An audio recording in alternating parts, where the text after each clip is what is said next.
the roots, he let the beats build, bitch. And we never switch. Even if I'm rich, I'll be broke like I'm Mitch. Niggas talking down, but that's headed in the wrong direction. But I knock that shit out like the boxing section. Cause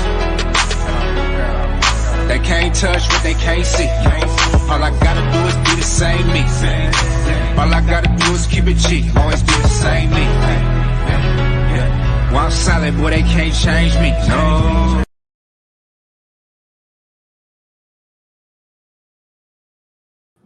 We live from the boxing section, man. What's going on?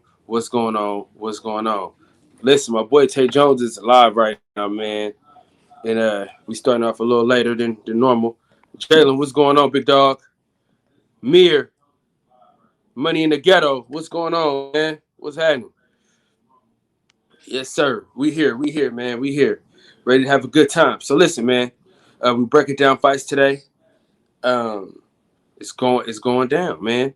We got Jermell Charlo fight versus Castano this week. Tomorrow, man, it's game time, man. It got Chippy in the press conference slash weigh-in. Man, we ready to go. I'm ready to go, dog. I'm ready to see what's about to go down. Eli Zachary, what's going on, big dog? How you feeling, man? How you feeling? The hell? Yes, sir. Yeah.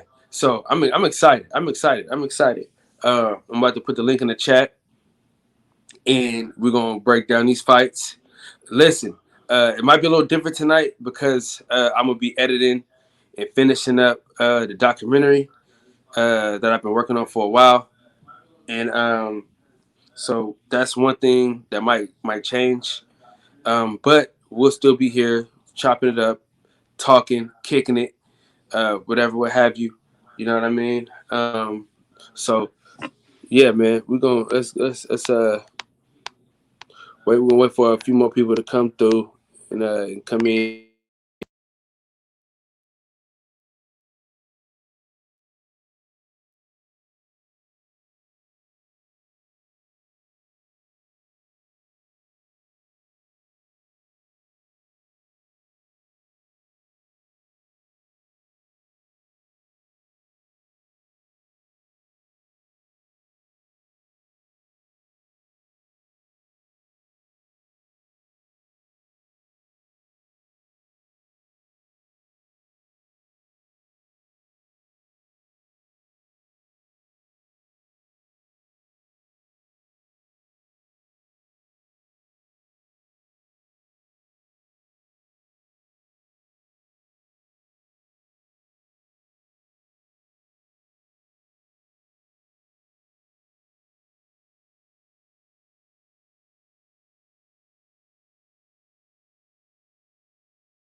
I talk that shit to my hood, how we done lost it all. Had some good and bad times, never thought we would fall. It's like we even up the score, then we missed the ball. Hey, what's up, UV? Hey, I was listening to your show all day. You was? Yep. What's up, baby? See the camera?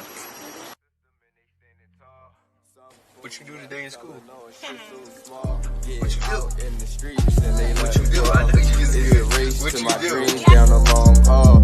Obstacles in my way, I start to fucking crawl. Gotta get it by any means, just a casting call. Free the gang, that's behind the walls. Say it twice, let you know that I mean it, dog. Come from. All right, we back. I had to holler at my one of the producers on the shit. I done missed a hell of people coming in. Let me see. Jason Brown, JB, what's going on? Boxing Talk. Brother Boxing Talk, what's going on, man? Yes, sir. We here, man. I'm gonna speed through these joints. Y'all know how I do. Y'all know how I speed through. I'm gonna put the link in the chat. Give me like a few seconds. And we're going to get to it. But yeah, the documentary's almost done, bro. We could just watch it. We have to just watch it move some shit around, and within a couple of weeks, maybe a month, we're gonna put it out. Phil J58, what's going on, big dog? Yeah, so matter of fact, let me put this link in the chat now. Let everybody we'll warm it up, and then we'll go into the fights and things like that.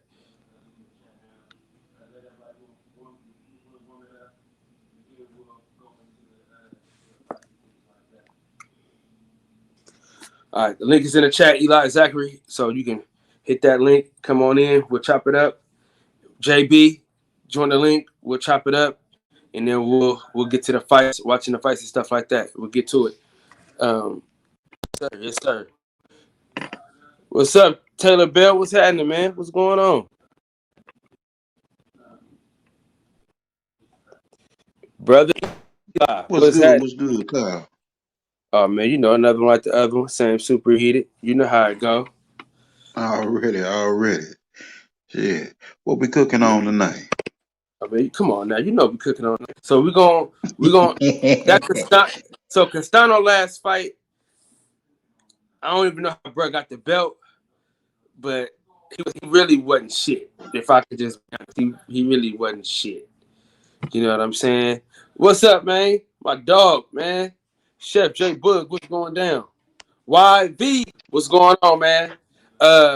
Yeah. So so I don't really care to watch that fight. I want to watch that fight, him versus Lara. So we're gonna break that fight down, and then we'll break down Jermell Charlo versus Rosario. Now, if you want to, we can go back to his last fight. The Lara fight is a better fight. Texera held that belt hostage for so long, man. He got that belt from I can't remember how he got it. That belt was vacant. He got that belt with Curtis Stevens. That belt was vacant. I think that was the belt when somebody retired or something. What? No, that wasn't the Curtis Stevens. He got moved up to that belt, bro. He didn't. He just held on to that belt. Shit. Man, salute to my guy, man. My guy Tone Brown, man. What's up with it? Yeah, I know. I just wasn't shit. That's all I know. That's what I do know for sure. Yeah. He got elevated to that belt, bro, and he just rolled that shit out, fam. He rolled that shit out. Yeah, man. I wish I had my laptop, man. We be watching Tay Jones right now, man. He dropping some shit over there, man. I got it on my TV. Man. I be watching that shit. Man, go do the big dog. I know he was gonna cook today. After watching the trio talk and what they were cooking, I know he was gonna cook after that John Fury interview. Yeah, man. John Fury, fuck his fucking son. He's delusional. See, we don't know who the fuck that is, man. See, that's who it was, Carlos Adam. You know, Tone Brown put this together, man. We need Tone Brown to get live more often, man. You know what I'm saying? Yeah, I know he had got elevated on that belt. He ain't beat nobody for that belt, really. But yeah, man, say salute on the documentary you working on, bro. I've been meaning to tell you that every time you play it, that just the visuals, man, is real nice, and then it says a lot. You know, it's a man putting in hard work, coming home, and picking his kids up, getting their education, and actually having that one-on-one time, being documented. That's something big in our community, and then it's showing a person that's self-motivated, and you yourself behind the scenes, just what you putting into it, being self-sufficient in the community. That's big, man. So much respect to you. Yeah, appreciate you.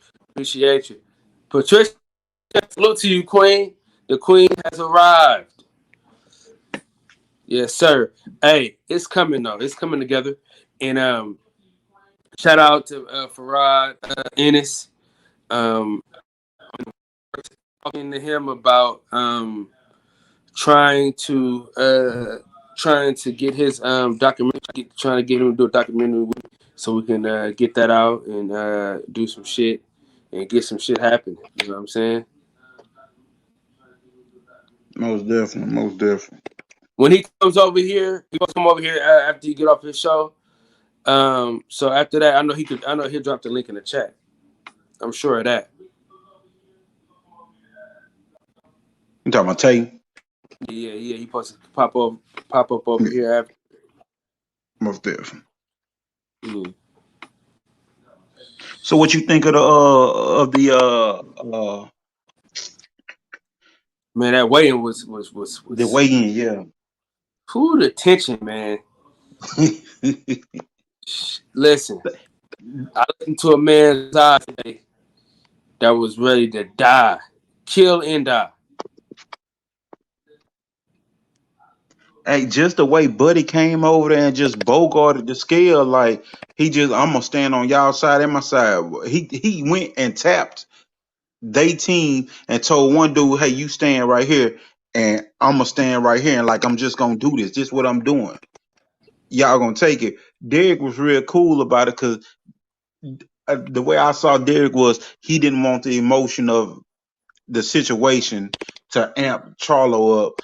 He want Charlo to stay focused on game plan and focused on the fight. So he was just kind of cool about it. But then when it got to that point, when I look back up, when it really got to that point, Derek was the one moving the old boy, like, say, get back over here.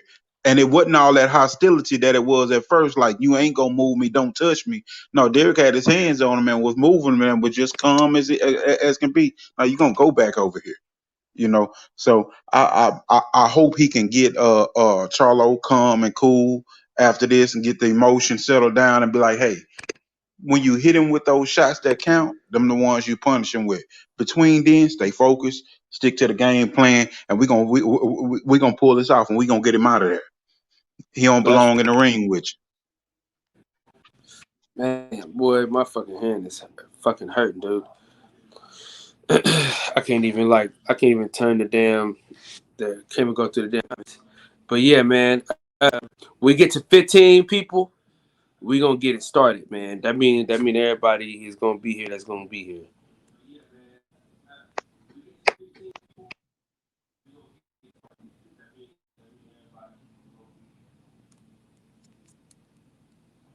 He was trying to get a paycheck. You want payday? You want payday? I know that. What's on, best pivoters? Get your ass on this panel, man. You know how we do. Hey, crunk that motherfucker up. That's what they did. Yeah. And see, I got everybody's attention. Hey, I don't give a fuck what nobody say, bro. That Space Jam was good, bro. These motherfuckers always got some negative shit to say about something, dude. I enjoyed that shit. You watched it? Yeah, I watched it. I got HBO Max, so. Okay. Yeah, shit here. I think nowadays if you ain't got a Fire Stick or something, shit, you should have a Roku TV, something. You should have that shit on your shit. I'm gonna have to check it out. Hey, so listen. What I'm gonna need from y'all, I want to set up a panel, right, for this. Like, so strictly, I want to set up a panel for this. You going in and out, man. Yeah, you breaking up. Yeah, my internet's fucked up. So I don't know if I want to alienate the whole shit, but it's like setting up. But I know I want my core homies in there. So the same people that was in there when we was talking last time, I kind of want the same people in there again. I'm gonna call G5 and tell him to get his ass on. But I know JB need to start bringing this at home, man. This motherfucker be MIA and shit. Hell, you been at, JB? What's up?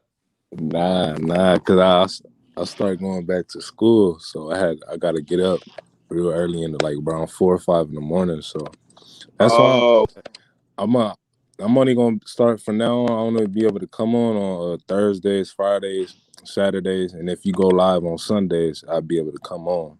But due to that fact, that's the reason why I don't be on the late night. Like everybody that go live late night, I can't be on. But if you go live in the morning or in the afternoon, I'll for sure pop up. But that's the reason why I don't be coming on no more late. We can find ways to get you on.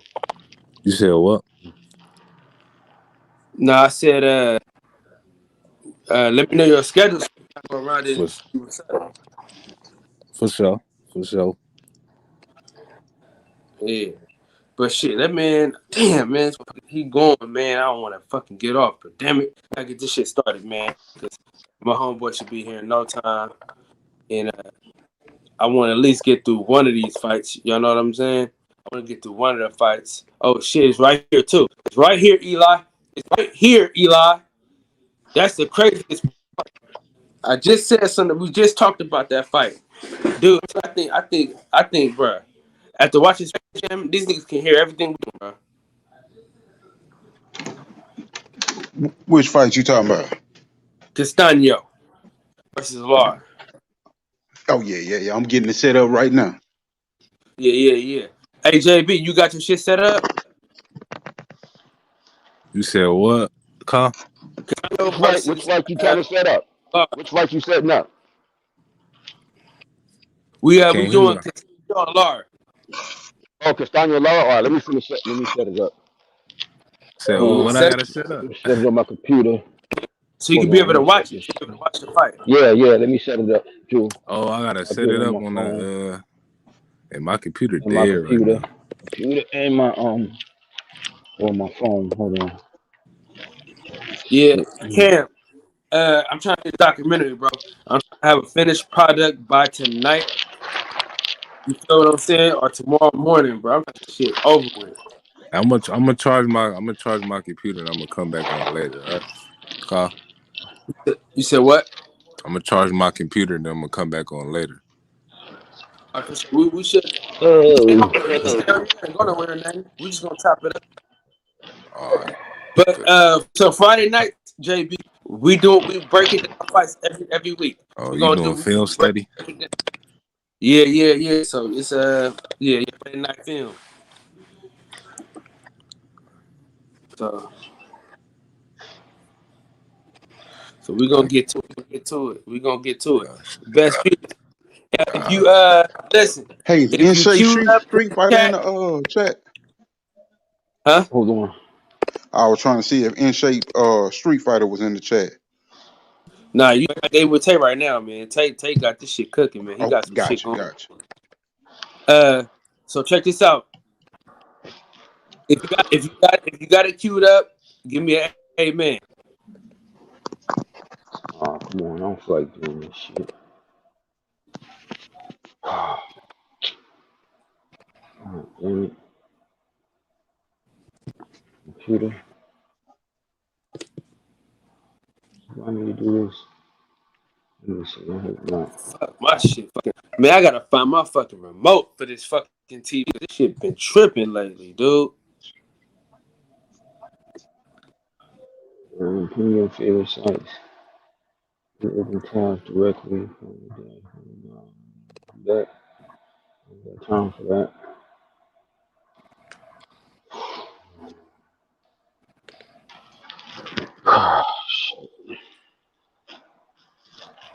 Where you at, Kyle?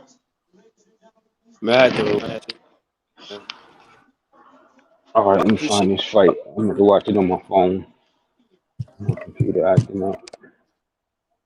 Lara versus Castaño. I'm gonna just cue this shit up how it is. I ain't even gonna fuck with this shit. Fuck, man. I got I'm gonna go upstairs and really look for it.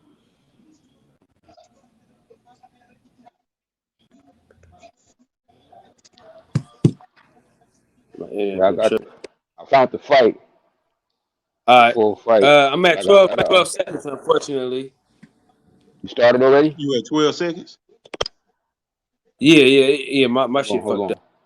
Hold on. I can send it back, but just pause it. You good? Salute to my brother. He ain't going to 160 yet. Man, y'all ain't see my interview with the man. He said he ain't going to get. He told me to shush about it too. So who? You said you had 12? You have to when they giving the announcing them? Yep, I'm at 12 seconds. So if you at 12 seconds, hold on, I was at 18. 12. Let me get to 12. I was at 18. Okay. 8. Let me go to 12. 9, 10, 11, 12. All right. I'm at 12, 13.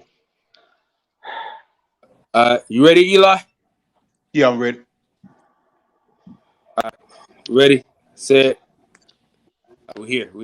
Let's get it. All right. Dude, I don't Bouncing even up and remember down. this fight, dude. It was a chess match. It was a chess match. Mm-hmm. It was a tell of two halves of the fight. Yeah, and I caught the second half of this fight. So when did he leave Ronnie Shields? He left after this fight. Yeah, I think He it was left after this fight. Why though? Probably because Lara started making fights. Ronnie Shields makes fights as easy as he possibly can. Yeah. Lara started wanting to be a crowd pleaser, and I think he I hate that wasn't referee really right listening. there. I didn't mean to cut you. I'm sorry, I had to cut you. I had a flashback. I knew that ref right here. He's from up here in New York. I had a bad problem with him with one of my amateur kids one day. His crew was ready to kill him after the fight. I had to stop him. Damn. Yeah. Damn. But yeah, I don't know exactly why they left. So I don't want to do too much, guessing. But I know Lara wasn't fighting the style that he used to. He started trying to fight more fan friendly, and I think maybe that had something to do with it. Him wanting to change his style up to get more appeal, and maybe it caused a little rift. But that's my thoughts. That's not something that came out or nothing like that. Yeah, that's what I was thinking too. Because you remember I mentioned that one of the last couple of days ago when we was talking that Lara was fighting. We've been fighting more, trying to fight more fan friendly. Yeah. And it kind of hampered his ability to do what he really, Where y'all at right now? What's been trained to do. What y'all got? Huh? What's your time stamp? What's your time stamp? I'm at hold on. It's not showing a time stamp right now for round on mine. I'm at 213, 214, 15 counting. He's still bouncing. Go home. When you go tonight, tell me. When you tonight, tell me. Right now, it's just a bunch of posturing. Castano trying to get in, and Lara kind of jabbing and stepping around. Where you at, Eli? Where you at? My fight ain't started yet. They still introducing them on mine. Introducing on mine. Yeah, mine's too. Let me go back. Let me go back. I'm gonna go back to the first. Go back to like 245 or something like that. I'm on 245. They showing Castano now.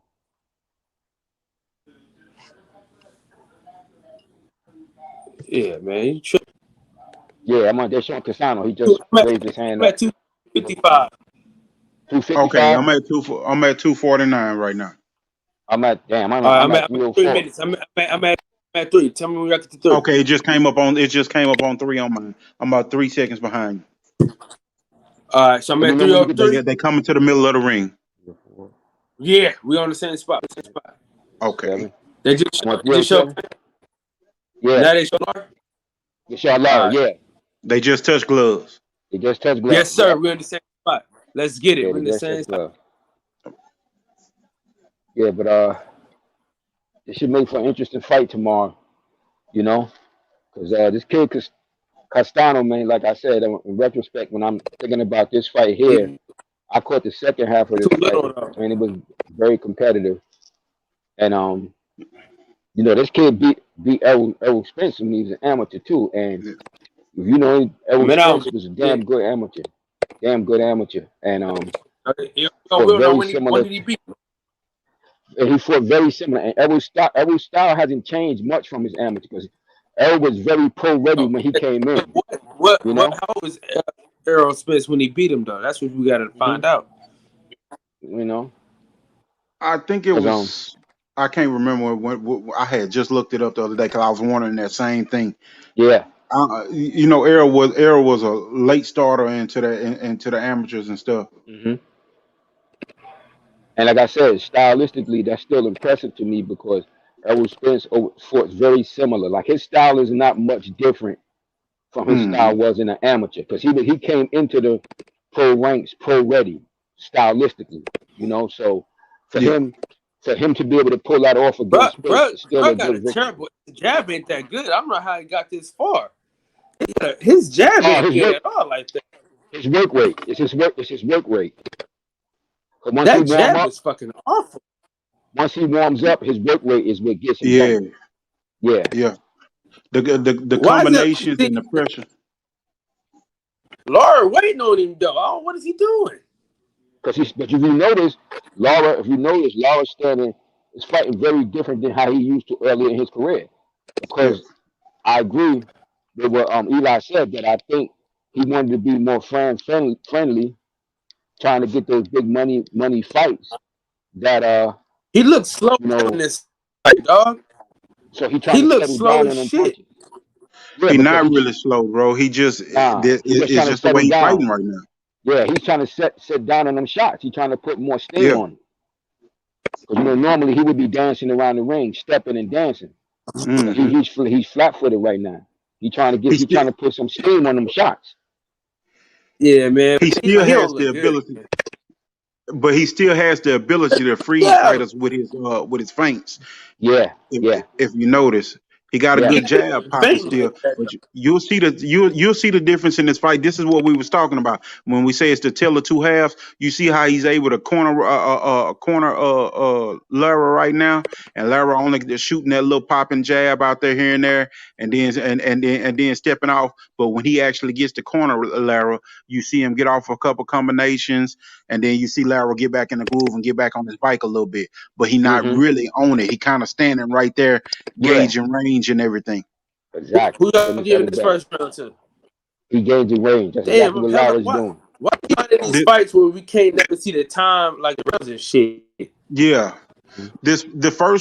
the first round right now, honestly, I'm I on. give it to Lara because Lara jab was actually hitting and sticking.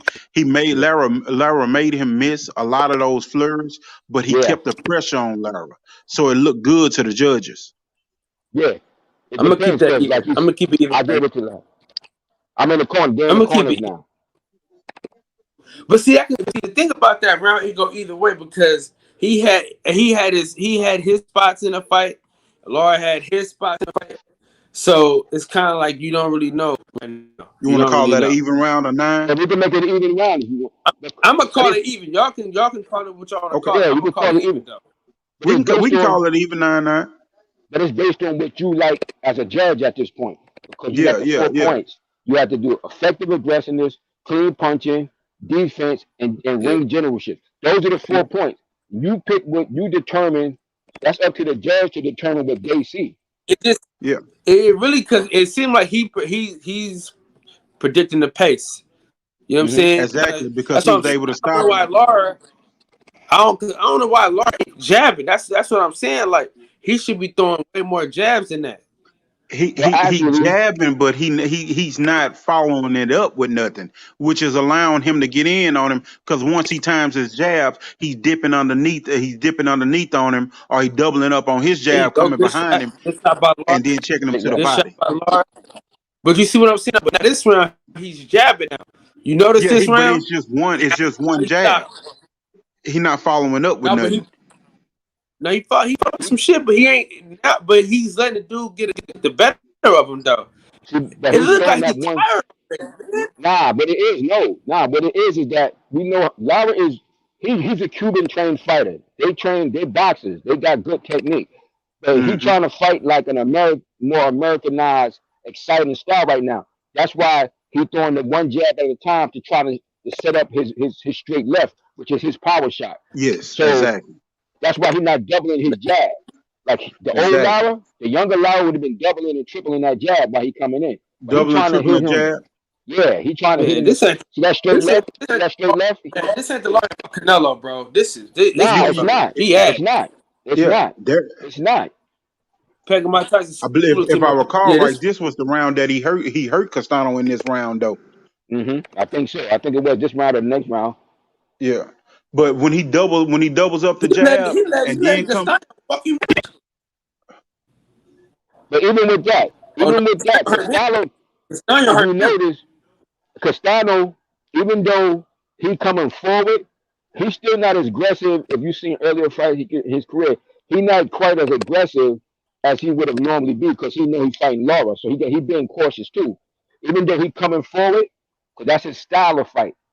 His style is to come forward, but he's still being a little bit more defensive and keeping his hands up, and he's not being as reckless as he would have been against a lesser opponent.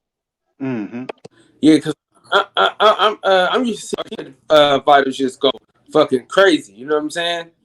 And he's fighting he's fighting good, man. Trey, what's going on? Because you got to remember, at this point in his career, when he fought this fight against Lara, this was his first really big fight against a former champion. So you can't look at a former champion as a regular. He put in some damn good body work right now on Lara. Yeah. Lara was controlling him with that jab earlier, but he wasn't doubling up. But he putting in some good body work on Lara right now, and he cut the ring off good on him too.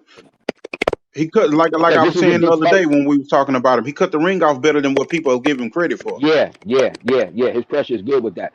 And you got to remember, at this point, he's undefeated. He's fighting a former world champion. So this was a very important fight in his elevation to the point that he's gotten right now. Hey, what's up, Big Cletus? Yo, what's good? What's good? Salute to everybody on the panel. Everybody in the chat. You need a time? Cletus? What's up? Cletus, you need a timestamp to see where we at? What you say? I said you need a timestamp to see. We watching the Castano Lara fight. We coming up on the third round. We giving a breakdown of it. Yeah, where y'all at on it? Who the hell is that? That's my man. That's Kid Chocolate and Zab sitting out there. No, I'm talking about the nigga in the background. No, the background. Oh, I don't know. That ain't mine. That ain't me.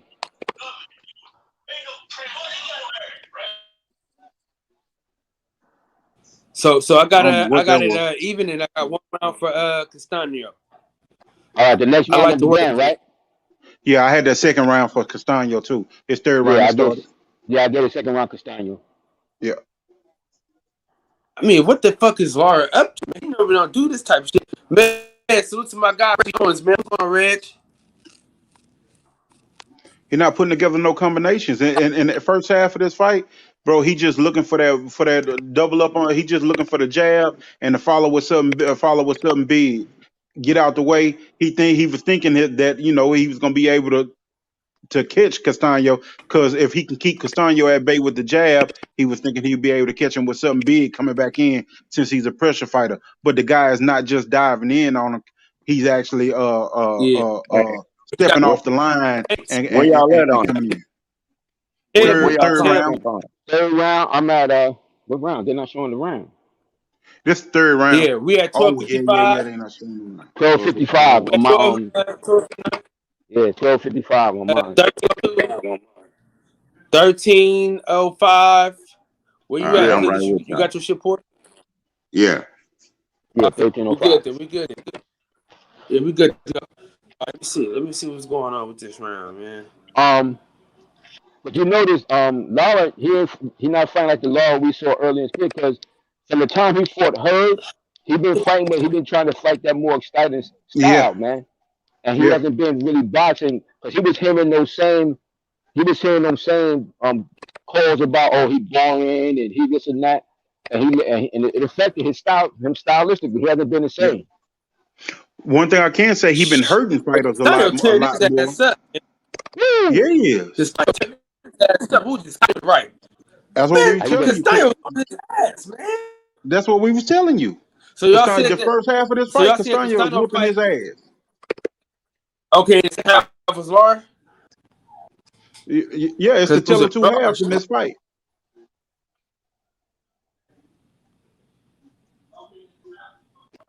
And because Lara has to do a better job of punching and stepping out and coming back around and putting combination. You see that combination? He just threw a little combination. He has to do more of that type of fighting. Castano relentless, bro.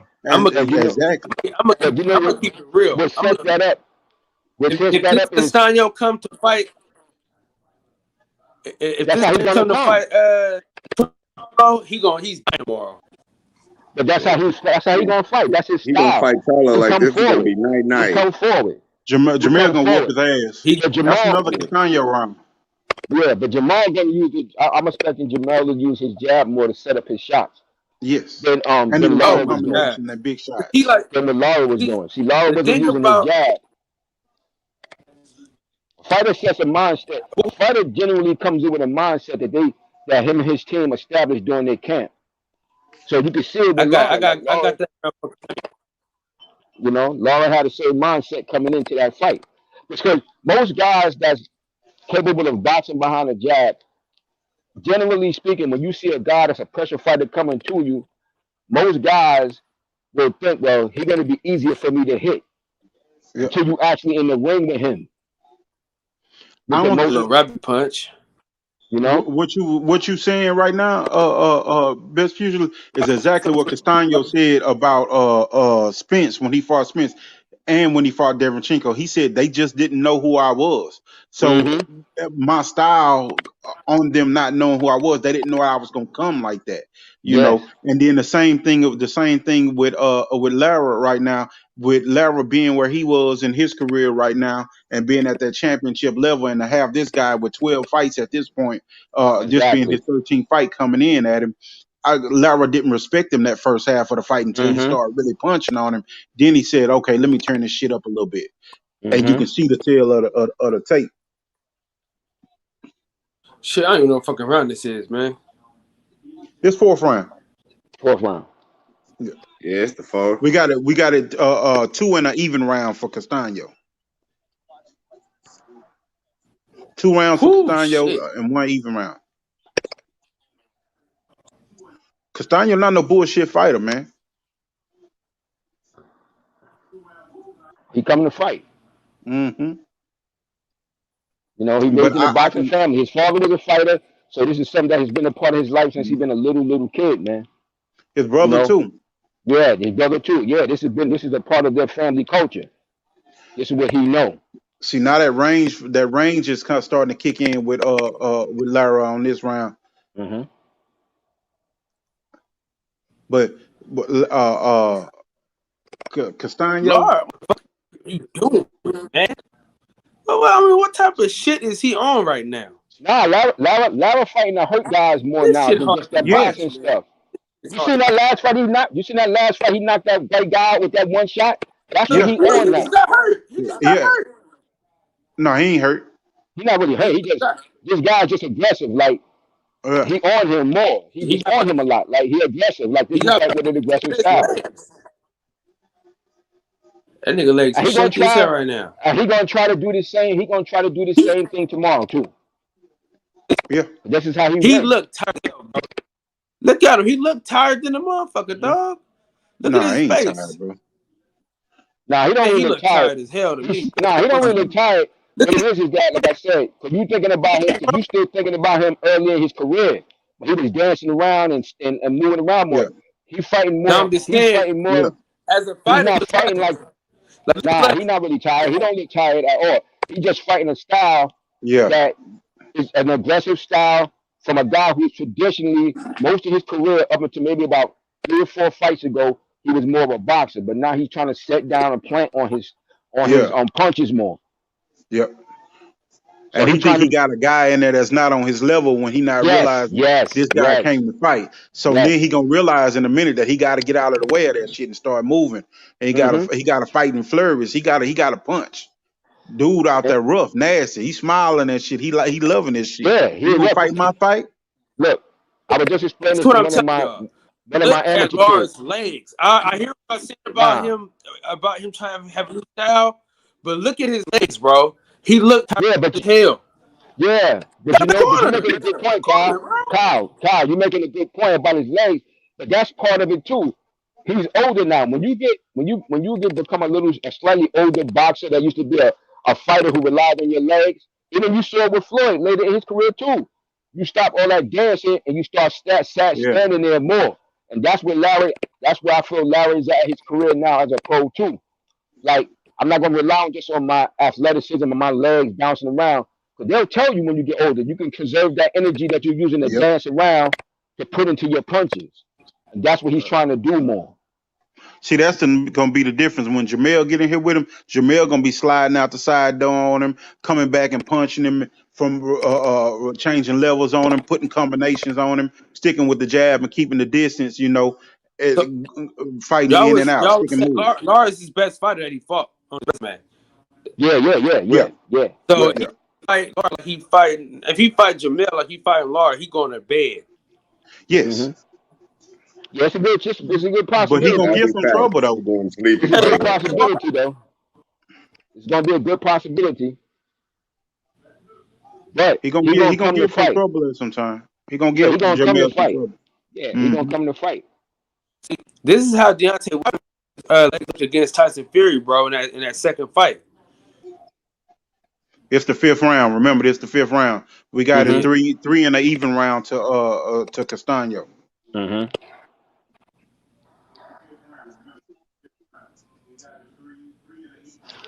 I kind of wanted to give that first round to Lara. You know, just because his jab was more effective then.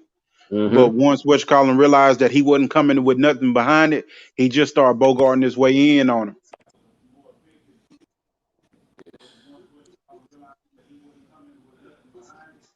See, he hit him with a hard shot at the beginning of this round. Lara hit Castaño with a hard shot at the end of this round, of slowing him down.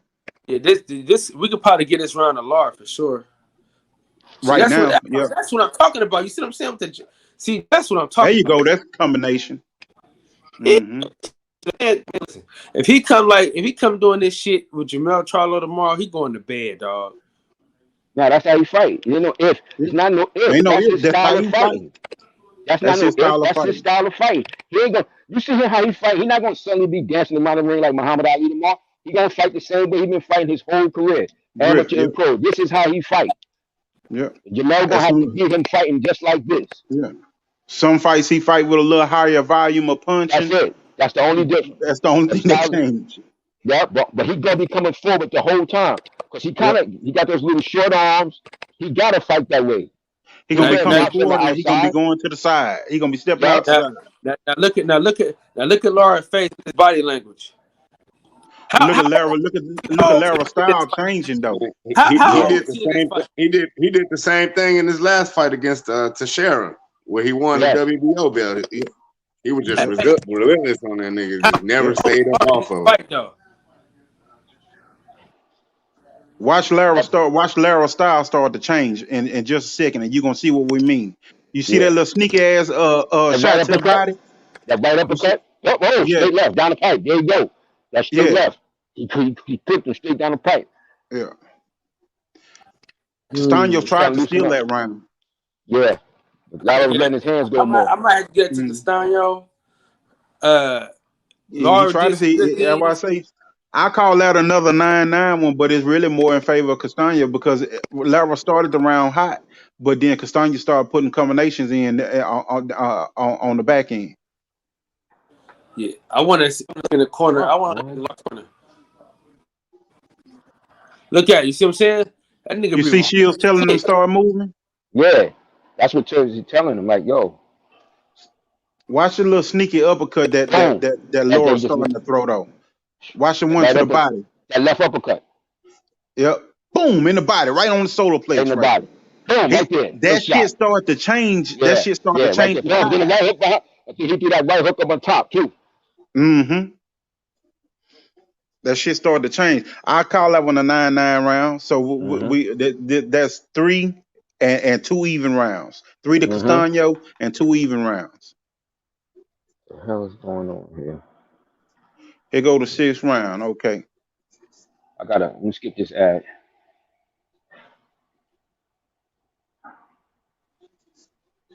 All right, I had an ad there.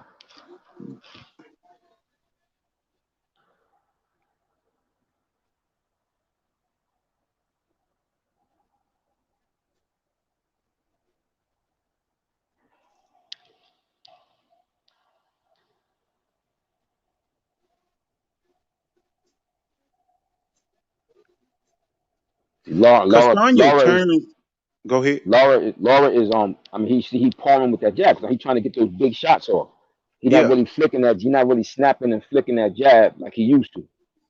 You're gonna see him down the stretch when he started to change though. But one thing that I noticed is when Castaño miss a punch and you come around, Castaño rotates on hip rotation is slow. When you get back around, on him, it's slow. There you go. Now he's doubling that jab. Stepping around. The expertise on the first half of this. Right now, look like Castaño's on his ass. I hate that damn rope-a-dope. You doing that rope-a-dope? Yeah, Castaño winning. Yeah. Got him again. You got him against the ropes. Let him throw him hand. What the fuck is he doing, man? Laura. And they gave Laura a draw on this though, huh? You gonna see. You gonna see the fight start to change. Yeah. I'm gonna see, man. I ain't shit yet, man. Nah, he's starting to let his hands. He's starting to let his hands go more. He's starting to let his hands go more than he was earlier. He ain't a goddamn thing just yet, man. Nah, he letting his hands go more. First and 5, he wasn't doing nothing, but he's starting to put. You see the sneak ass uppercut? Yeah. That sneak ass uppercut gonna start to make Castaño respect him more. That straight left. What's the round? Tell them the round. This 6. I'm round 6. I got 25. I'm at 58.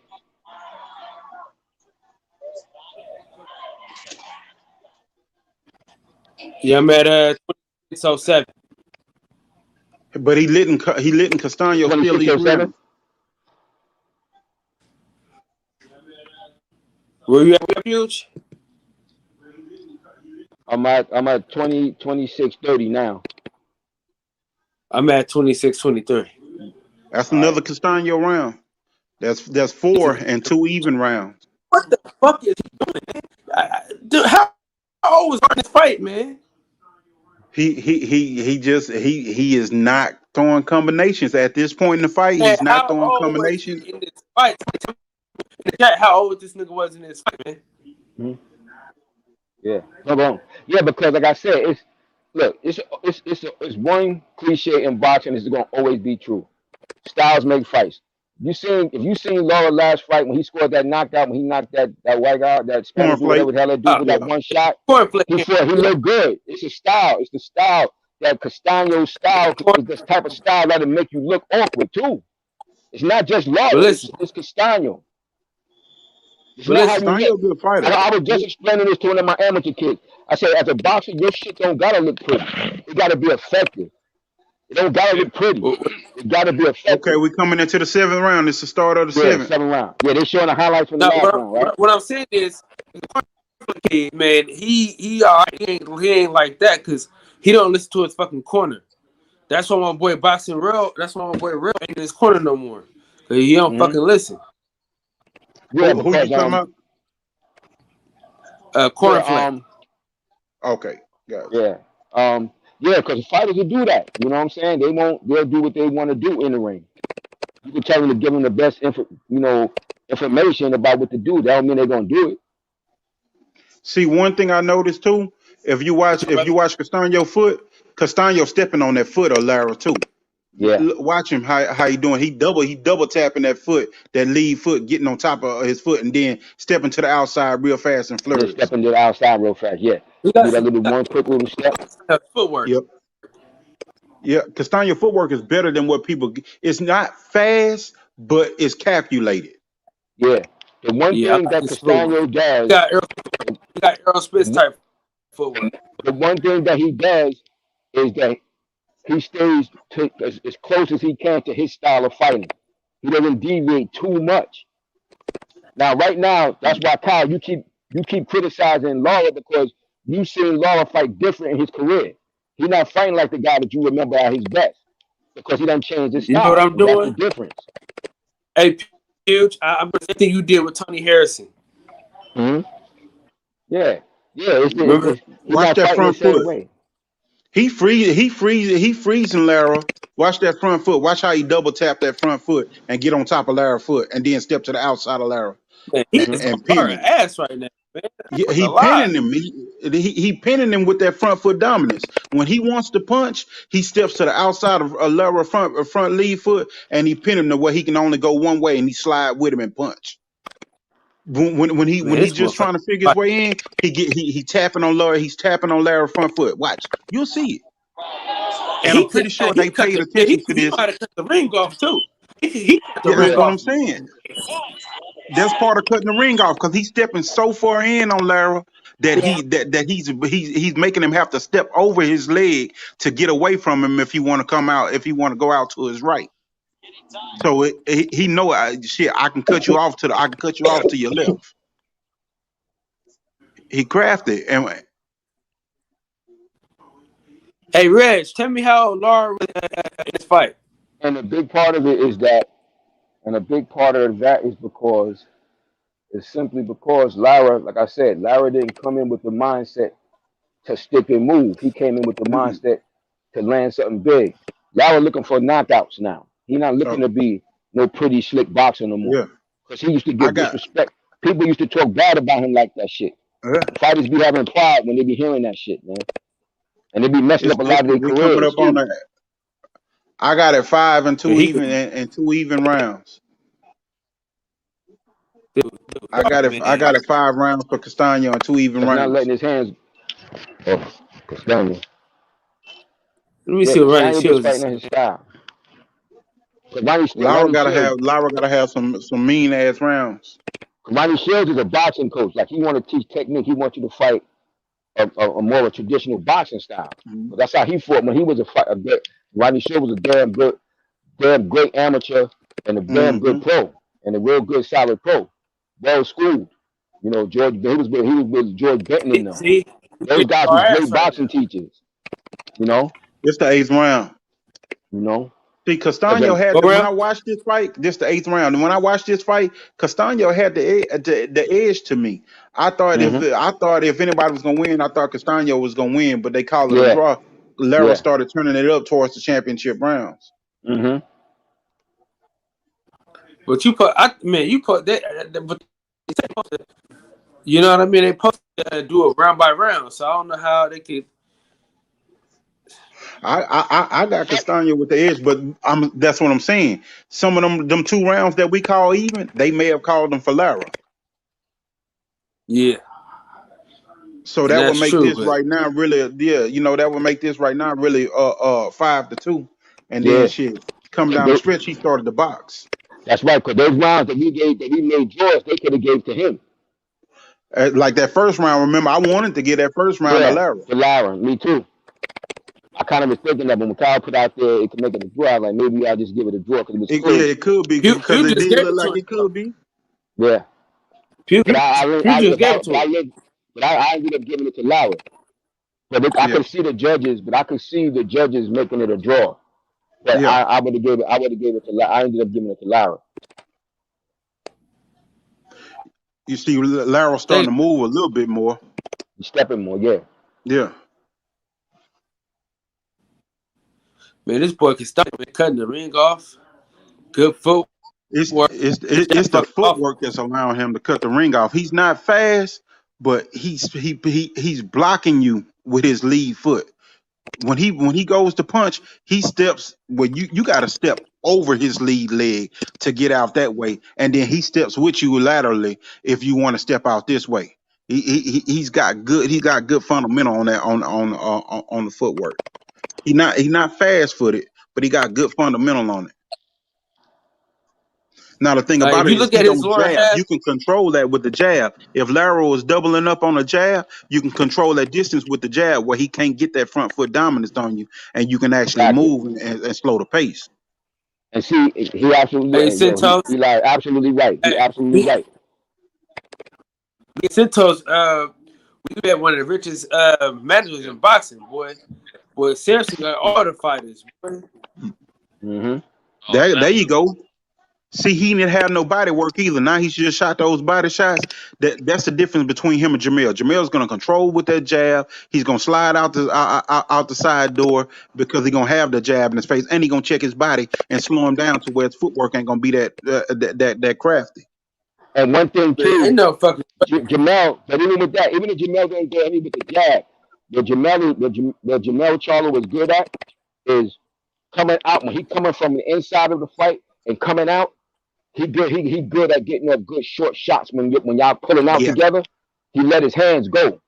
So when you pulling out with him, if you're not fully defended, he gonna throw a hard uppercut to turn a left hook on the right hand behind it, and you get caught. That's how he was catching Harrison, pulling out on the end of that shit. And it's gonna be easier to catch him because he's shorter than him, and he's gonna be right there. There's no fucking way this is a draw. Lara is getting his ass. I gave that last round to Lara. Castaño's trying to steal rounds at the end on a lot of these rounds. Yeah. But I gave those punches is not round to Lara. You get that round? Yeah, those punches ain't land. You get that round? Yeah, I give it to Lara too, because those punches that he throwing, that Castaño's throwing, they're not really landing. He trying to throw a lot of flurries and stuff like that, but they're not. Those punches not really scoring though. Yeah. All right. I'm gonna give it back to. I ain't mad at you. I got so we got it. 5 Castaño, 2 even, and 2 to Lara. Yeah. See that straight left down the pipe? Boom. They're showing the highlights now. He getting off the cleaner shots. He getting off the more cleaner shots.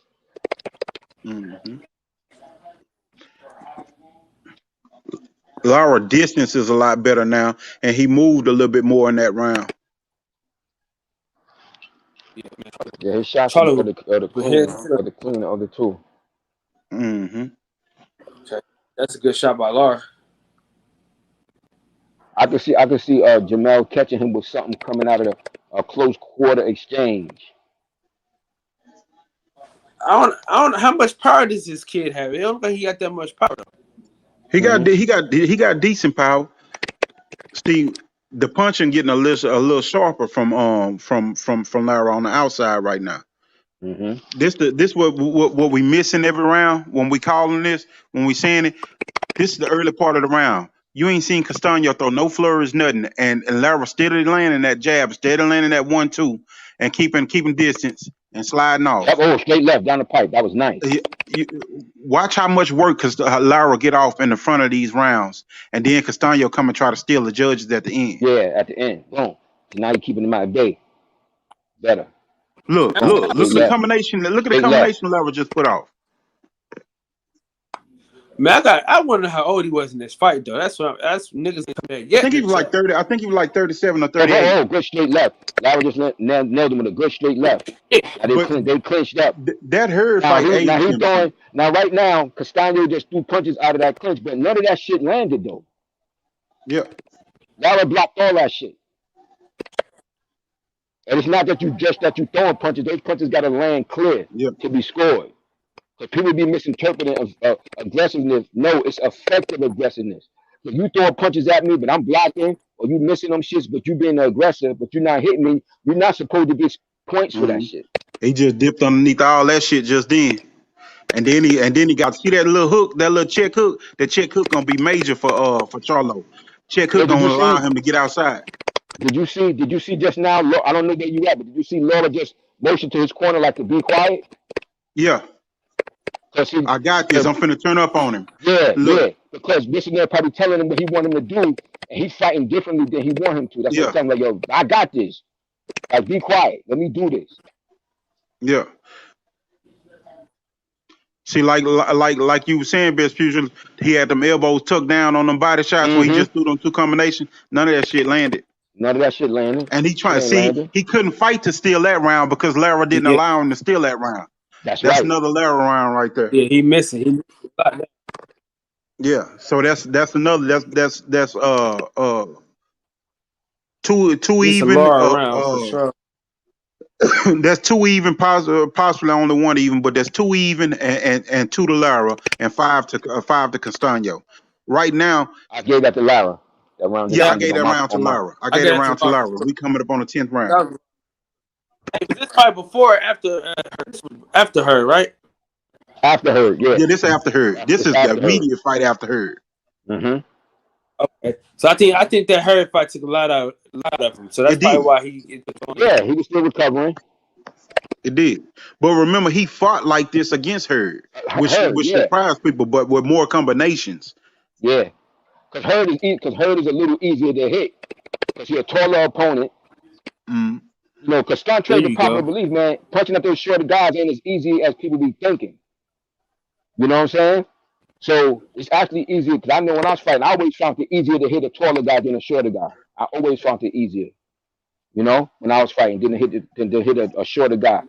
But when I was younger, like an amateur, I was always thinking to myself prior to my first experience fighting a short guy, I'm gonna hit that guy easy until I was in there. And then I realized it wasn't as easy as I thought prior to that shit. He was finding your blind spots and shit. Yeah, and I found that when I fought the taller guy, you know, the third like shit, he tall. I'm gonna have to reach. You can see above the gloves versus trying to look down under the gloves and pick your shots. Yeah, and I found that the taller guys was actually surprisingly easier for me to hit than them short dudes, who I thought was going to be easier, but I was wrong.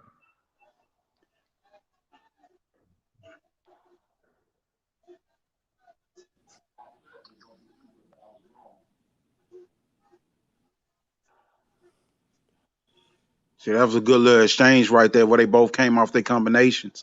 Mm-hmm. That straight left down the pipe again by Lara. He's stepping away. That was a good little exchange right there. But see, the front of these rounds, Lara is pushing and controlling right the distance a whole lot better. Castaño working. Woo, good body shots by Lara. Oh shit! Boom. But you gotta damn. See, this is one of them even rounds, though, man. They both doing a lot of work. Yeah. But keep watching the round. Watching, yeah. You gotta remember, you gotta look at the whole round. Yeah, Castaño got on his back foot a little bit. Mm-hmm. Yeah, so he moving back a little bit. He on that back foot. He's a little winded himself now. Mm-hmm. Lara fought back. See, Lara, he on his back foot now. Now he moving around. He's a little winded. Yeah, that's how you know he had Castaño on his back foot. Yeah. Just then. Exactly. He got him moving around. And this is where he just motioned to his corner again, told him to be quiet. Like, this is where his experience was kicking in. But I think what's the name when he had about, like you said, 12 fights at this time. Because all them little jabs that he threw shooting up there, them is points. Yeah. They can definitely score that. The judges can definitely score that. Like shit. He fighting, and you throw 12 punches and land 3, but he done hit you with 5 jabs. Exactly. That was a nice ass fucking little short hook that he hit Castaño with.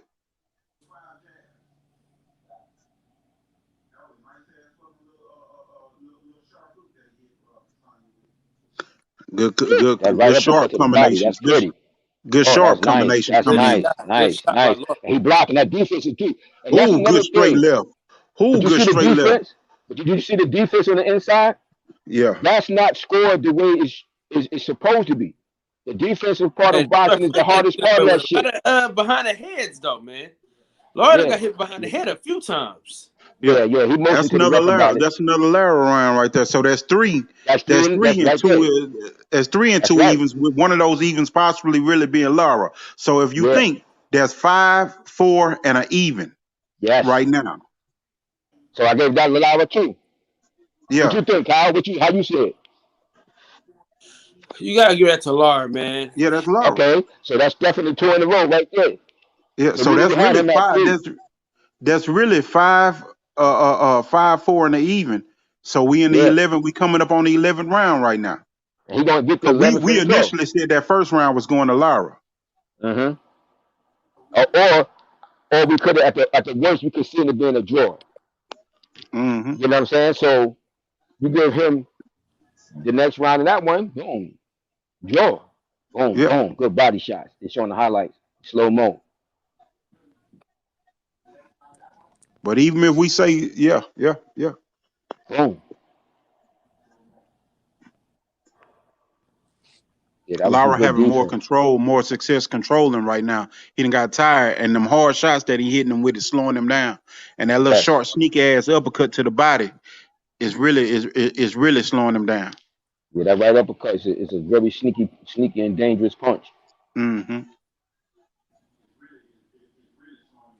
See, Castaño, his gas tank is on E though. That's what we were telling you.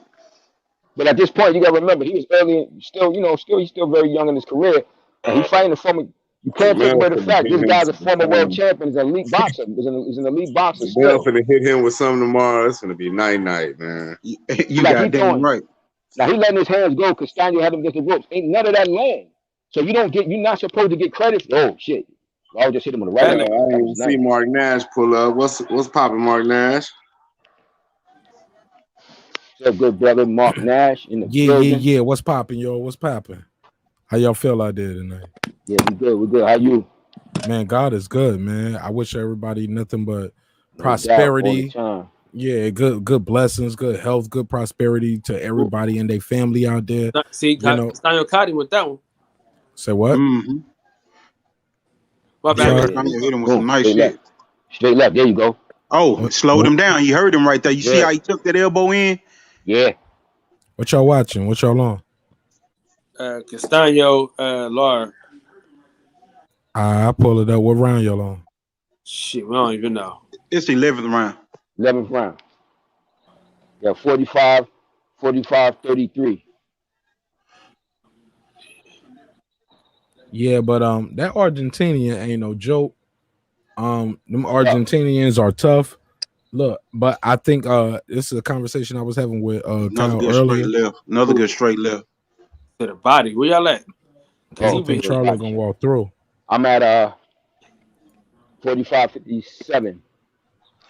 I think me and Best Fuel are seeing the same thing because we call the punches together. I'm at 46-10. Okay. Shoot, they throwing some. That 1-2. Yeah, that 1-2, and then that little short, sneaky motherfucker to the body. That right uppercut. Excuse me, that left uppercut. Excuse me. Yep. Shooting to the body. It's the end of the round. You can tell it's the end of the round. Mm-hmm. Because Castaño throwing everything he got. Castaño trying to do that little flurry. Yeah. He trying to hype himself up. I get that round to Lara just the sharpness of the punching and making it miss. Yeah, his punches was more effective, sharper. You seen Castaño tuck that elbow down on that rib cage. Yeah, and that body shot. Mm-hmm. This the championship round. This last round. So that's 5, 4, and 2 even. But we were saying we could have gave the first one to Lara. The ref is wiping down the corner and tapping them back up now for me. Y'all there? We coming to 12. Yeah, we in the corner. They showing. I see Castaño on my when I'm watching on my phone. I'm in the same spot. Yeah. Are they wiping the corner or have they already done that? They just went to Lara corner. Let me see the timestamp. The timestamp on mine is 47-35. Hey, what are we looking at here? 42.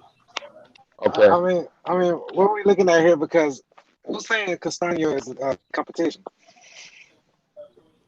Castaño's got decent footwork, bro. If Jamel don't make the right decision, and he has a decent effective punching, it can be a very challenging fight.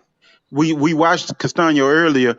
His footwork, placing his foot on the outside foot and trapping and cutting off the ring, sneaky double tapping of the foot, getting on top of the lead foot and getting in.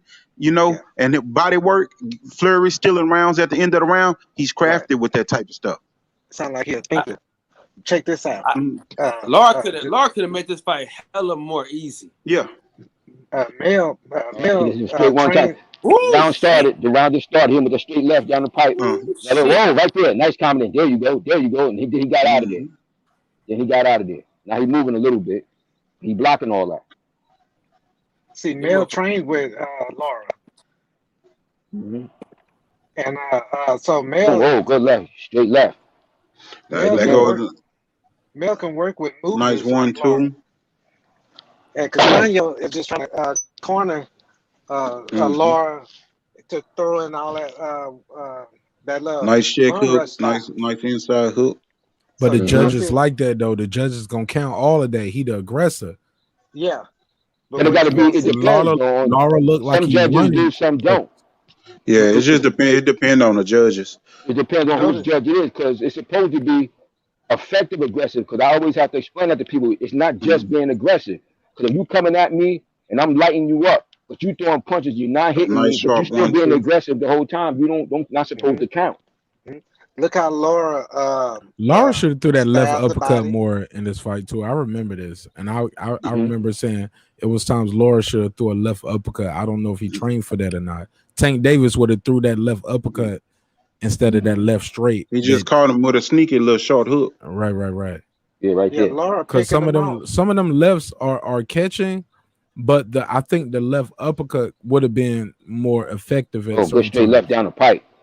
Salute to my brother G5, man. G5 Gabe, what's going on, man? Join the panel. Salute G5. Hey, you see what's going on right now? Castaño's feet are not in that box no more. He just hurt Castaño. Yeah. Castaño's feet not in that box no more, and he's squaring up a little bit. What time you at? What time you at where he hurt him? See, just gonna keep kicking I'm him at off like a 50:05. I'm at 50:05. He took it. He had a little days look on. He took it and kept on fighting. Yeah, you called it. You called exactly what it was. You see what I'm saying, Eli? Castaño don't look hurt to me. He just looked like, okay, good shot. Yeah, but that's what I'm talking about. He never stopped. He never moved backwards. Castaño. But look, now watch the step that he took back. Now he he got pushed back. You talking about Eli? Are you talking about Eli? Are you on 50, 35, 50, 36? It's over with for me right now. Eli, okay. Yeah, I'm on 50. I'm on 50. Off, right? I'm on 50. I'm on 58, 5105. He stuck his ass twice. That's what I'm talking about. Right there, he just stunned him again. That's what I'm talking about right there. You heard the reaction of everybody. I was a little bit ahead of y'all. I don't know how I got ahead of y'all. Yeah, that's the reaction right there. Timing is off. But check this out, for me. You see what I'm saying? I know one thing. That girl has some nice titties on her, man. The person that's in control. Santos focused on something totally different. The person that's in control of the fight gotta pay attention is the to one detail. doing the pop. Gotta pay attention to detail, man. Nah, man. I think you see what you're looking for if you're looking for it. Yeah. I think if you're looking for it, you're gonna find it. So, like some people think. Some people still riding with Donald Trump saying he ain't no racist, my nigga. Like, I think if you want to ride with your guy, you gonna ride with your guy. People think Fury ain't no cheater. Won that fight. Castaño would have won that fight if it was anybody to win it. I think it could have been 6-4, 2-2 with 2 even rounds, or I think it could have been 5-5 and the 2 even rounds. Like, you see what I'm saying? That's fair. That was fair. You see what I'm saying? How Lara sat there and picked him off all throughout that whole every match.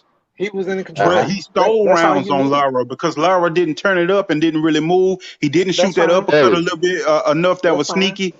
Early in the fight, he didn't do that. That's fine. You know why? Yeah, right there, straight left. Because sometimes he got to take a break, but he put it in cruise. He put it in cruise, and he'll barely win it or barely lose it. And when he's really trying to win, he's gonna turn up and he's gonna start hitting this man on his chin or in his body, and that's what I see. I think Larry escaped on this one though because his strategy. He thought he was going to drown Castaño. He thought he was going to take him to the deep rounds and drown. Yeah, because Castaño only had 12 fights at the time.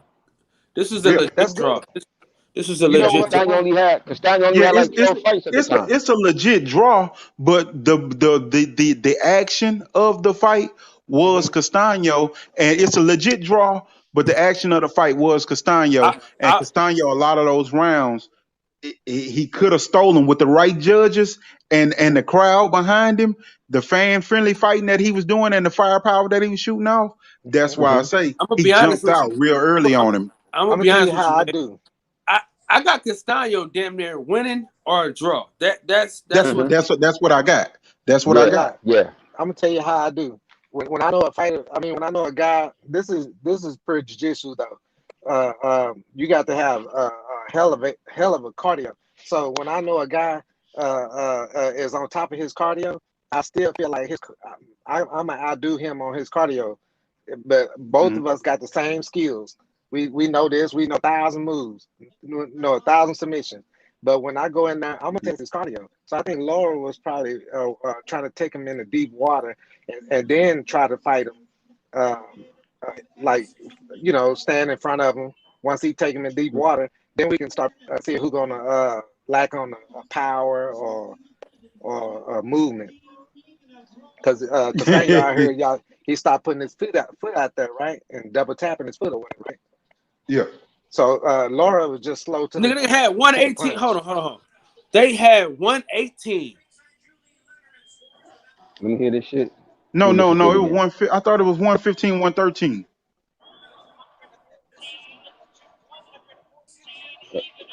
A draw. Yeah. Hold the fuck up, dog. Draw. Hold on. Rewind it back. Fuck this damn remote, bro. Hold on. Let me run. I thought they had it 115, 113 for each fight. Listen now. Said 18-13.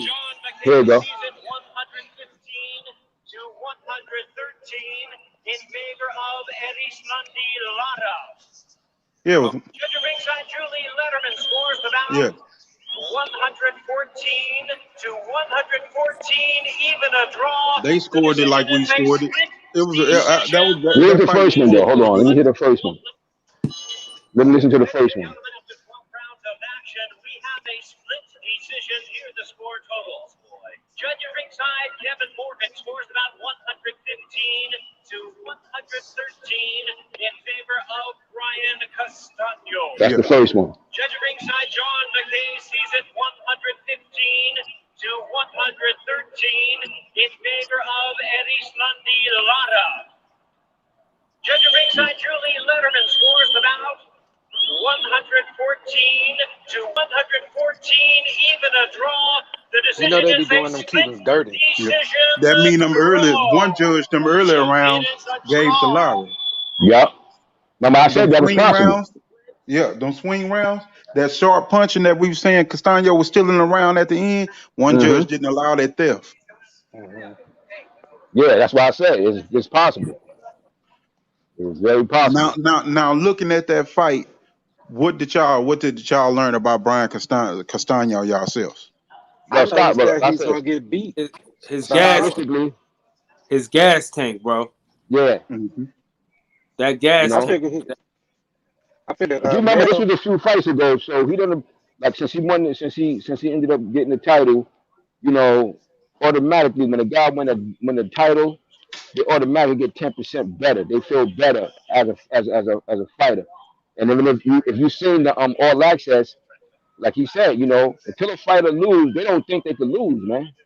You know what I'm saying? He said, I ain't never lost a fight as a pro. He said that on his thing. So he gotta feel that. Who's saying that? Until he going that. Castano, he said that on the All Access. No, I'm saying who is this talking right now? That's Best Pugilist. That's me, Best Pugilist. All right. Hey, I think the Mel is gonna be a few steps ahead of Castaños, because Castaños he's moving and hunting down his fighter like Canelo, and he wants to throw those hard shots.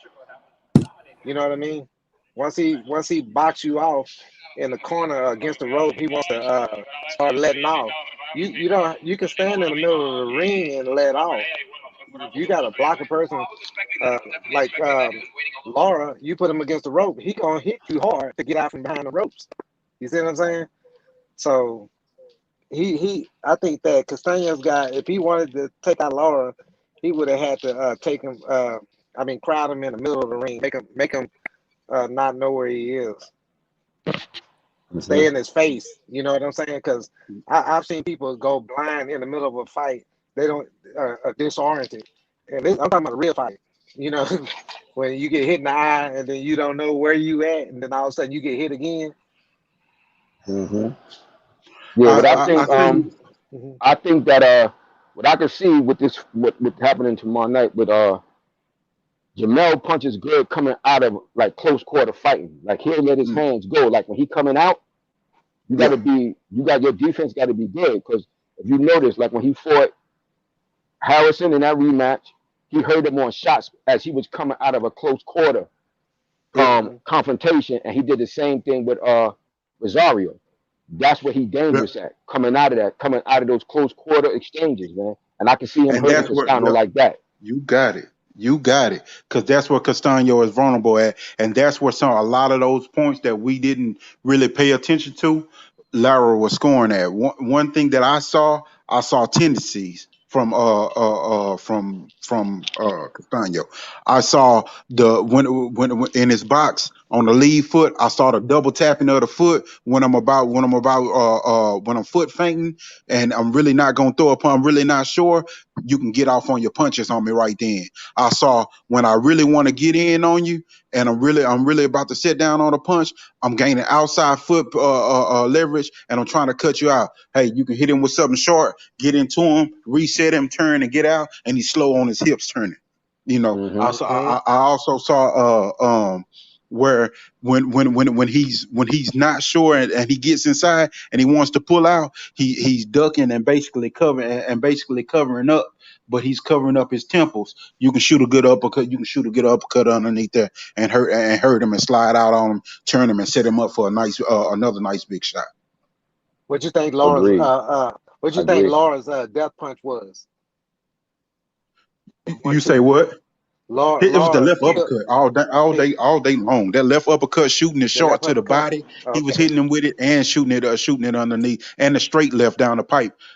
Best pugilist kept calling that all night. That straight left when he had that range finder out there. As soon as he doubled up on that jab and blinded him, bam, it was there. I think he was waiting for Castaño to bring his guard down to block the body, but then Castaño was smart to keep his hands up. And Laura, he kept throwing like one to the head, one to the body, and I thought he was just trying to get that 1-2 straight to the head, and that's how he would have done Canelo's big brother. Remember, he got him against the rope, and let off that 1-2, and then that was a knockout right there. But see, sticking to that 1-2 is what left this fight into the judge's card, because he was single punching the jab, and then he was hesitant and feint the 2, and then all of a sudden, every once in a while, he'll let the 2. It was too far in between that he was actually throwing combinations, or that he was actually effectively setting up those big shots and able to actually hurt Castaño. He really didn't have Castaño really hurt at any moment in the fight, except for in those later rounds where he hit him with some big shots, and you can see Castaño's legs to where the point where he wasn't in his box no more, to where he was squaring up and he was just leaning into his punches because he didn't have the legs underneath him, because he had got hit with some big shots. DJ, what's going on, DJ? I saw Castaño's getting paid for missing. Dre's finest. What's up, big dog? Oh, Jeezy. Yo, let me say something real quick, man. Let me say something real quick, and I'm gonna slide, bro. I just want to get these couple bars off. Look, and I ain't even gonna hold you. Look, I don't see what y'all saw with Castaño in the 12th round. I didn't see him looking gassed. I didn't see him moving backwards. I saw him still pressing the energy. I saw him still moving forward. I did not see him throwing that left uppercut as effectively as he should have. I thought that was the thing that he missed the most. Go back and watch that 12th round that we just watched together. That left uppercut was almost absent. I never seen him commit to it. Like we can, and when I say commit to it, I mean you can go back and watch the Tank Davis fight with Leo or watch the one with Barrios. Tank was really shooting for that left uppercut to the body or left uppercut to the head from that southpaw stance, and you can. It was almost like they saw something in the training clips that let them know that, hey, it's gonna be there for you. It's gonna be there, and that's all I wanted to say, man. Like, I think Castaño is it's gonna be a good matchup for Charlo. I'm disappointed in a lot of content creators and other boxing fans, myself included. Like, this fight didn't get a lot of coverage, and it's not getting the most coverage as it should have gotten. In a world where we all say undisputed matters so much, nobody's really I don't know a lot of content creators and fans hitting my show or saying, hey, I'm on my way to that fight or I'm gonna be there. I hear people was talking about going to Wilder. They was talking about Tank Barrios. They going to the Spence fight. Some people going to see Paul versus Woodley. But yeah, man, it is what it is, and it's gonna be what it's gonna be. It's your boy Nash. Breaking Beats. I see y'all on the next one. Thanks again for having me, Kyle. So it's all good. But I want to tell you this though. The reason why it's like that is because you alienate your fan base. It's hard for people to get behind you. You know what I'm saying? So he gonna take this. He gonna take this one on the chin, and then come back and then do his thing. But y'all, I'm gonna step away for a minute because I need to try to finish this documentary tonight, bro. Y'all can stay on. I'm gonna be letting y'all niggas on because my phone's gonna be with me. So it's not like I'm gonna be like gone away from my phone. So I'm gonna be in the chat and shit like that. But I'm gonna be on here, but I'm not gonna be in here because I'm gonna be working and shit. But I'll be able to see who pop up, and I'll be able to let y'all niggas in. But yeah, documentary tonight, can I bro. So I can watch it, get this website ready. Yep. I just want to leave. I want to echo a point that you made right there, Kyle, and I want to leave a channel. Leave a question to the panel, the channel, and the chat. Do you guys think the Charlo brothers, as a collective, as in Lions Only, are doing the best job of promoting? Because whatever we can say about Errol Spence and Bud Crawford, these guys go to Sway in the Morning, Breakfast Club. I don't see the Charlos over there. Tyson Fury, Wilder, yeah, it was undisputed, country versus country. I mean, it wasn't even undisputed, but it was country versus country. People were excited about it. I felt like, far as undisputed, it's been more talk about Josh Taylor and Ramirez. I remember the lead up to that because I'm a content creator and I'm also a fan of a lot of content creators.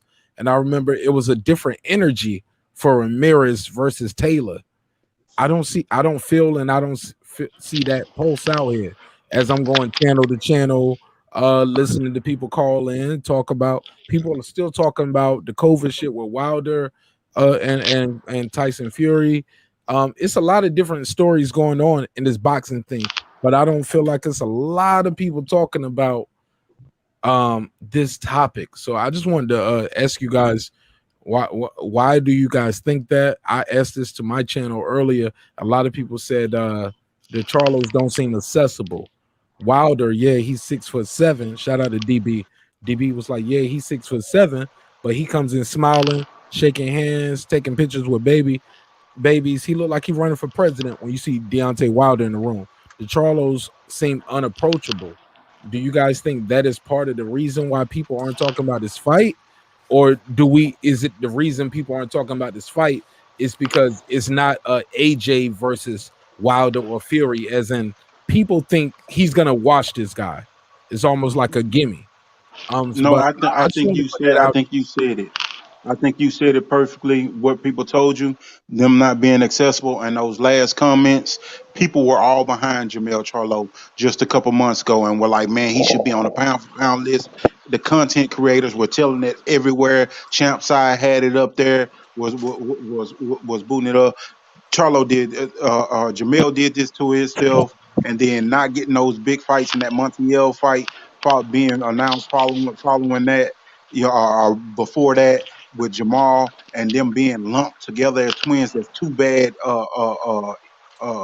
situations back to back. You know, the whole what's his name? Wilder's ex-coach, Mark Breland. The whole Mark Breland thing.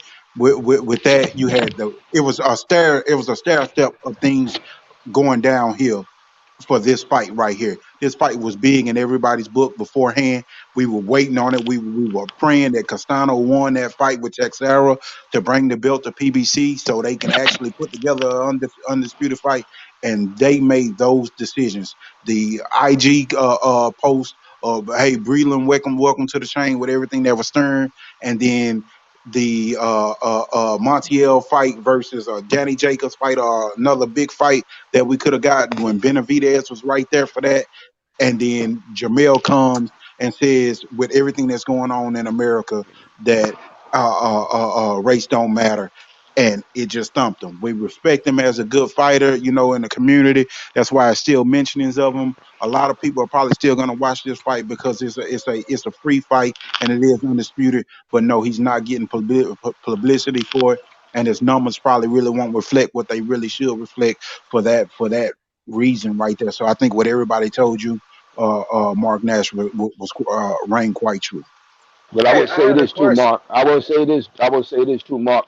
The question you put out also, a part of your question was, do you feel that they're doing enough? I don't feel, because you can always do more when it comes to promoting yourself, especially in this era. No. I'm sorry. I don't think they're doing enough. I'm saying what I was saying is I'm agreeing with you. Okay. I'm actually agreeing with you that I don't think that they're not doing enough. They could do more, because in this era, there is so much more you can do than you could have done 30 years ago because of social media. You don't necessarily always have to rely just on your promotional company. There's things you can do. So I agree with you in that assessment that they could do more. Be on all the shows you can be on. Try not to alienate yourself from anybody. So you can always go to different outlets. Even you guys shows. It's so much more that's open to the boxing fans that you could tap into. So in that regard, I definitely agree with you. They could do more. You could always do more. Who said that? Me, Best Pugilist. Best Pugilist. I want to echo that point. I did an interview with David Benavidez. He came through. Exactly. That's my point. Anthony Durrell came through. Stitch Duran come through. You get what I'm saying? Like, these guys are busy. Stitch Duran came through my channel the day after the Devin Haney fight. Like, so, and he's busy. You get what I'm saying? He's probably busier than fighters, but he still had time to do it, because you get what I'm saying? You guys got to train for a fight every 6 months. He's doing a fight every 6 weeks, working a corner. You can always do more. That applies to any athlete in any sport when it comes to that. There's a lot more platforms available than there ever have been. But these twins have also got the big head, I believe. They got a little stuck on themselves about their accomplishments. The money's coming in, the fame is there, they living good, and they got belts. And unfortunately, it seems like they've gotten the big head. They've kind of alienated themselves from the new media sources and other outlets like y'all mentioned. They don't go on Sway and other outlets and things of that nature. And then when you make certain comments, because if you guys remember this, when PBC released the fight schedule, we didn't really hold high Jamal's fight, so we figured it was going to be a watch. But Jamel's fight, we were really looking forward to. But another thing is, when Deontay fight is announced later, it overshadows everybody else's fight. But at the same time, when Jamel makes this comment in a negative light about Wilder, he took even more from himself as far as the spotlight, as far as getting people to come out and support him. I think part of why he made that statement is not only because he doesn't agree with Wilder because Wilder went against him against Harrison, but at the same time, he's probably trying to pull a little light off Deontay's fight because he knew it was going to overshadow his fight and try to put it on his, and it backfired on him. So it's a lot of things that they're doing wrong that they could do better, as you guys are saying. Mark Nash, I got a question for you, but I'm going to give you an answer to your question. I feel like there's many ways of promoting yourself. It could be saying something, or it could be silent, or it could just be yourself. And I believe they're just being themselves. So you can judge them from that if you want. Who said that? This Picasso. So I feel like they're just going to be themselves on their platforms, and we can watch them just like what's these Housewives, Atlanta or whatever, and all that good stuff. It's our choice to turn on that channel and watch them, and that's how they promote themselves, just being themselves. Now, my question to you is, and really to everybody, is what is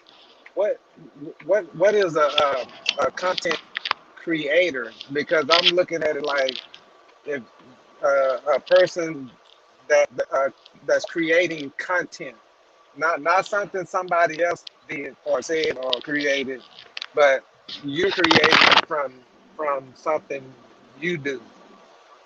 That's what I'm getting. But I just want to know, what is a content creator? Not just for you, for anybody. Hey, that was that last little part that you said, that was something big, and I think that's what's happening also in this case right here.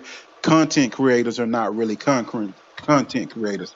It's a bunch of people going pull from the same quote unquote sources, and they just whatever said today, they just drop it on that channel, and this is the content.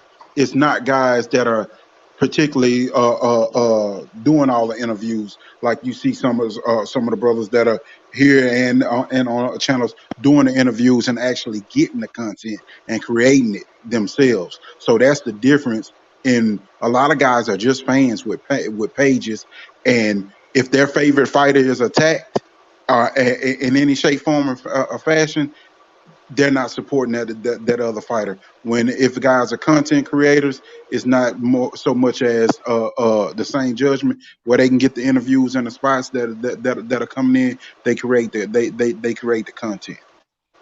Gotcha. Oh, and I have another thing is that I understand when you're like from giving a speech perspective, you're gonna have a title or the first paragraph or first sentence or however big that it's gonna be. The first thing that's said is gonna explain everything.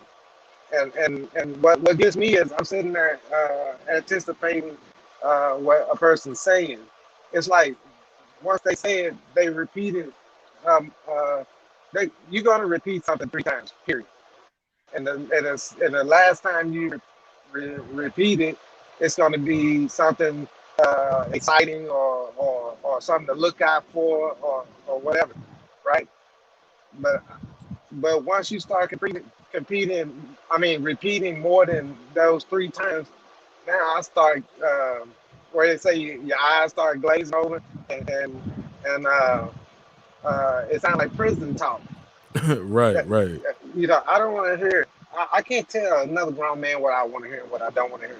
But from my perspective, I don't want to hear something repeated over 3 times.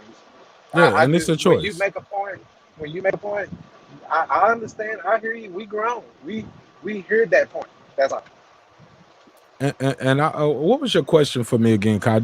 You posed an interesting question. I want to address it correctly. Can you repeat it for me, please? Picasso?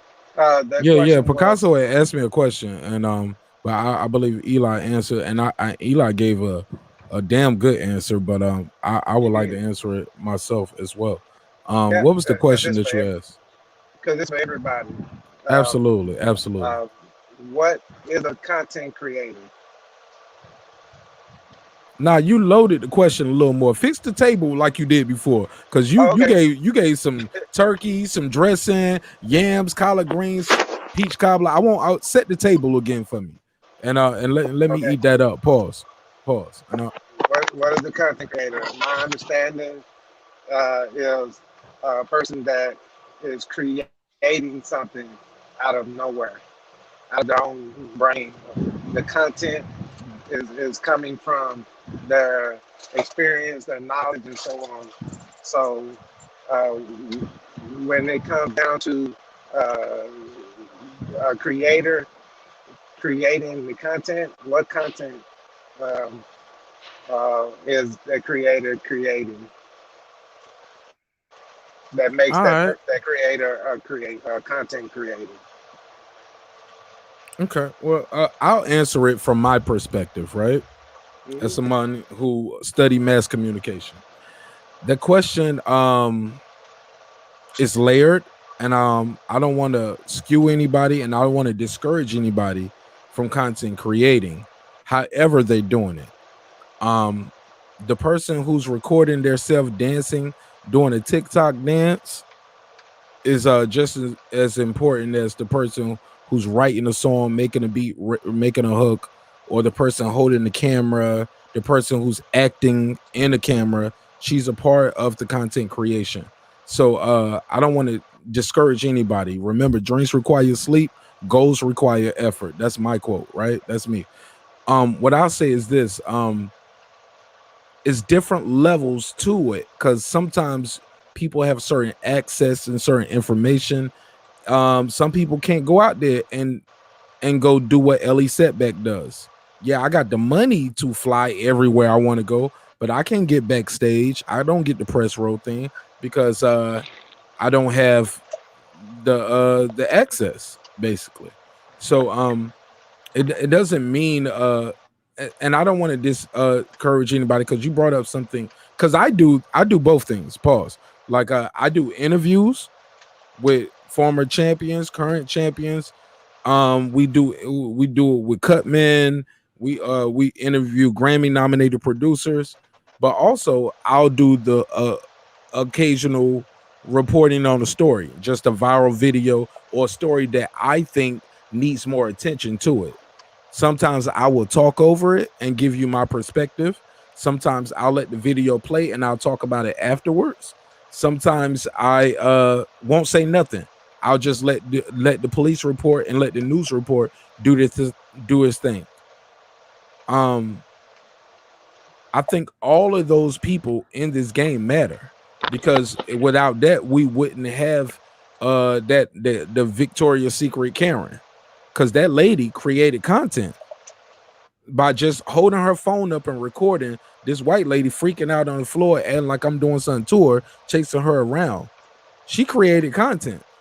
She created a story that many of us talked about, and I feel like that story should be heard. I feel like there's nothing wrong with that. But you don't want to get caught up in also, okay, I wake up in the morning, I smoke a blunt, have me a shot of Hennessy.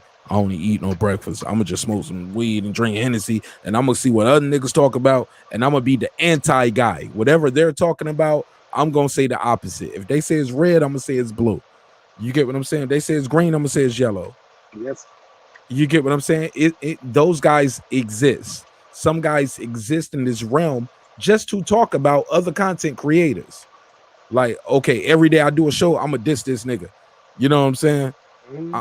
So it's a lane for all of that. But what you got to realize is you attach your name to that content creator, for better or for worse. You get what I'm saying? Yes, sir. And that can be a blessing. It can be a curse. But I just believe it's like 9 billion people on Earth or something crazy like that. It's like a couple billion in China alone. Like when you sleep in your hometown, other people are awake in other parts of the country, other parts of the world. Drop some content. You know what I'm saying? Everybody don't like boxing. I did a show tonight. Somebody sent me the biggest super chat I had all night, and he was like, "Hey, a lot of people, or she, I don't even know if it's a boy or girl, but they was like, a lot of people dropped off when y'all stopped talking about hip hop and y'all start talking about boxing." I get it. I used to split the show up. Monday was boxing because we would talk about the fights over the weekend. Wednesday was relationships and race and all those kind of things, and Friday was open mic and hip hop. I was trying to structure the show too much, but I was splitting the audience, and I realized I gotta surprise the audience. I don't want to put them in a box. I want to merge the audience. So that's just me. I'm going on a tangent, but I just wanted to say you're right. It's different. You're right, but you're also wrong. It's different levels to content creation, and we shouldn't diminish those people who just hold the phone. We shouldn't diminish the people who just share it. You get what I'm saying? Because sharing is how we bring awareness to social injustice. If it wasn't for those people sharing it and telling us about what's going on here, like Kwame Brown's a perfect example. Like, he's a content creator. Like, but really all he doing is cutting the camera on and just talking. Like, so does that mean he's less of a content creator than somebody who goes to interviews and actually interviewing people, or somebody who makes compilation videos, or somebody who makes TikTok videos and opinion-based shows? All these shits matter. All these things matter. I don't mean to call them shits. No disrespect to none of those content creators, because I am one. You get what I'm saying? But if you'll watch my show, you'll see. Yeah, I got some viral videos that kind of went crazy, like the Stephen A. Smith shit I did with Sha'Carri Richardson, where it looks like he's responding to her. It will surprise you if you read the comments how many people thought that was a real thing. It's shocking to me, but it's not real. I just put it together because I know his stance on marijuana with athletes.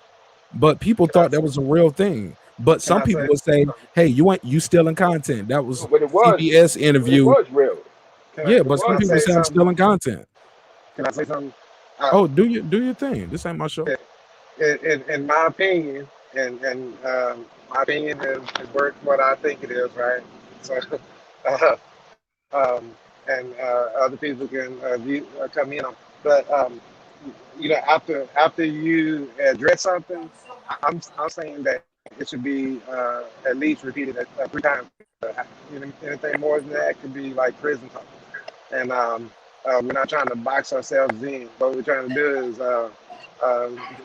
speak our piece at least 3 times. The last time you introduce it, you talk about it, and then you end it with something exciting. If you want to, Picasso, let me play devil's advocate. Go ahead. It's the 3rd time for you, but it's the 1st time for somebody else. Like, don't think that small. The earth got 9 billion people. Yes, the 3rd time you heard it. Shit, I don't know how many times Collins and Yams been viewed, or if everybody on this even panel heard it. But this shit ain't reached 4,000 views yet. But yeah, it's getting close. It's new to all of y'all, but it's old to me. So yeah, it's your 3rd time or 4th time hearing it. But it's new viewers coming in from everywhere, every day, all day. Like, it's old to you, but it's new information to somebody else. What I'm saying is, whatever the subject is, when like say we got I can't see it right now, I'm driving, but say we got 10 people on the panel. In order for all 10 people to answer one question, we got to keep it to a limit, and then each person is going to leave you with something exciting for you to want to come back and hear them speak again. So that's all I'm saying is. How about those people leave the panel and let new people come on the panel? Because everybody don't think the same. Or let's read the chat. Let's take some calls. Everybody don't think the same as the panel. Like me, I don't like the masturbation circle. Pause. You know what I'm saying? If everybody on the panel agrees with me on the show, I need somebody to leave. Because I'm asking people in chat, who else thinks Tyson Fury is a good guy? Because I think he's scum. Or who thinks, wow, you know what I'm saying? I like it. I think it makes great content. Some people don't like that. Some people like, nah, I ain't supporting the enemy. They look at it like that. Me, I don't have a dog in the fight. I don't win no money on none of this shit unless I bet on it. You know what I'm saying? I have somebody I'm rooting for, Wilder. You get what I'm saying? Clearly, obviously, for obvious reasons. If you have 10 people saying something different, I would want to hear them, but I want them to keep it short. If you got 10 people saying the same thing, at least that don't mean they right though. After that first person say something, and everybody agrees. I feel that that's a fallacy. They can just say, "I agree." Picasso, but that's a fallacy. What you just said. Let me be clear. How many commercials you watched that said 9 out of 10 didn't say Colgate is the best?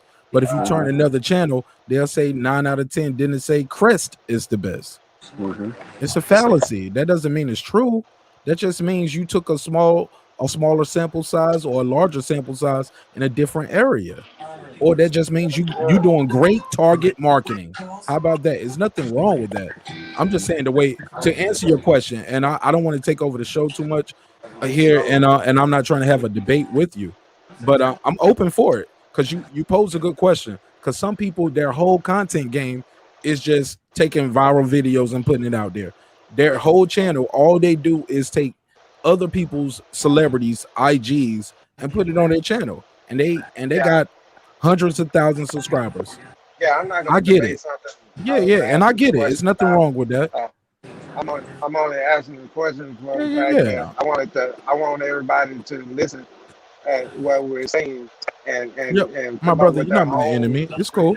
And come up with our own decision, because I see how, like, when the person is talking, we all can, a smart person will sit back and listen, right, and get their own analyzation out of it. Which that's me. I sit back and I listen like I'm listening to a preacher. and we're gonna learn today. And I'm not gonna say anything, and then I go on. I'm like a ninja in the background somewhere. You'll never see me, but I do know, from my learning. I can't hear you. Somebody got a TV going on real loud in the back, bro. It's real hard to hear you. I do know from my learning. Can you go backward a little bit? Start over a little bit. I'm sorry, I couldn't hear you. Yeah, I'm gonna go back to. I understand where, as in my learning and teaching, I understand that if you answering the question, or even giving your content, it should at least be where, like you said, structure. I think you said you don't have to have too much structure, but I think it's just simple structure. Period. Just break it down. It's gonna be you have the title of your story, right? And then you have the your say on it, and you explain your say in the body. This is like doing a book. This is how you read people too. And then on that third time you repeat yourself, it's a conclusion. Now the conclusion is supposed to be somebody got you're gonna leave a conclusion, which is gonna be something exciting. It's gonna be all this. You can be ecos and all of that, persuasive, however you want to do it. But it's going to be something exciting for the person to want to come back. And if you, in my opinion, keeping it short is major for me, because if I go to sleep, I'm not coming back. I'm not even going to remember the question real fast. Go ahead. I'm done. Question. Because I wanted to get us back on track a little bit. You said that coming off to the Charlo conversation, based off of what are they doing right and wrong, what are they missing as far as marketing themselves, promoting themselves, and as content creators, it was more one of those things with people putting it out there, letting people know what's going on, giving people the body and the gist of where we're actually at in this fight, that it's actually happening, and then conclusion, the actual peak of it all is pretty much what I got from what you were trying to say. You good? Okay, that's what it was more about giving. It was more about people giving that content and not leaving us hanging when we started at one point, and just because something else interjected into it, all of a sudden everybody dropped off the Charlo fight. Everybody was like, "Oh no," and then we talk about the promotion of the fight and everything, when really a lot of fights are promoted through content creators right now. So a lot of it is the Charlos having to show up and deal with their community and be accessible, and a lot of it is content creators not just following the crowd and not just everybody said they was dropping off and not dropping off, and actually finishing what they start. You in Oak Cliff, right, Eli? Huh? You in Oak Cliff, right? No. I'm just outside of Dallas, man. I stay on the outskirts, man. But that's cool too. Me too. I'm in Oak Cliff and outside Dallas. I live in both places. But check this out. Can I reply to Picasso? Mm-hmm. Can I do a catch and shoot real quick? Yes, sir. But go ahead, Picasso. Go ahead. Take your shot. Quick, I just want to say, Eli, we're not drinking the water, and we know not to drink the water, right? So there we go. All right, let me do a quick catch and shoot, Picasso. Here's the deal too. The example you use, I get it, I understand it, but when you're conducting a live show and you're doing it in real time, people are coming, especially, I'm gonna just use me as an example. I don't know if you were talking about me, but I'll use me as an example, right? That question but I look, I'll be the billboard for the conversation. Fucking, I'm built for it. I ain't scared. My G. Just no. Hold up. That's what I'm doing. All I can do is give my opinion. Mm-hmm. Go ahead though. I'll wait. I don't want you to think I'm pointing you out. I'm gonna point me out. I'm gonna put me in there because I do what you did. I do what you said. So I think I'm a good example. And I'm here to defend myself, right? So we ain't got to talk about somebody else who ain't here to defend itself. I'll put myself on the chop. Come on, man. I'm built for this shit. I'll put myself on the chopping block. I don't care. Right? I can take the criticism. Here's the deal. Sometimes when you're doing that shit, man, in real time, like me, I know I'm trying to do a 2-hour show, 10 to 12, 3 days a week. When I first started, I was doing it 5 days a week. That shit is toiling on me. It's draining. I take too much time away from my wife and my daughter, other clients, other people. I'm trying to, as the show grows, my client base grows. You get what I'm saying? So it took a lot out of me. So let's go to 3 days. In the future, I would love to just do it once or twice a week.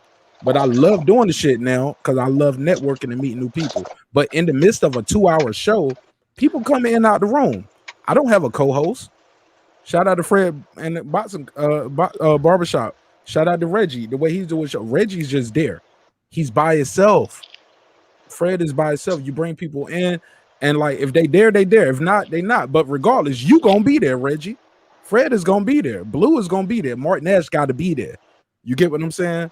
So in the midst of people coming out of the room, yeah, I might have to reiterate my point. It's a 2-hour show. If I only said it 3 times, the people who came in on the 30-minute mark or hour 1 or hour 2, people seeing you new stories in the midst of a show. Once your show getting popping, like people going, like other content creators gonna join in. They're gonna say, hey, you should talk about this, or hey, how do you feel about this? Let's collab on this.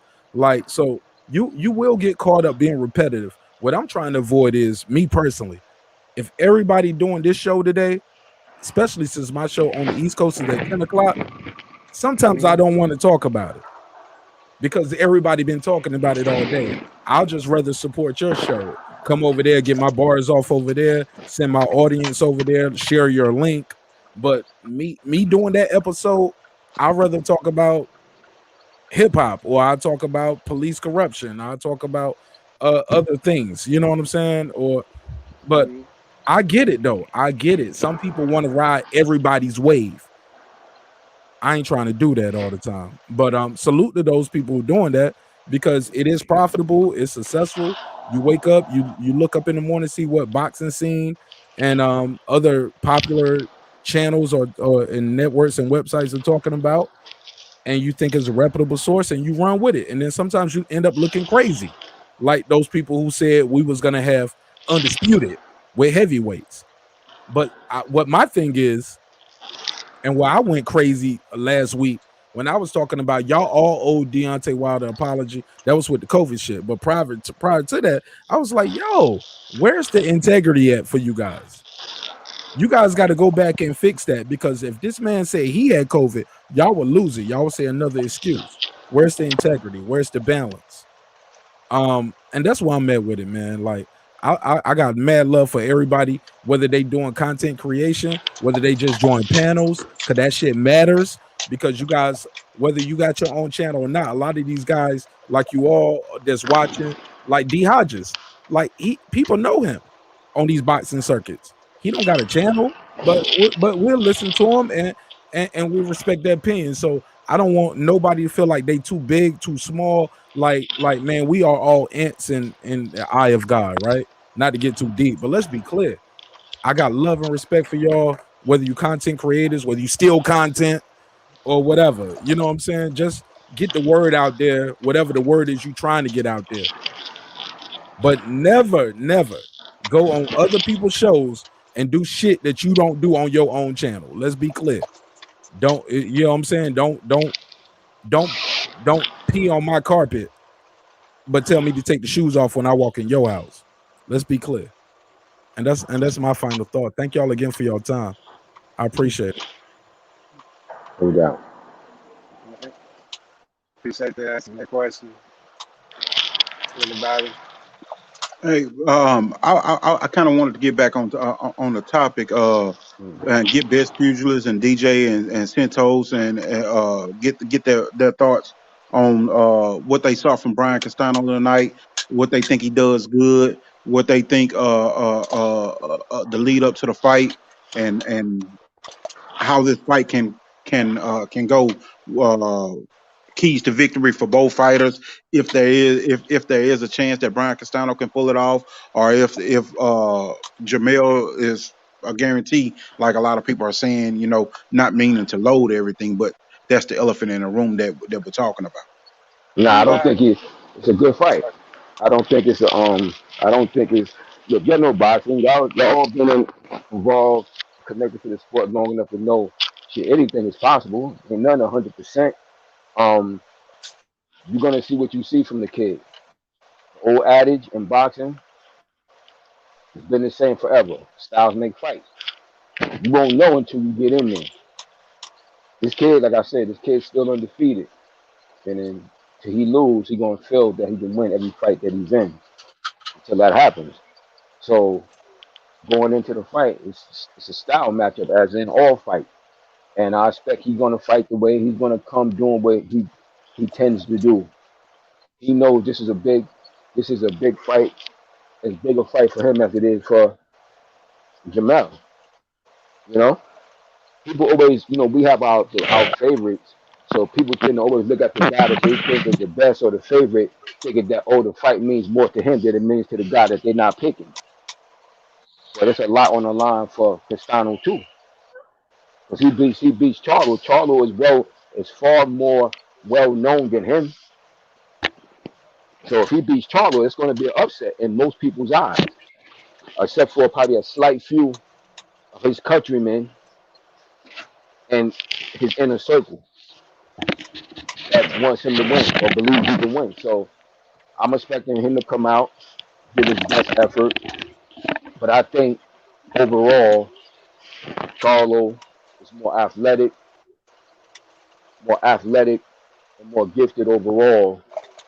And he's very determined. And I just think he'll find a way, because of the style, to come up with the victory. Either by mid, I would say a mid to late round stoppage, or a clear unanimous decision. And if I answer that question, in my opinion, I think Charlo Jamel is a few steps ahead of Castaño. So he'll stay ahead of him and finish ahead of him.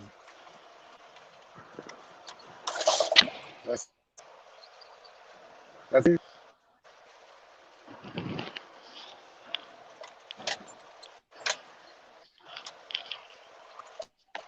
Santos, you there? Yeah, I'm here. I wasn't sure whose time it was.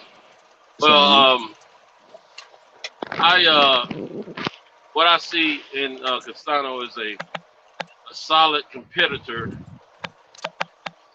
a boxer who's a busy boxer, who's in your face, who's gonna come forward, and he's gonna make it competitive. I do not see him being a threat to Charlo. I do not see him knocking Charlo out. All I see is this is probably going to go 12 rounds, because Castano don't look like the guy that's getting knocked out easily. He could be knocked out, but he probably isn't that type of guy. I mean, he probably has a guy with a great chin, who can take a punch. But we got somebody knocking on something. Thank you. And I don't see him.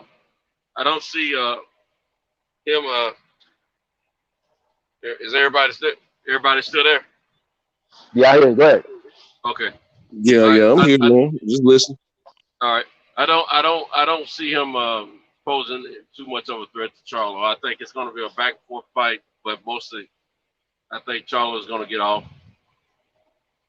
I don't see Charlo getting in trouble. I just think this is going to be a win for Charlo. It may be a 12-round decision. I do see the kid showing up, but I don't see him being a threat. Just a busy competitive fight. That's about it.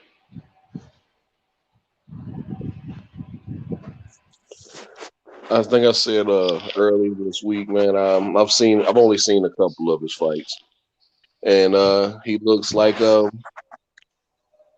pressure fighter who's gonna come forward until you make him back up.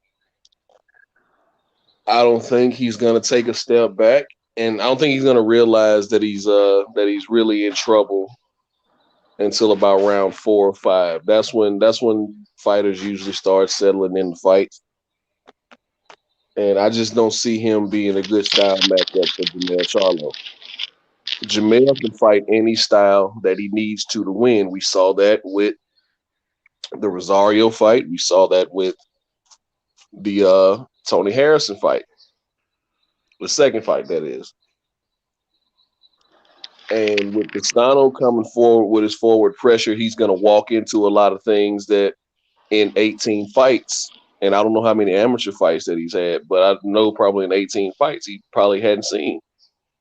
And I don't see Jermell stopping him.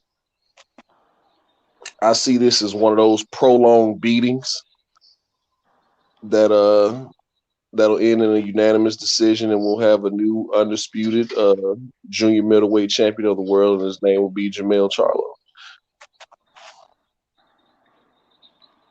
Mm-hmm. Yes, sir, man. I joined the panel late, man. What's been going on with everybody tonight, man? Damn. Oh, not too much. We watched we watched Brian Castano versus Erislandy Lara. And you know, everybody got a gauge for Brian Castano's fighting techniques and what type of fighter he is, and giving a lead up to the fight and what they think, what their breakdown is on their final thoughts. Okay, I forgot which guys I watched. I didn't watch the Lara fight, but I watched a couple more of his other fights. Did you watch Soro? Him versus Soro? It may have been him. I don't remember. Bald head black guy. Bald head black guy would have been, I believe, in yellow and white trunks. Yeah, one of them was a black dude. I remember that. okay, yeah, that would be Brian Soro. I didn't really look at their names. I was just looking at, okay, sure, whatever. Here's the guy. Okay. Did you notice any tendencies? Give your breakdown. Give your thoughts on the fight. I mean, he's just one of those guys. He's not gonna back up. He don't know how to quit yet, and it takes somebody to, when you're at this level and you're a champion. Oh, I watched the Teixeira fight too. That's the one. That's the other one. But he's still young in his career. I'm not sure how old he is, but he's still young in his career, and he's undefeated, and he's been in some tough fights, but he doesn't know how to quit yet, and he doesn't know how to lose. So Jermell is going to have to beat that part into him. And, that can get dangerous for a fighter. That's how young fighters always end up getting stopped, because they don't know how to quit and they don't realize, oh, shit, I'm in trouble. Because I've been hit before. I've been in dog fights before and I always came out the back end of it. But his thing is, that's part of the breakdown, is he's always walking forward. He feels like at this point, that he can take anybody's shots.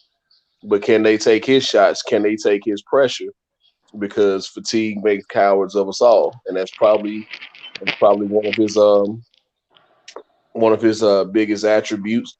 I really don't see him. I really didn't see him gas out in those two fights at any point, because if you're going to be a pressure fighter, you have to be in supreme condition to stay in somebody's face and not give them room to breathe, because you're not going to have room to breathe yourself. You're still going to be in the pocket for counters. So that's why I believe he's going to walk into some things that he hasn't seen yet coming from Jermell Charlo. Mm-hmm. Yes, sir. Yeah, it's going to be interesting. Because the kid is a good fighter, because like I said, the fact that he has a victory over Errol Spence as an amateur says a lot to me. Errol Spence was a damn great amateur, and his style was pretty similar to it how it is now. He didn't have to make much of a change when he came into the pro ranks, but he was pretty much pro ready when he came in. Because if I remember correctly, Castano, he had a lot of amateur fights. He had like 100. He had over 100 amateur fights. They said on that on the thing. Correct. He had well over 100 amateur fights. So You know, he started boxing when he was like 11 years old. So he got a lot of experience in that ring, both from his amateur and now his pro career. So he's used to, his style has been pretty much the same style his father trained him to have his whole career, both as an amateur and as a pro. And with the style that he fights in, that's what he knows. Like, so I would expect that he's going to come fighting the only way he know how. He can't do anything really else. He's not going to really step around too much and back. He's going to try to bring the fight to Charlo, which I think could work for Charlo in the sense that he can catch him. And I'm not even looking at him expecting for him to use the jab like that, because Jamel don't really use his jab like Jamal does. Jamal just uses his jab more. Although Jamel has a good jab when he chooses to use it, just doesn't use it as much. He looks to set up those bigger shots. So I'm expecting it's going to come a point when they're close. When they're in there close, and Jamel's standing in there with him, fire him into the body and head, that's where he's going to hurt him at, somewhere along that line of the fight. And probably when Castano feeling some of them shots from the body and coming up top and him trying to pull out, that his defense is not going to be as precise and he's going to get hit with shots. Charlo is good at that. But a lot of the knockdowns Charlo scored, he scored with guys when they pulling away from him, he started digging to that body and come up top. You know? So that's pretty much what I'm expecting. You know? But Castano, I agree with DJ in the sense that when the guy hasn't lost, he doesn't think he can lose until he loses. Or he know. And he said that in that all access thing. He's like, I ain't never lost a fight as a pro. So, you know, that's in his head. And Charlo, like you said, I agree with him that Charlo gonna have to beat that into him. You know, about what he does in the ring that tomorrow night. Yeah, he's gonna have to beat it into him because he on his own not gonna. From what I've seen of the kid, of his own he's not gonna just quit. Like Jamel gonna have to make him quit. So, question following off of that. It seems to be unanimous for the most part. We know anything can happen in boxing, but the favorite in this fight is Jermell Charlo. With that being said, where do you guys see the historic nostalgia of this of this fight? With it being the first middleweight four belt champion in this weight division? The junior middleweight, it's a big thing. Yeah. It's a big thing. It hasn't been done before. No matter how you may feel about boxing, it's a big accomplishment. Because there's 4 belts now that are recognized as titles in the sport of boxing. Prominent titles, I should say, because it's actually more than 4 titles that exist, but 4 prominent titles. You know, so if you can pull that off, that's a big thing. Yeah, that's a very big thing. Yeah, it's history making. He's the first to do it. Yeah, never change. It'll never change in the history books. That's right. Y'all see me and Boots on the bag? Hold on. Oh yeah. I see. Hey boy, you look like you were struggling to get around there and grab that bag. That motherfucker, he was hitting that shit hard as a motherfucker, dog. Oh, now I was just about to say, look like you moving, Kyle. That what he look. Yeah, exactly. He working Kyle. He making Kyle move. All 230. Hey, Cal. No disrespect, bro. You look a little scared, like you worried about a punch slipping around that bag. I can tell. I can tell. Behind that motherfucker. You don't understand how hard it was to hold that motherfucker down. See, you talking that shit. No, I've held a bag before, bro. I know what it's like. But you got to put your face in it a little more, man. Man, the only thing I put my face in is some coochie. Yes, man. I'm messing with you anyway, bro. I'm messing with you. Hey, Kyle is crazy. What's the that was a nice privilege and opportunity right there to get that. Oh man, for sure. Who's head in the bag? I didn't hear that. Boots Ennis. Boots Ennis was hitting the bags. Ron Ennis. What he got on his head though? No, that's another fighter that stepped in on another clip. Fighter.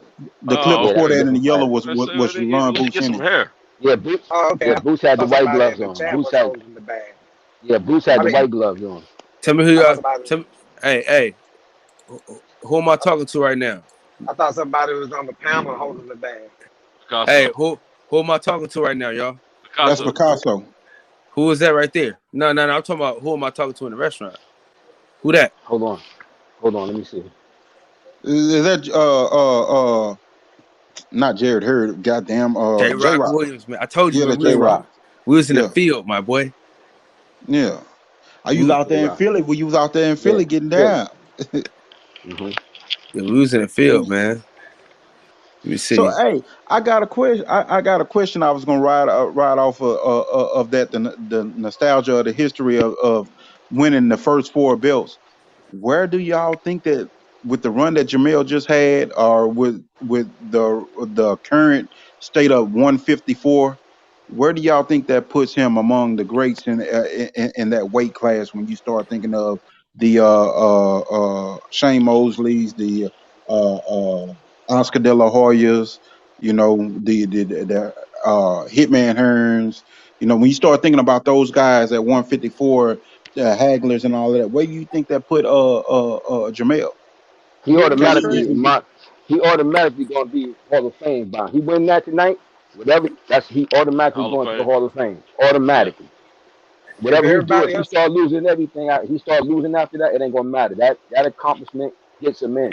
Now, as far as where he's gonna rank, he's still climbing. He's still climbing. You're gonna have to give him high respect for accomplishing what he did. No matter how you view the sport today. Yeah, you gotta give him his credit, but he's got to finish his career out and complete his body of work, because those other guys we're comparing him to, they've already completed their career, complete their body of work. So you gotta compare apples to apples, oranges to oranges.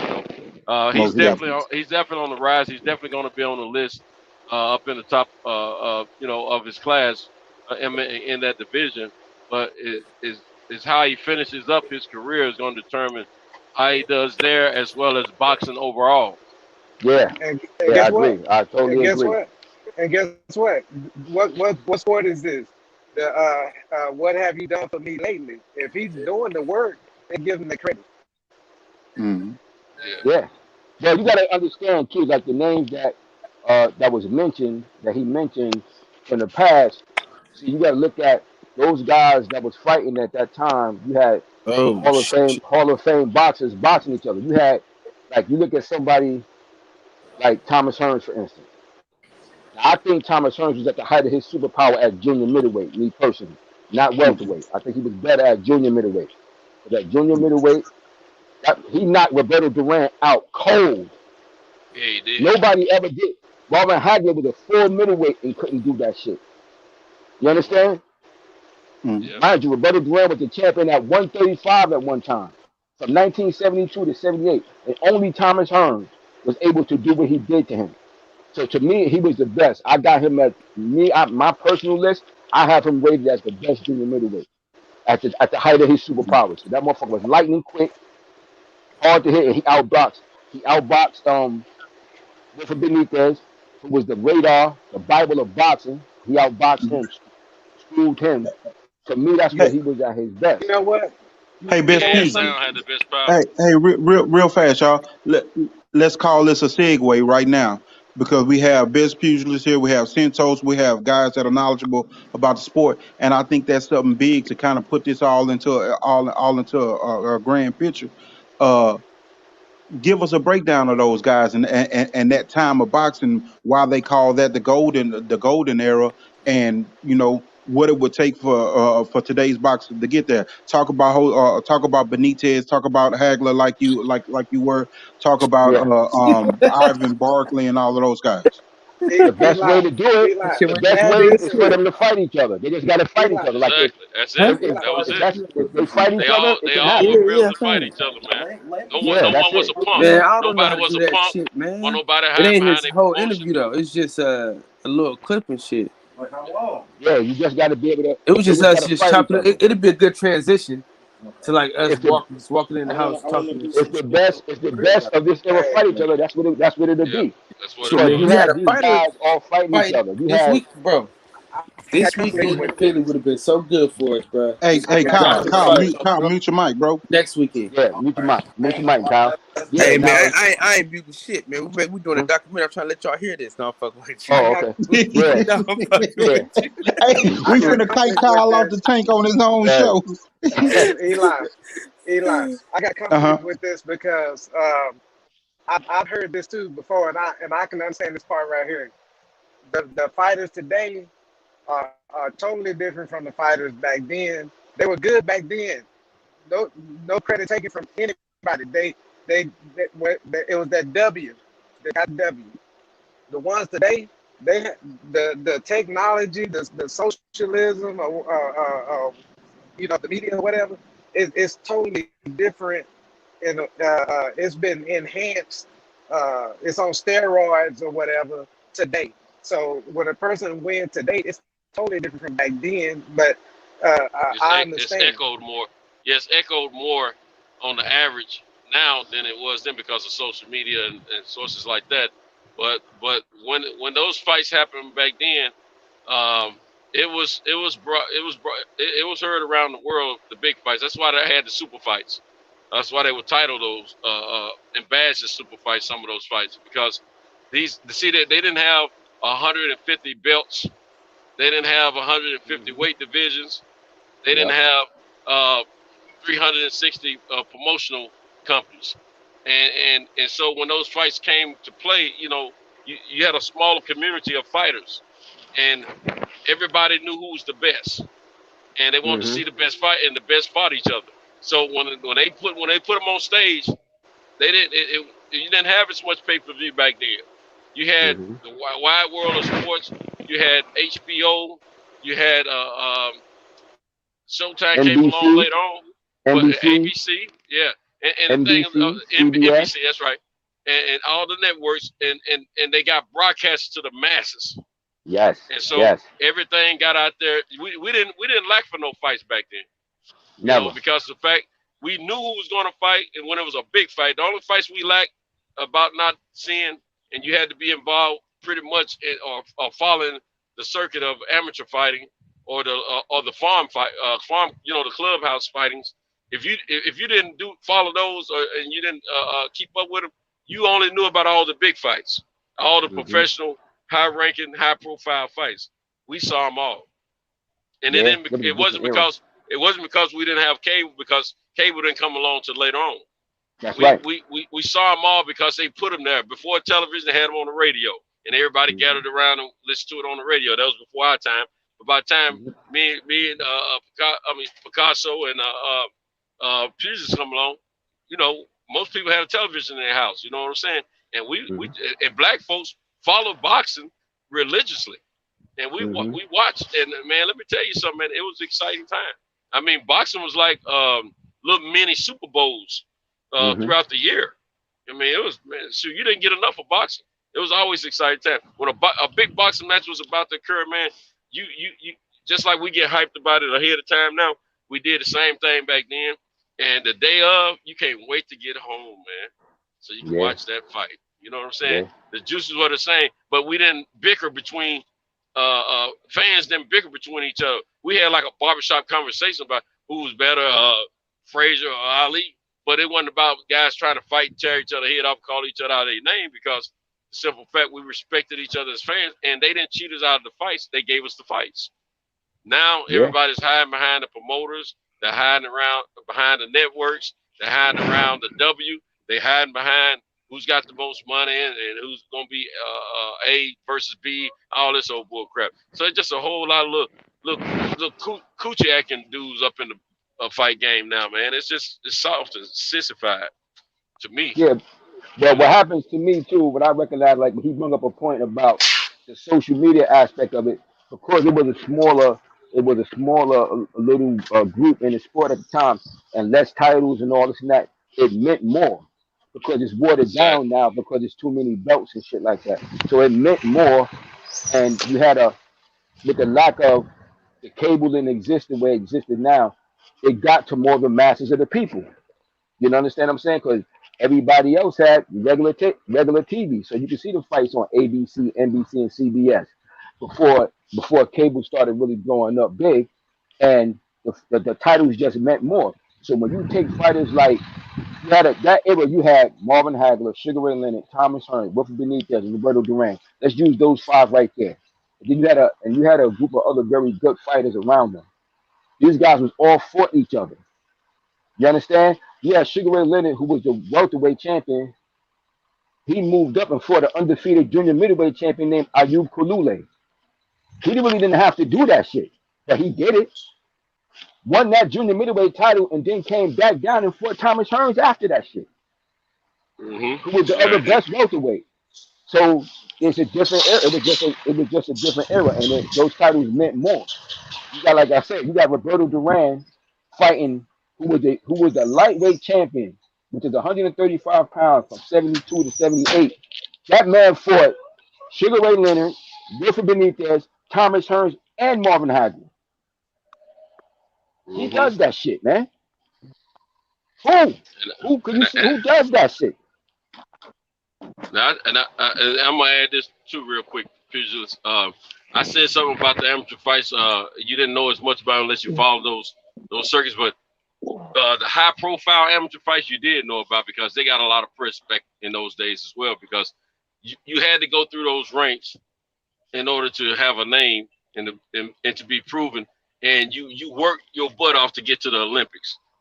And you try to do your best in the Olympic trials to get to the next step. When you get to that level there on national titles and the Olympic trials and or fighting in the Olympics, you were somebody, and you paving your way. It was like, okay, football players, basketball players, they had to go to college, right, before they get into the pros. But that was your college, the amateurs, and going through the nationals and all that kind of stuff in boxing. And there was no lack of information about that stuff. We had the magazines, we had Howard Cosell and a few other folks. Freddie, I said for the fight doctor, Pacheco. Yeah, Freddie Pacheco. Yeah. We had before Larry Merchant and Jim, whatever his name is, Jim Lampley. Before they came in there with all that old biasness in the game, man, we had some folks that was talking about these fights, man, that we could rely on to tell us at least 80% truth. Who had the goods and all that kind of stuff, and so we respected them. You know what I'm saying? We can't respect all that stuff. That's why we got this thing with this new media versus old media, because the fact that we started getting that watered down narrative spinning of what they wanted us to feel, say, and think, because they want us to be, think about what they wanted.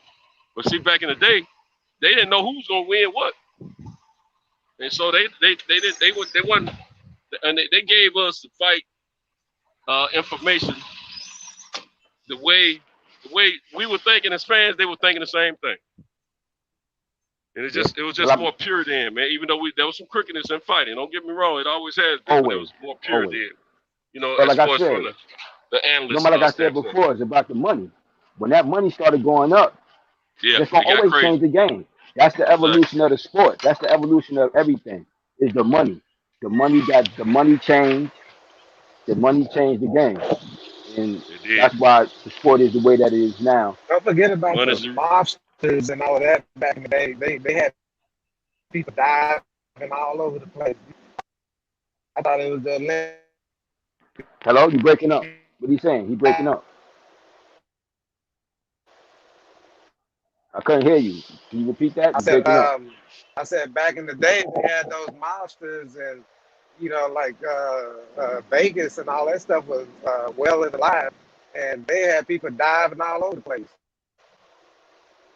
Yeah, that's an intrinsic part of the sport. It always has been, Even right now, on lower levels, that still happens. It may not necessarily be those old time gangsters and marshals, but it still happens. It still happens to this day. But I know this former kid that started in my program. He took a fight with some guy set him up with some fight. He took a dive in that shit. He showed me that shit. Yeah. You understand what I'm saying? But it's not like how it was with the gangsters, Marvel, but you still have it happening on lower level. It's a part of the sport, unfortunately. You know. You see what I'm saying? You got promoters out here promoting with a strong pimp hand, and you got promoters out here promoting with a whip in their hand. Yep, that's fact. You know. Hey, Best Pugilist. Didn't you, if I recall right, didn't you spar Bernard Hopkins for one of his fights or something? Yeah, we worked together down at in Philly. We was training. We was working with Rick Frazier. Tell me how that was, and tell me tell us what fight that was. It was when Rick Frazier was fighting Roy Jones. When Rick Frazier was going to fight Roy Jones, Rick Frazier, the former cop, former New York City Golden Glove champion, the former cop before Roy, HBO, we was all down in the camp in Philly. Bernard is Bernard was the master boxer, man. You know what I'm saying? I told you that's when I first met Bernard, and after he had lost that fight to Roy Jones, if you notice, stylistically he fought different from the time he lost to Roy Jones to after that. And he was telling me one day, like, basically that's the fight he had always wanted. He wanted that rematch with Roy so bad because he felt like he didn't give his best performance. Because he said I was nervous. He was nervous because shit, that was the biggest fight he had in his life at that time. Roy Jones had been an Olympian, so he'd been in big stages like that shit before. But Bernard hadn't been in that, so he felt like he underachieved a bit. He didn't do quite as well as he thought he could do. So he was very motivated. He always had wanted that. But you remember they got into that beef about the money when he started blowing up, and then it was about, it should be 60-40 and all that shit for a little while. So that's why the fight ended up taking place later than it should have. But Bernard's a master boxer, man. He really learned the game. Because when I met him, Bowie Fisher was training him. Bowie Fisher was his head trainer, and Nazim Richardson was his assistant then. And he's a master boxer, man. He knew how to do so much in that ring, like to dictate where he want things to take place at. He had good movement. He could step around. He had a very high boxing IQ. Philly's a fight town, man. Philly a fight town. Like, I ain't gonna front. When I was over there, that shit was a straight fight town. And you watch some of them guys sparring, man, them shit was like real fights. I was like, God damn. Like, Philly, that shit ain't no joke over there, man. And what he did was, I just found that what he did was he took the knowledge of the street science, man, and he implemented it more into his style. Because I think he was more of that Philly style fighter on the first half of his career. And then he implemented all the boxing stuff that he learned, and he implemented it into his career. And boxing with him was like that. Like, you learn from him. Like, he developed a real good boxing IQ. Even down to nigga took me out running out there in Philly. Like, he had that shit down to a science. Even down to how he ran. Like, his boxing IQ was high as hell. That's why when he fought and haven't been in there, he quick, he could move good, got good defense, and like he could turn it like he just had. Best thing I say, he had a great boxing IQ, man. And that's why I knew, because I won money that night. I won money when he fought Felix Trinidad, who I was a big fan of. I had the privilege of meeting on a couple of occasions. Trinidad was a nice guy, man, and I liked him a lot, but I was like, he can't beat Bernard Hopkins, yo. I said Bernard Hopkins too, his boxing IQ was too high, and I knew he was just too driven at that time. When I was around him, I felt he was too driven because he really wanted that rematch with Roy. He felt at that time he wasn't still getting the respect that he felt that he deserved, because he felt like he wasn't still getting the respect at that time that he really deserved until he fought Trinidad. The fight he really wanted, though, at that time was really that Roy Jones fight. Gotcha. He told me that shit. Yeah, he said that he was telling me that that's what he really wanted more than anything. It never materialized at that time. He wanted it to. It happened later, but I knew that's why I didn't feel Trinidad could beat him, because I was like, he's so driven for that fight, like I can't see him let anything interfere with that shit. You know, I said in his camp, like when we was training, because he was like the chief sparring partner. Because my manager had him working as the chief sparring partner, basically trying to mimic like Roy Jones style. Mm-hmm. So he was the chief sparring partner against Rick. You know, and he used him as the chief sparring partner, and like I said, he was I just noticed him to be a very giving dude, man, at that time. And like I said, he was just skilled, man. He got a lot of skill, man. Kind of coming back to nowadays, I got a 2-part question. What fighters do you notice with that type of IQ right now at the highest level? And since we've been talking about fights happening and are more so not happening due to money and business and all the egos and everything, he had a fight that really kind of showed the fighting spirit in him. And I kind of wanted you to touch on it, and you kind of led me that way. Oscar De La Hoya, when he fought Oscar, he was undisputed, but Oscar was coming off a loss and moving up. But Oscar was the bigger name still, and Bernard took the B side to that. Yeah, he understood that. You gotta remember, Bernard understood that because unlike those guys, he didn't have a big amateur career. You understand what I'm saying? He wasn't coming out of prison. Yeah, he came out of prison. He started boxing because after he had started boxing, just before he got locked up, but he wasn't taking it serious. But he started taking it more serious after he got locked up, and when he came home and shit, trying to see if he could make something out of his life with the boxing. But he knew he was still. He always used himself as an underdog against them guys. He felt like those dudes. They was like the silver spoon dude, and he was like, y'all got to get my shit from the dirt, the mud. Like them guys was all stars already coming into the amateur, so he was willing to do. Because I don't know if y'all remember. You remember early in his career he was with Butch Lewis and Michael Spinks. Remember he was with Butch Lewis. That was his promoter, Michael Spinks. When he got I remember you telling us that. I forgot all about the. I remember you. Yeah, he was with. Yeah, that's what he was with, Butch Lewis.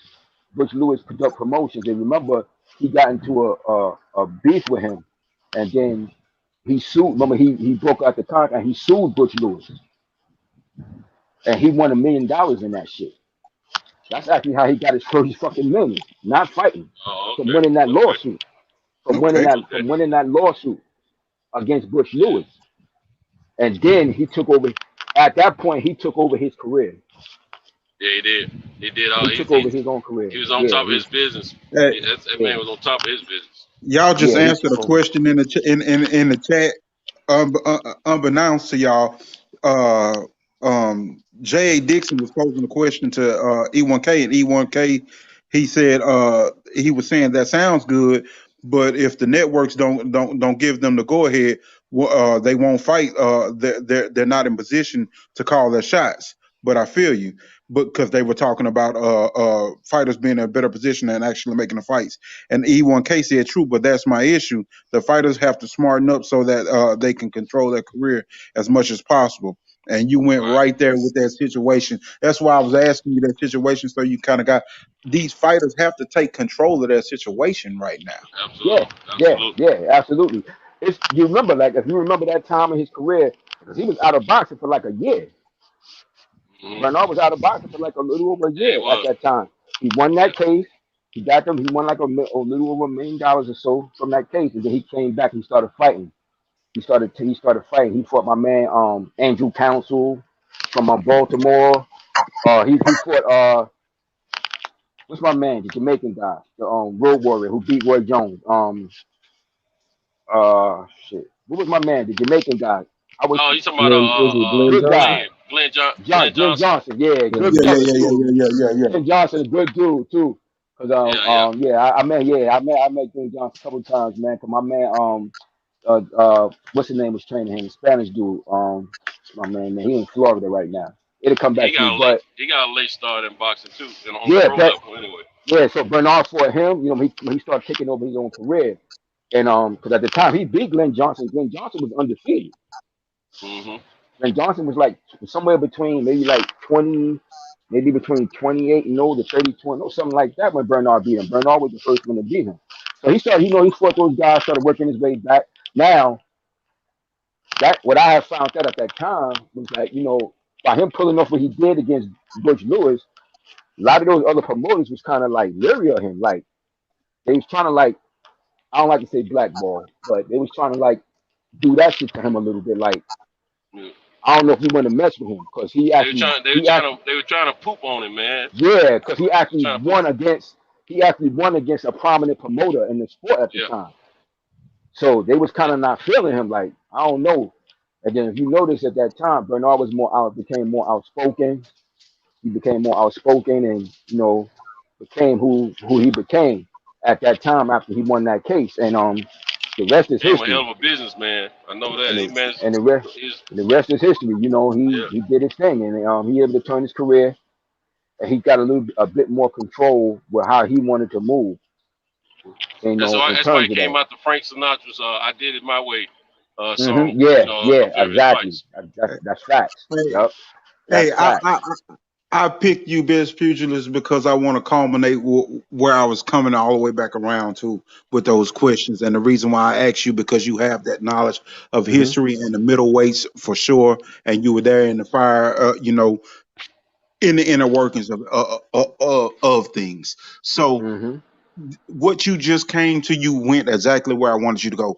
What you just came to, Bernard wasn't always the most popular fighter. He wasn't always the fighter that everybody wanted to give all the glory to and shine to, but he became a great fighter, and he had to be more outspoken and he had to be more outlandish than the rest. And even when he was undisputed, he didn't get the same glow and shine that Roy Jones had. I liken his career to where Charlo is right now. Yeah, fighting for the. Go ahead. That's a good analogy because them guys, because you gotta remember he came up in the era against those Olympic dudes, Oscar De La Hoya, Olympian, Roy Jones, Olympian. These guys was already predicted to be stars coming into the sport. Bernard Hopkins was a nobody. He came out of nowhere.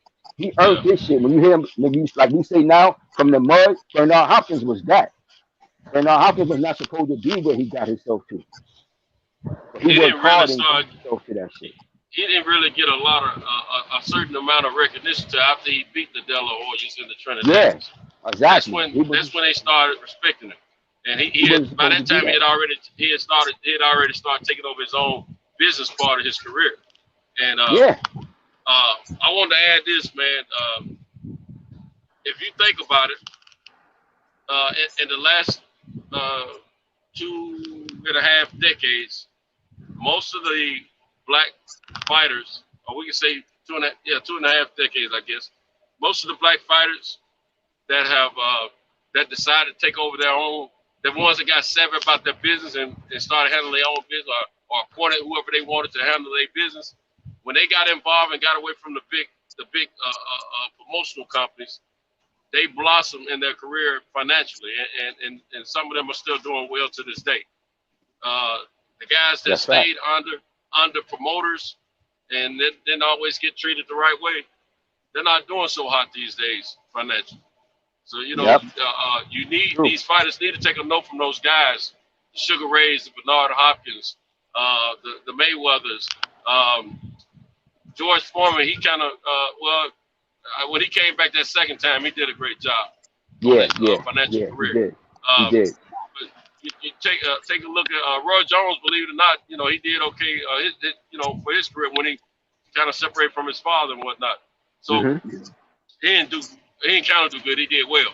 So these guys are still doing well financially, man. If they're still with us, and these fighters of today, they got to recognize that, man. They need to understand that they need to be more business savvy, be on top of things a lot more, and quit leaving it in the hands of everyone else. You can appoint somebody to be on top of stuff, but if you don't inspect what you expect, you're gonna have a problem.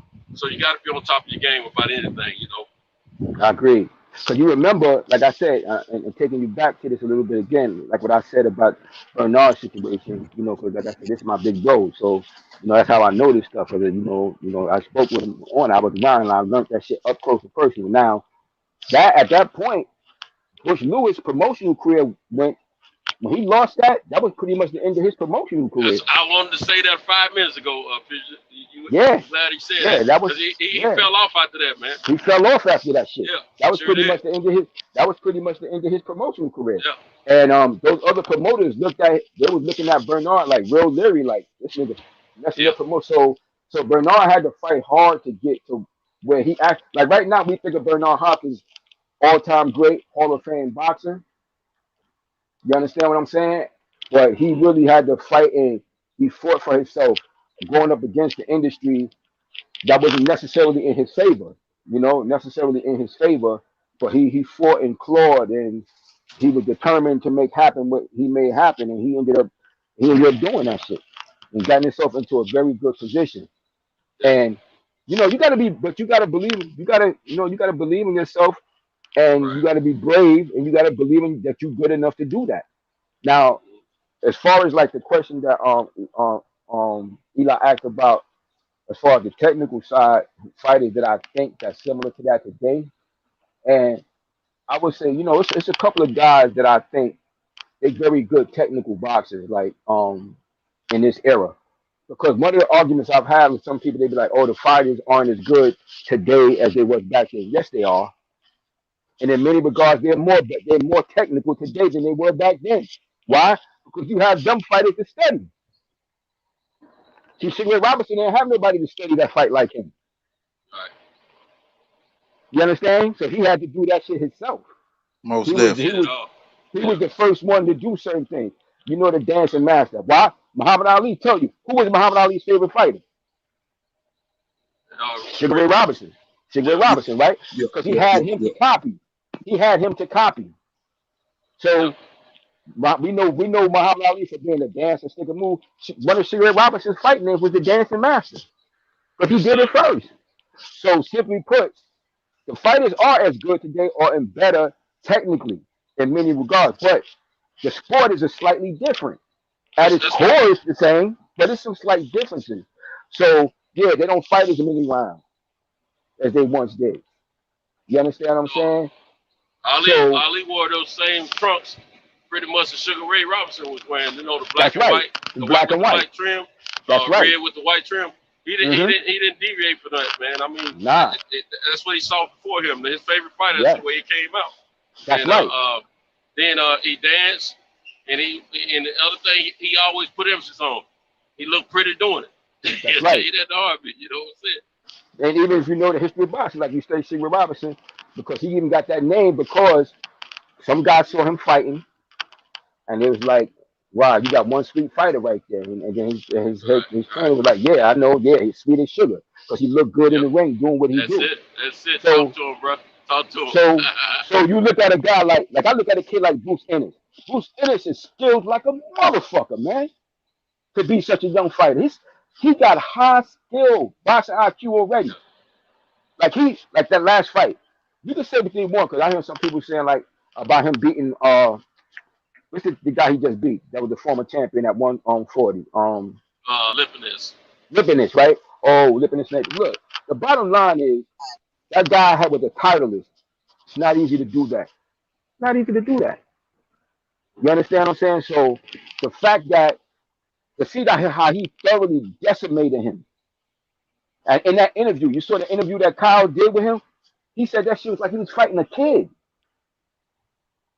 That guy was a titleist not too long ago. Hey. He said, I felt like I was sparring one of the kids in the gym. Boost the truth, bro.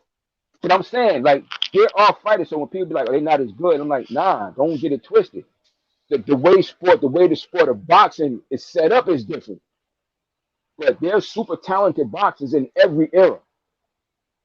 They always are. But the way the sport is viewed now is different than it was 30, 40 years ago. But each era, you got talented fighters that exist, that got real gifts and could do real good things in the ring. You understand what I'm saying? So it's not so much the actual fighters itself. Yeah, life conditions is slightly is different now than it was back in the 1940s or 50s. But you have a lot to learn from. You have fighters, you have young fighters doing things now that, only highly trained boxers could do. And you have kids doing it earlier now than they would have been doing it before. But it's always like that in the sport. It's always like that in the sport. So it's the evolution. It's the evolution. It's just the evolution, man. It's kind of like we talked about in AAU basketball, where the kids, the understanding of the game, where it may not be so much jump shot shooting and technical as what people think. They understand the game flow more and situational stuff more because they're being taught that by the ex-NBA players and stuff. And these fighters are being taught that by the Hall of Famers that are still sticking around the sport, and those guys, more so those guys that were in the sport that may have not been so great, but they were students of the sport and passed that on.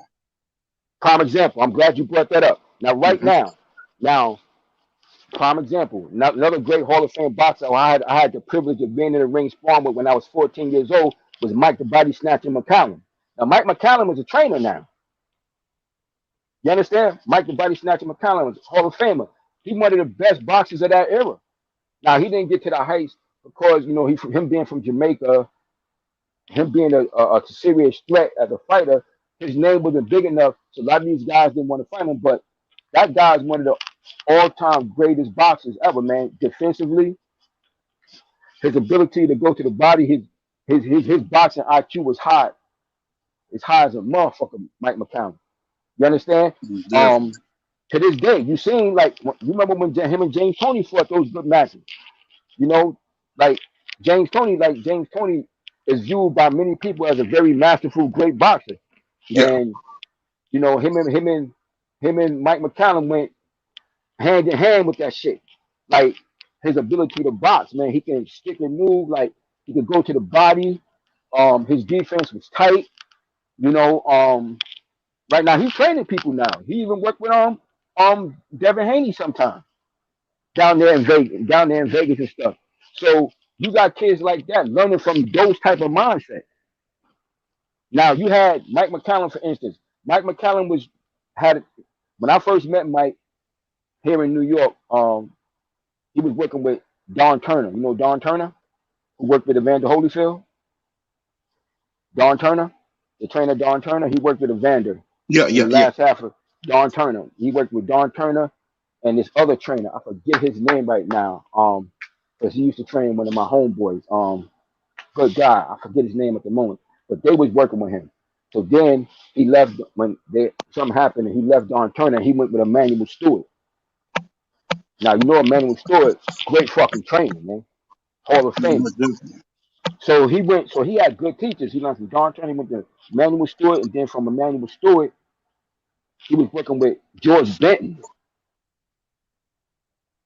George Benton was a master boxer, was a great Hall of Fame boxer and a master trainer. George Benton trained Pernell Whitaker, Meldrick Taylor, Mike McCallum, James David Tour. He trained so many of those great fighters, man, from that main event stable. Johnny Bump City Bumpers, he worked with them. You know what I'm saying? These are the people that somebody like Mike McCallum learned from. So then you have a kid, let's say like he working with Devin Haney a little bit. Devin Haney getting that knowledge, man. It's a few guys out there that still spread around the sport like that could teach like that on that level. You understand what I'm saying? So when you learn it from somebody like that, you getting real good boxing information, man. Straight up. You can't get it much better than that. Didn't Holyfield end up leaving Don Turner after what? Did he leave him because of the deal with the cut man and it ended up costing him that fight? It was something along that line. When in his career, when it comes to that money shit and things affecting his bread, especially towards the end of his career, Evander was dealing with a lot of he wasn't as healthy, obviously, as you get older. You know, got injuries and shit. You know, but it was something along that line. You Yeah, know, he had from the what I cut heard. that kept reopening, and the Yeah. man had told him that you ain't need no cut, man, in the corner, and then the Hmm. cut he got cut above the eye, and it Yeah. kept reopening. I think he left him Hmm. after that. It was something You about, know. yeah, dealing with that. So, like I said, the reality is, like I said, you have these type of, you know, those type of guys, you know, still around. You got James Toney still around. He in the boxing, you know. You know, these guys know these guys are real great. Like those are the type of guys. Or like Buddy McGirt. Buddy McGirt was a Oh damn yeah, oh yeah, oh yeah. excellent boxer, excellent boxer. You understand what I'm saying? You know, these are dudes I actually had the privilege of being around as a kid. And these guys, they was great boxers, man. Like, Hey, um, you know what? I got a glimpse of what Guzman brought to Jamel. That was a interview on one of the channels, and when okay, since you started talking about the greats that was in there, they asked Jamel what was it in this fight that Castano would see from him that he would be surprised from, and you brought it up earlier, and it dawned on me. He said he'll be surprised on how well I judge my distance hmm, moving in and going out, and how well I can how well I can box from transitioning from that. yes, And I think he was talking about that in effects with bringing Guzman into the camp. yeah, that was a good move. Guzman was a good, talented dude, man. Like, well schooled boxer. You know, he can definitely learn from somebody like that because you know that guy was a talented, good fighter, man. Like, you know, he had a very gifted, probably underachieved, could have probably Mhm. definitely achieved more, but you know, he working with you, he working training people now. Got some real information, man. Some real good stuff he That, could teach. that also showed, you know, for you to be able to analyze that from the outside looking in, and as a boxing enthusiast, for you to be able to analyze that in that Harrison fight, that was a big thing, that pulling back and being able to fight, Hmm. pulling back that extra Yeah, shot. And for him to say that in the interview today, and for yeah, me to hear him say that, I was like, mhm, wow, when you brought that up just now, because he yeah. did bring that up when he was talking about adding Guzman to the camp. And I thought it was more about head movement, but it shows that as a boxer with an IQ, and as a boxer going to add pieces to your camp to make yourself better, this man actually evaluated that and actually went and got that piece to help him. And the team is not ego driven to where you have Derrick James like, oh hell no. You know, it's like, okay, hey, this fighter was good at this, and it was an opportunity, and it's a Hall of Famer passing that knowledge like you were talking about just a minute ago, you know, back into the game and making these fighters that much better today. Yo, that's a good point. Yo, but that's good that he. It's impressive that he even added somebody like that. Because Derrick James is a damn good coach. I like Derrick James a lot, man. I listened Hmm. to him in the corner. I looked at some of his strategy before the fight, and he so far I've seen him be so dead on. So to be able to bring somebody else in to add on like that, man, speaks volumes about what you're trying to achieve as a fighter, man. You know what I'm saying? Like bringing in another great boxing coach, you know, Hmm. to add on that you can actually learn from and get some information that you can put into your boxing IQ speaks volumes, man. Like Hey, that's impressive to me. Derrick James' communication in the corner is beautiful. Just the other Love it. night when we were doing that breakdown, and to hear him tell Mel to, hey, okay, you've been boxing beautiful. Your condition is going to come into play now with him when he was on the Harrison fight, Harrison 2. He Hmm. told him, he said, you've been delivering that shot to the body, but when you deliver that shot to the body, I want you to double up on a jab. And when he Yep. when he duck, I want you to hit him. He delivered that shot to the body, and he seen it so smooth he didn't even have to double up on the jab, because he had already pumped it out there a couple times. Tony immediately ducked, and when he immediately ducked, there it was. He hit him with it. I was like, damn, that's beautiful. And just the translation from corner to in ring, the coach calling the shot and the fighter seeing the adjustment, because he could have just went for the double jab and Tony could have got underneath it.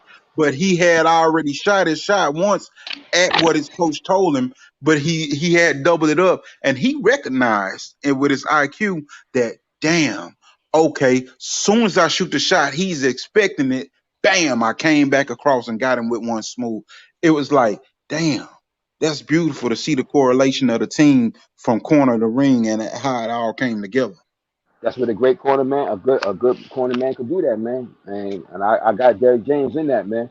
You know, he got one of the top fighters in already. Shit, he got two of the top fighters in the world, whether they get their recognition or not. And Errol Spence and him, and he a damn good trainer. Like on that All Access, Jamel talked about that. Talked about the fact of you can see that he trusts Derrick James, like Derrick James boxing IQ. Because Derrick James was sitting there and studying the fight, and then he was up there doing the pad work, and he was saying like he's so smooth with like how he worked with my style, like he's telling me what to like, and I agree with him. Like I agree with him. He's very comfortable and knowledgeable in there, and he studied those fighters, come up with a game plan, and I think that's why they're comfortable at listening to him. They'll trust him. You know what I'm saying? Because that's important. You know, your fighter, your charge got to trust what you're saying. You know, they got to trust what you're saying, and it's gonna be like in his corner. That's one thing he definitely got going for him. He got a good corner. You know, he got a real good corner. That's key in every corner, man. That's one of the high factor keys in every corner. I think that's why Wilder's going to be a little bit more successful because he trusts Malik. They got a real smooth relationship of communicating. And as long as he continue to listen to him and trust him, he'll be all right. You know, you gotta listen to your corner. If you don't listen to your corner, you might as well get on out the ring. Yeah, right.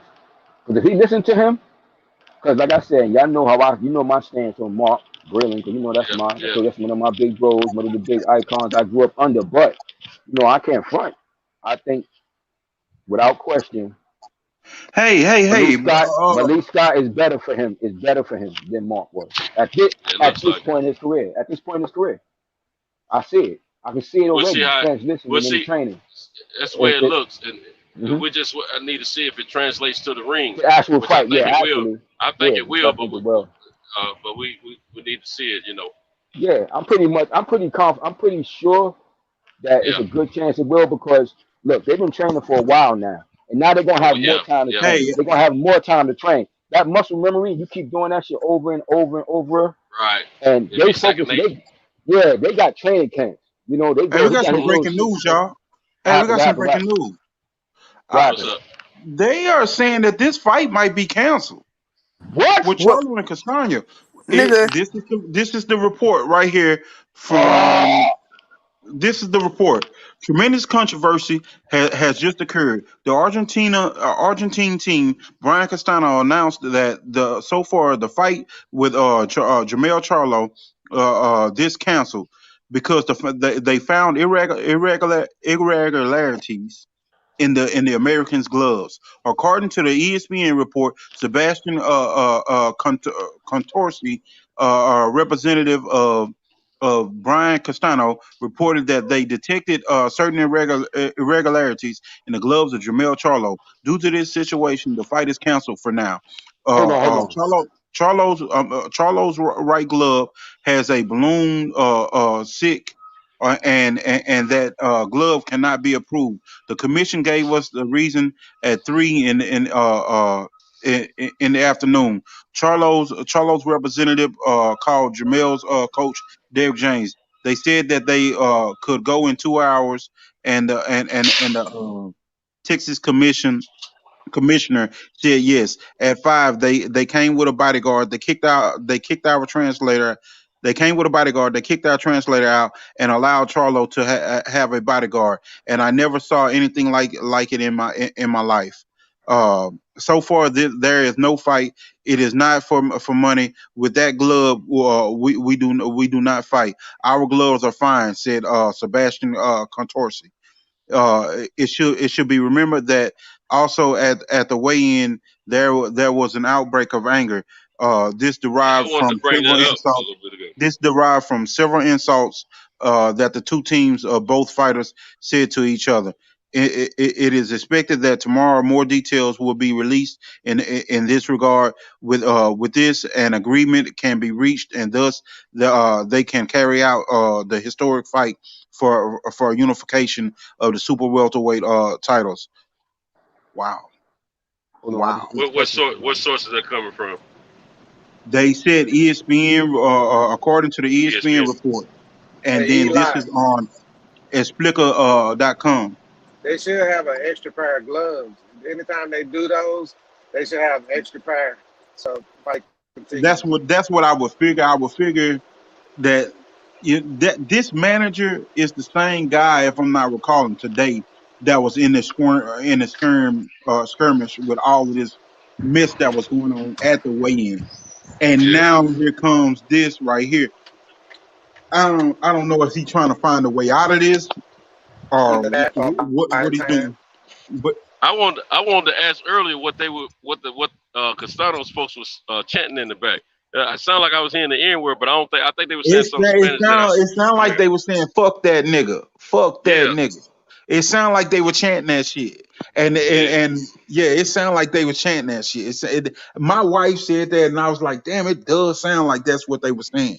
And to hear this now, it's like, man, it's crazy. And then, like, I saw him when they came up on the stage, when Castano came up on the stage, that manager tapped one of the guys in the team, so him to stand on one side of the scale, and he went and blocked the other side of the scale and stood all tough, so Derrick James couldn't come to the scale and sit his weight.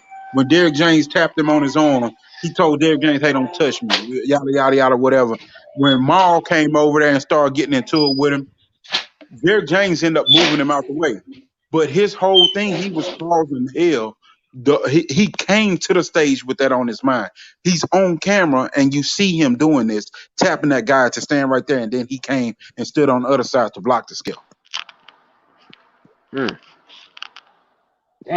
God, damn. It's been some drama. This fight right here, it should be buzzing.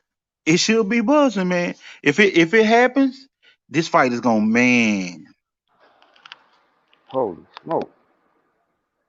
Wow. Yeah. Victor Granello said, "Yeah, that's the same manager."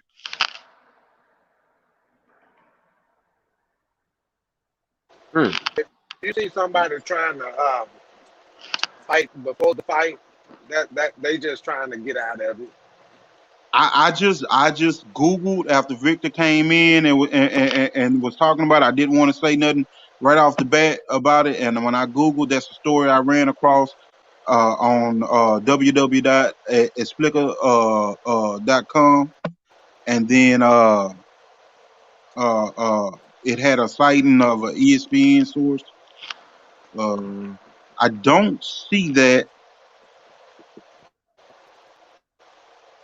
I don't see that anywhere else, but I do see it on that site, where that was the story that what I read to y'all word for word was the story on that. So that was reported 4 hours ago.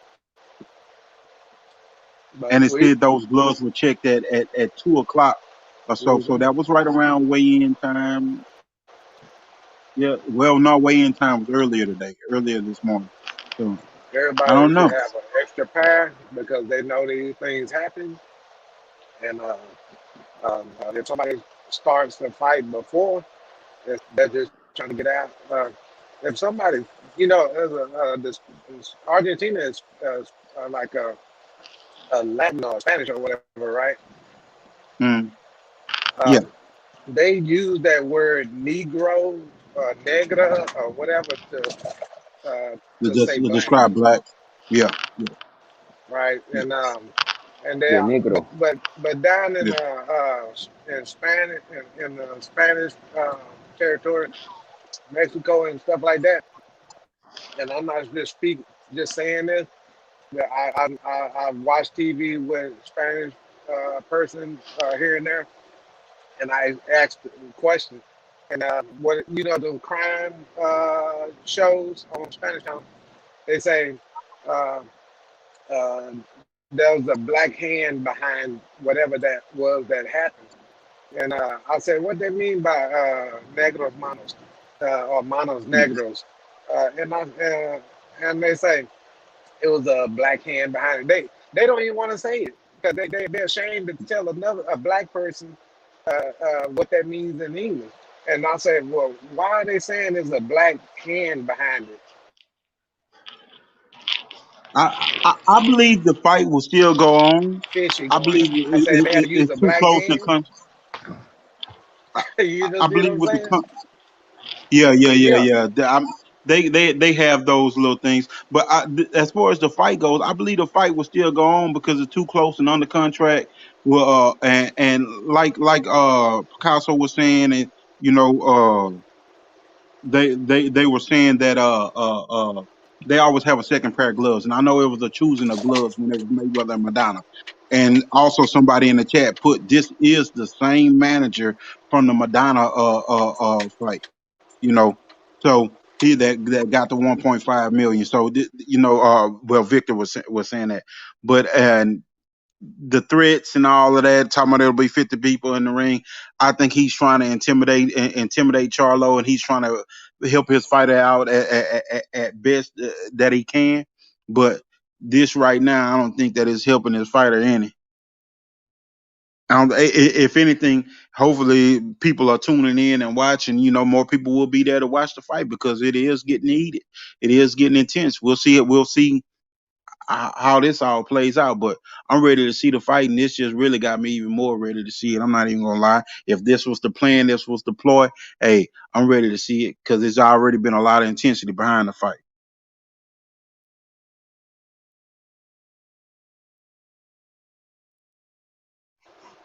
I think Mel is gonna do Castaños like he would if he was fighting Canelo.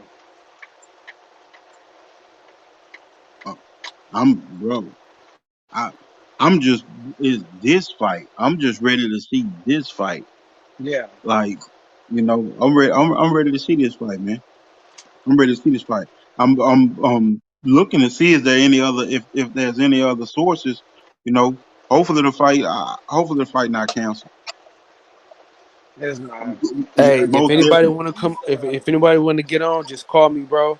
I'm about to. I'm not getting off, but I'm getting off. I'll be. You know what I'm saying? But if y'all want to get on, somebody just call me. Centos, you got my number, so just call me. So, because I gotta. Hey, Kyle, did you just focus a little bit more? Huh? Did you just hear that report, Kyle? Yeah. That fight happened, man. It's too much money involved. That's how I feel. That's how I feel.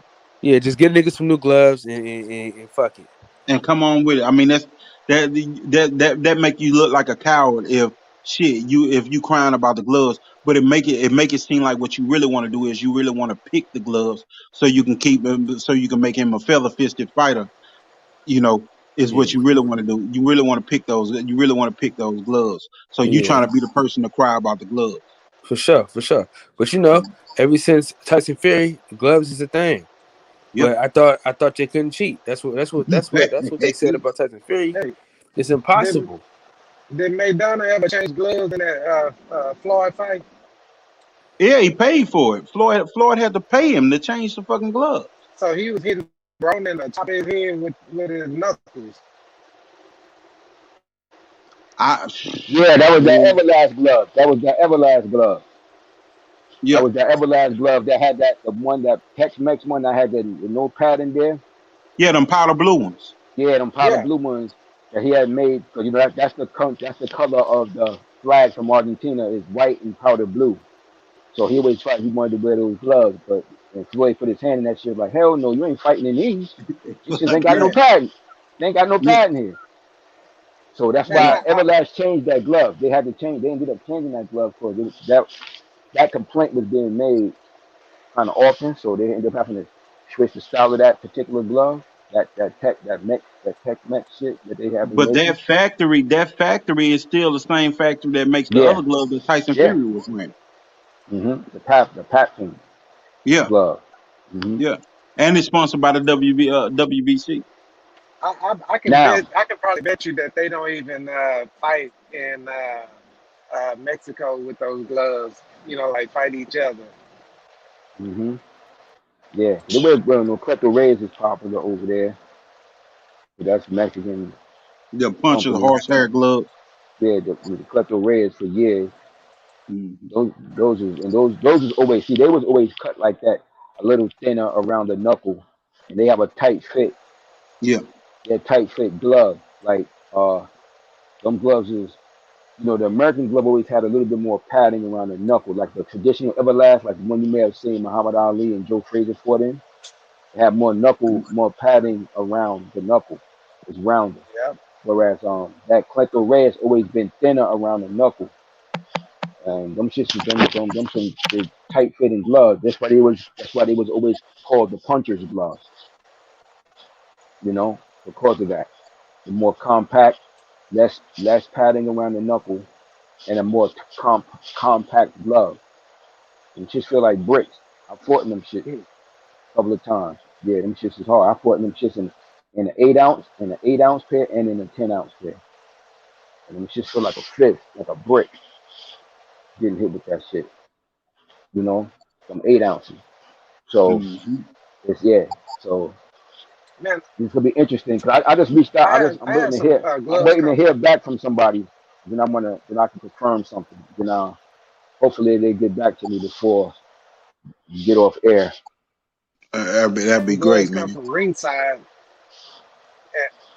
and I had some gloves come from ringside. If I'm not mistaken, I think they're ringside. And I felt the guy orbital bone through the glove. Mm-hmm. Yeah. And they were fairly new.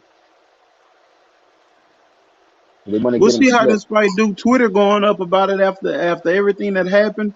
It kind of started to trend a little bit. So we'll see how this fight end up doing.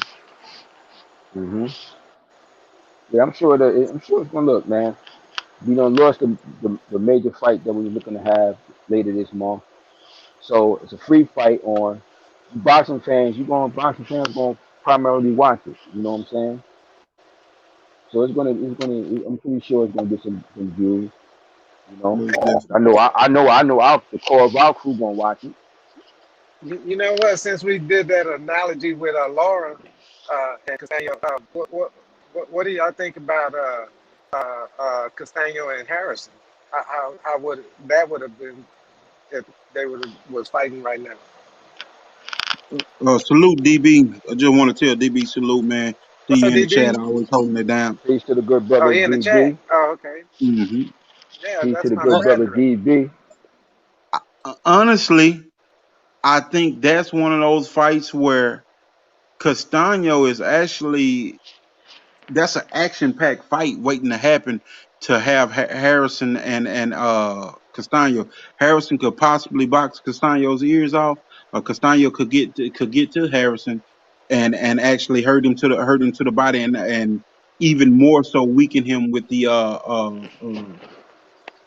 conditioning flaws that he does have right now as far as his stamina issue. Castaño does work good to the body, and at times changes levels and shoots those sharp inside uppercuts.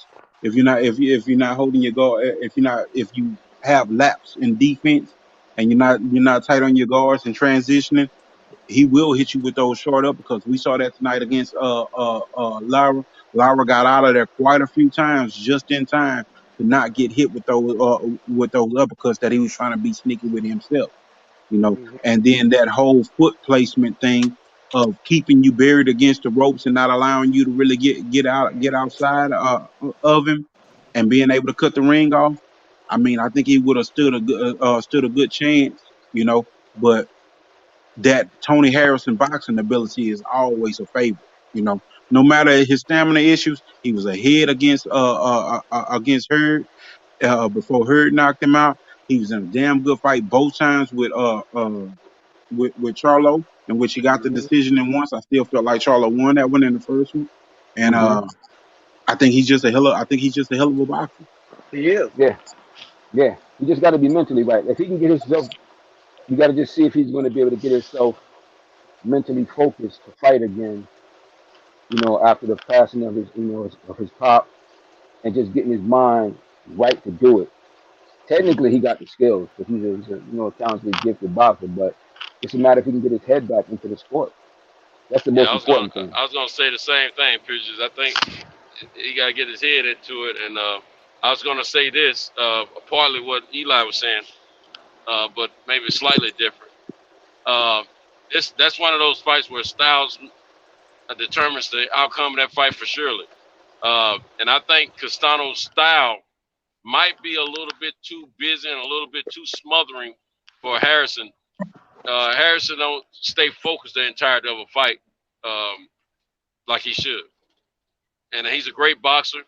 I feel like Harrison is the best boxer at 154. That's what I feel. But I just don't think he can keep his focus all 12 rounds like he needs to. And he has some stamina issues. He admits to that. And I think that's what Castano will get him because he's busy, he's smothering, he's always coming forward. And I think eventually, and I don't think Harrison has enough pop on his punches to deter him from coming in because we know Lara can hit, and I feel Lara has a little bit more pop in his punches than and he's pretty accurate opposed to God dog, I don't miss my turn, man. Did y'all notice that Castano had to keep resetting when Lara kept moving?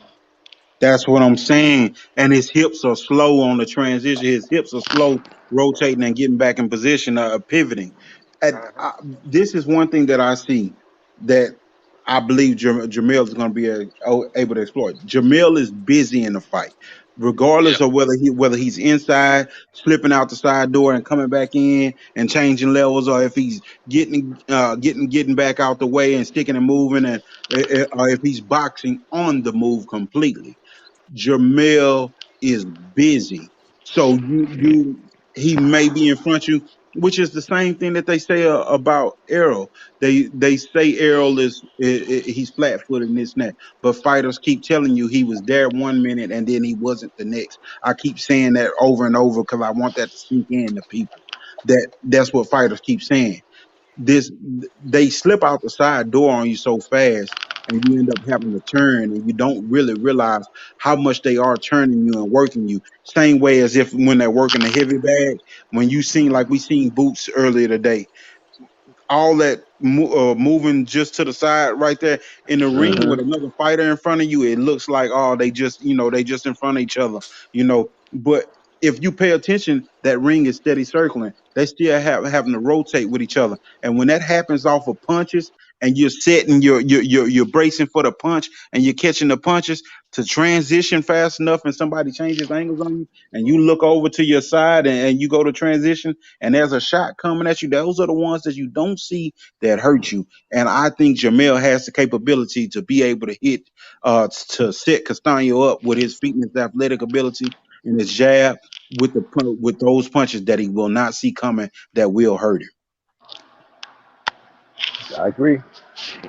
Like I told you, that's kind of what I expect. Something happening from in close, and Charlo's making those subtle steps around as he's trying to pull out, because he'll step off while he's throwing that left hook to the body and that left up top, and then that right hand to come up behind it. But he'll be stepping. He won't be right directly in front of you. He'll be stepping off a little bit to dig on that shot. So I definitely agree with that. The boys got good boxing out too. Like I said, Derrick James, a good trainer, man. I'm really impressed with him as a trainer. I'm sure he's gonna exploit that.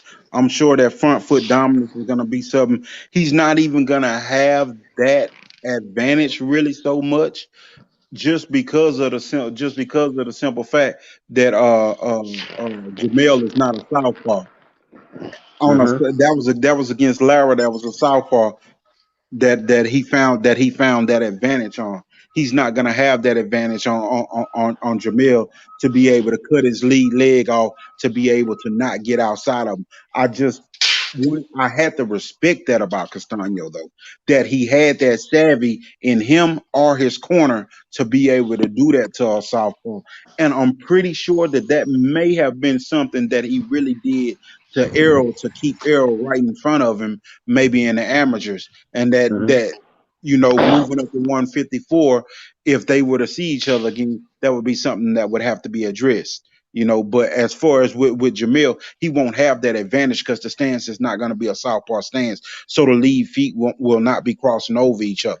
He won't be able to double tap and do that stepping in. But when he does that undecisive step in, where he has that tendency that shows, where he double taps, when he steps straight forward, he's not quite sure. He's just planting himself to get back and get his guards up. And off the front foot, when he's working off the front foot, you can blast him with a few things, especially if you put that jab in his face and blind him, and then he takes that step. Hey, you can blast him with something big. Yeah, he let his head. See, what I think it probably was too, those amateur fights, because he beat Garyanchenko too. He beat Garyanchenko in the WSB. Yeah, he beat him in that tournament. So probably what it was is because you see he'll let his hands go and he'll be aggressive and he'll be throwing a lot of shots. And in amateur fight, especially like in an amateur fight, you only got 3 rounds. So if the guy letting his hands go more, in many instances, that guy may get that fight, although he's not actually landing the better punches. You know what I'm saying? He just looks busier, and the other guy could be a little slightly more defensive and actually getting off the better shots, single shots here and there. That in a pro fight he would get credit for, but in an amateur fight you don't. So I could see because of his style, I could see that being a way that he could have got that decision over Errol. Because I tell you, Errol fought very similar to how he fight now, very little difference. You understand what I'm saying? Because Errol Spence came into the pro ranks pro ready. He was very, very, very pro ready because Errol Spence went to the body a lot, even as an amateur. And as an amateur, you don't really get credit for them body shots the way that you should. And then you only get it because you got to remember, in the amateur, you knock a person down, you only get 1 point. You only get 1 point, just like if you land a clean jab. Yeah. You know what I'm saying? So that could be the case, with a style like that. It's just like you have that old saying we have, styles make fighters. If we take somebody like Mike Tyson, stylistically, he had a pro style, Even though if you look at the fights with Mike Tyson versus Henry Tillman, he really beat Henry Tillman in both of those fights. But Henry Tillman had the amateur style that the American Amateur Boxing Federation was pushing, which was that stick and move style of fighting, the lateral movement, which they preferred from the time of the 76 Olympics on. They wanted everybody to fight in that particular style. Like that was a paradigm shift. So you had those guys from that 76 Olympic team to everything that came after that. So they prefer you to fight a certain way. So you have some guys that amateur, they would get those decisions, but in a pro style fight, those decisions may go the other way. You know what? I haven't even checked on the men's boxing Olympic team for the U.S. this year. Have y'all checked into it? I know the young fighter Keyshawn Davis is going to be on there. Oh, that's right. I forgot some of the young pros are going to be. It's 2 or 3. It's 2 or 3 of them that are young pros is going to represent us, I think. But I ain't really heard much about it, man. See, we used to get all that information when we were younger, man. I see that. What was the magazine back then? What was the magazine? We had a bunch. You had like I said, of course, you always had the big magazines in boxing that covered everything. Talking about back then? The Ring. You had the Ring magazine was always right. The Ring. You had the Ring. You had the KO magazine. Yeah, KO magazine. The Ring. KO. Boxing Illustrated. Boxing Illustrated. KO magazine. The Ring magazine. What was another one? That was really a big one. Like me as an amateur, like I used to get the little newsletters from the ABF. So that's how I knew what was always going on. But once she was an amateur, and you got your book, all about that picture. Yeah. Yeah, and once you got your book, you got everything shipped to you. Cause like I was one of the first kids in that pro to get the Ringside Boxing magazine that sell the equipment. Because once you was officially an amateur, they sent it to you. You felt like you were official then when you were getting that that book. Yeah, they sent you that stuff. So you knew what was going on with the different tournaments that was going on. From the JOs to everything that came on, the JOs, Silver Gloves, everything. So you would know what was going on in different parts of the country. You know, from the New York City Golden Gloves to everything. You know, you pretty much anything that was worth knowing about at that time. You know. Most definitely. So you had you had you had like the Boxing Illustrated. The Boxing Illustrated, they was good with they was pretty good at when I was coming up amateur during the time of even speaking about a lot of the amateur guys. The Boxing Illustrated, they was good for that.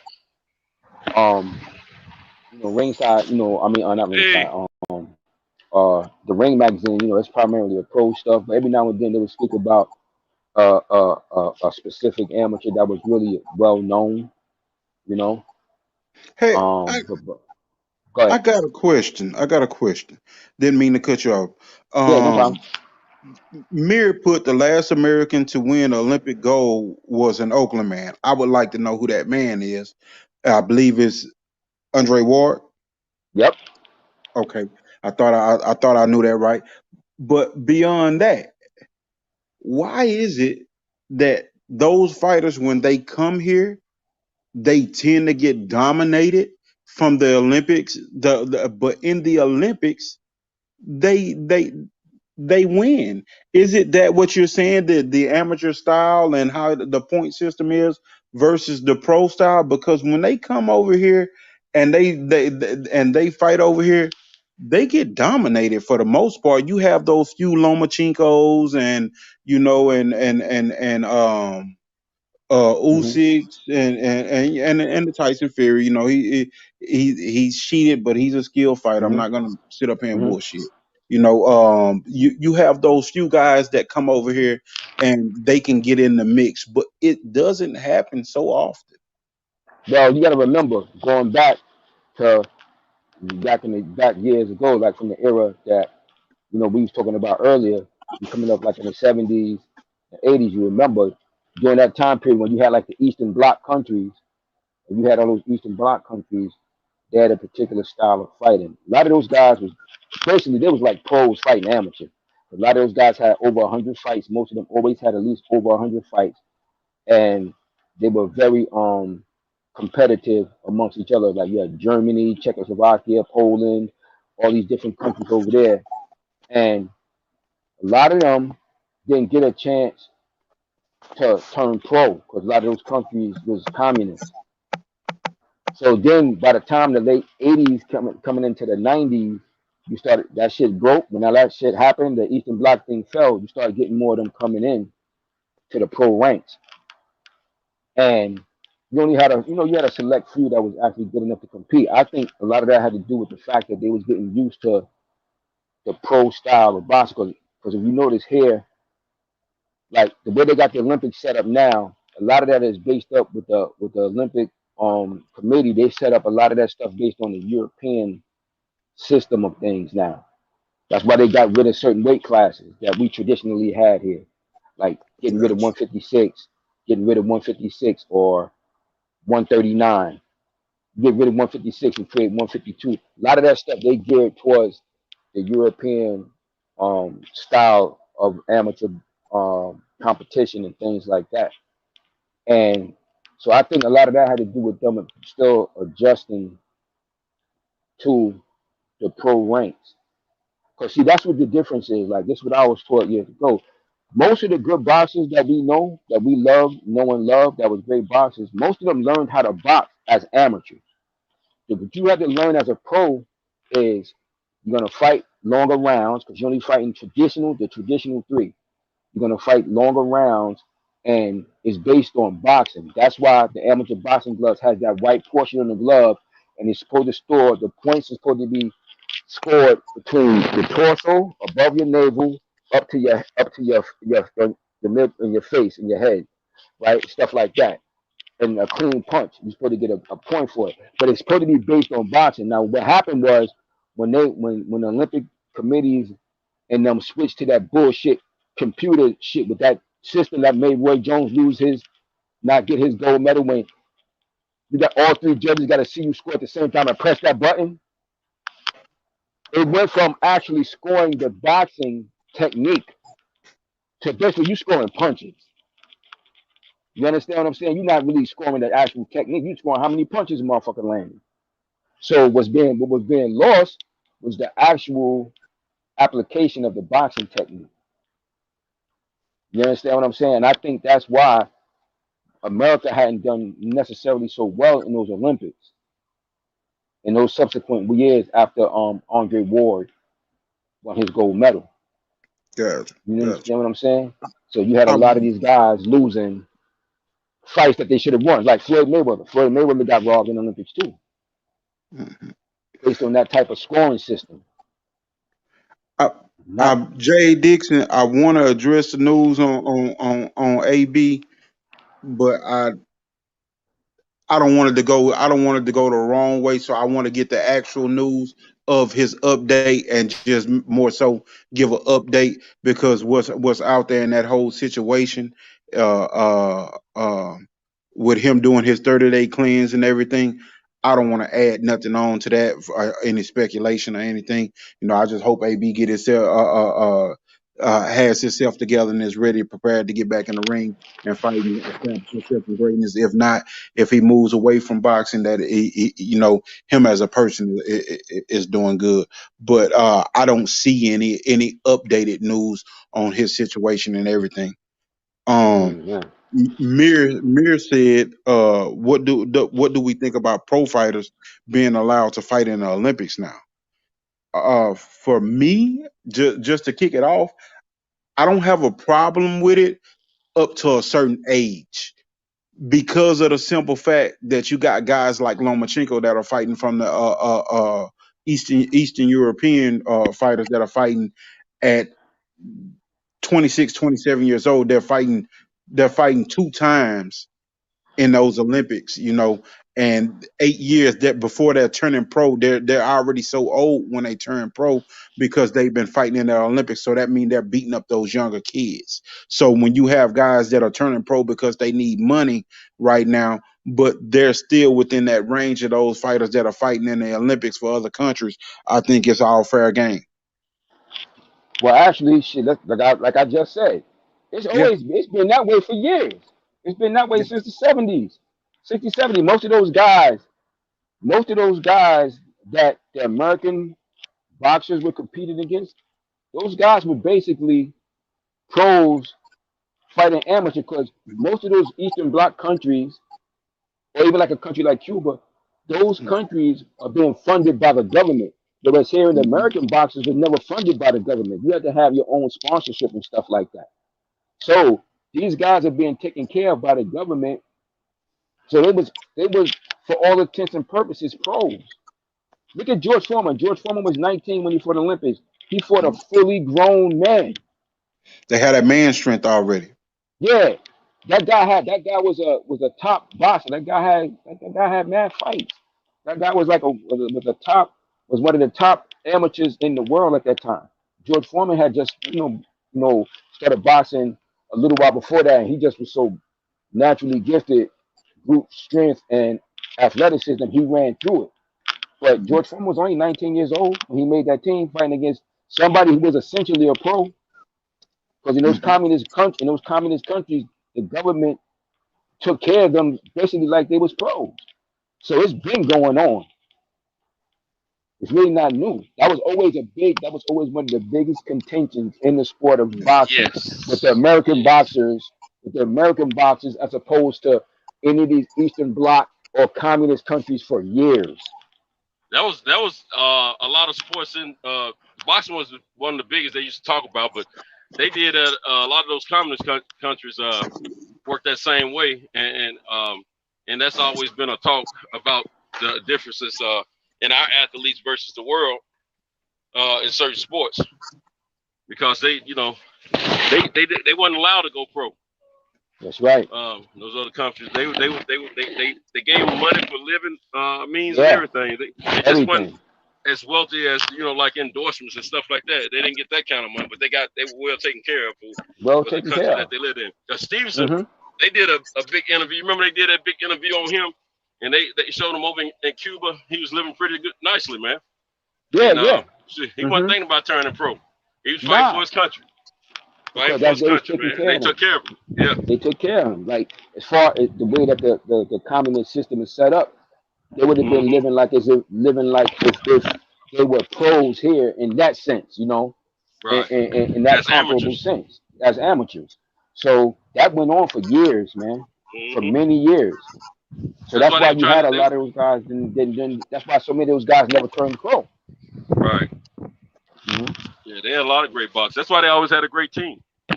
And Stevenson, they used to try to get him and Muhammad Ali to fight. They were trying to get Stevenson to defect and turn pro. Yes, that's what they was trying to do, get him to defect at that time.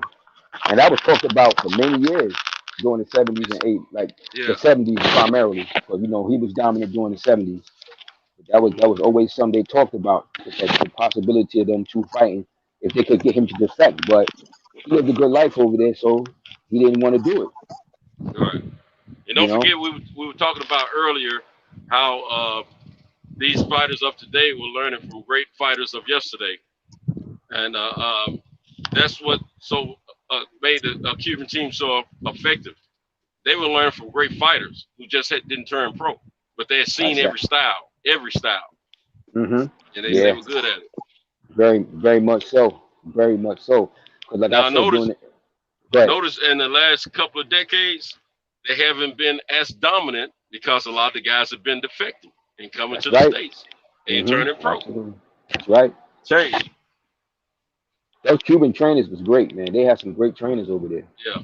That's why the Cuban boxing is highly, highly favored in the world. Always have been. Yeah. And that's why I always talk about the Cuban style. You got a couple styles they talk about. That's highly respected. The Mexican style, they're tough. They come forward and they're gonna brawl. The slick American boxer style, preferably brothers. Then you got the Cuban style. And after that, you don't hear a whole lot. For years, you didn't hear a whole lot about the European style because it wasn't effective. Now the Argentines, they've come along and they've gotten really good, but you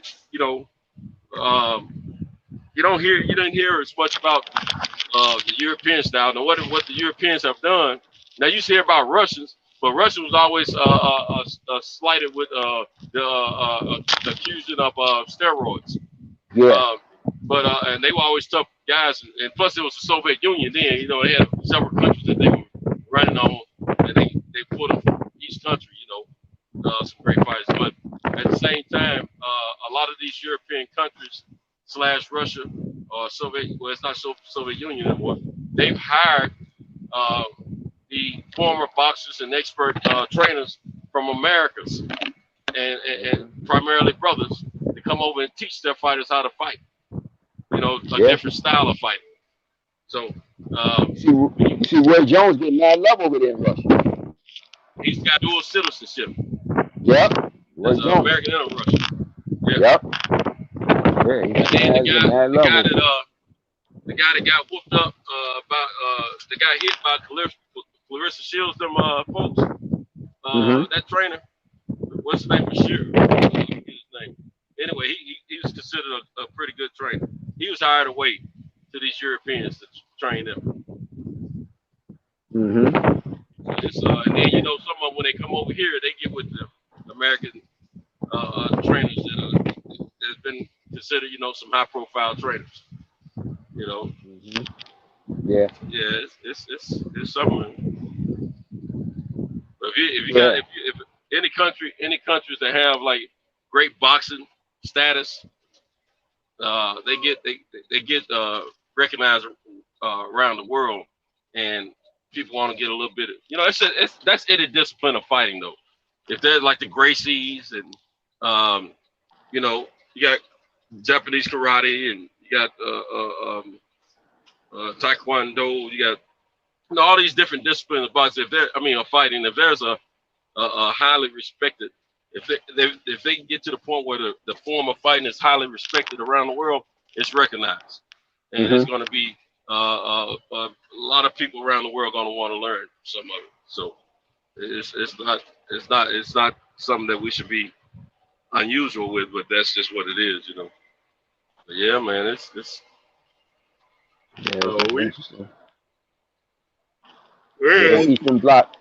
The Eastern Bloc was more known, like I said, in the 70s for their style of amateur boxing. But like I said, they had a lot of those guys that in most instances probably would have been professional fighters given the opportunity to participate, you know? Yeah. Hey, I'm about to drop off, man. Y'all please keep talking and doing y'all thing.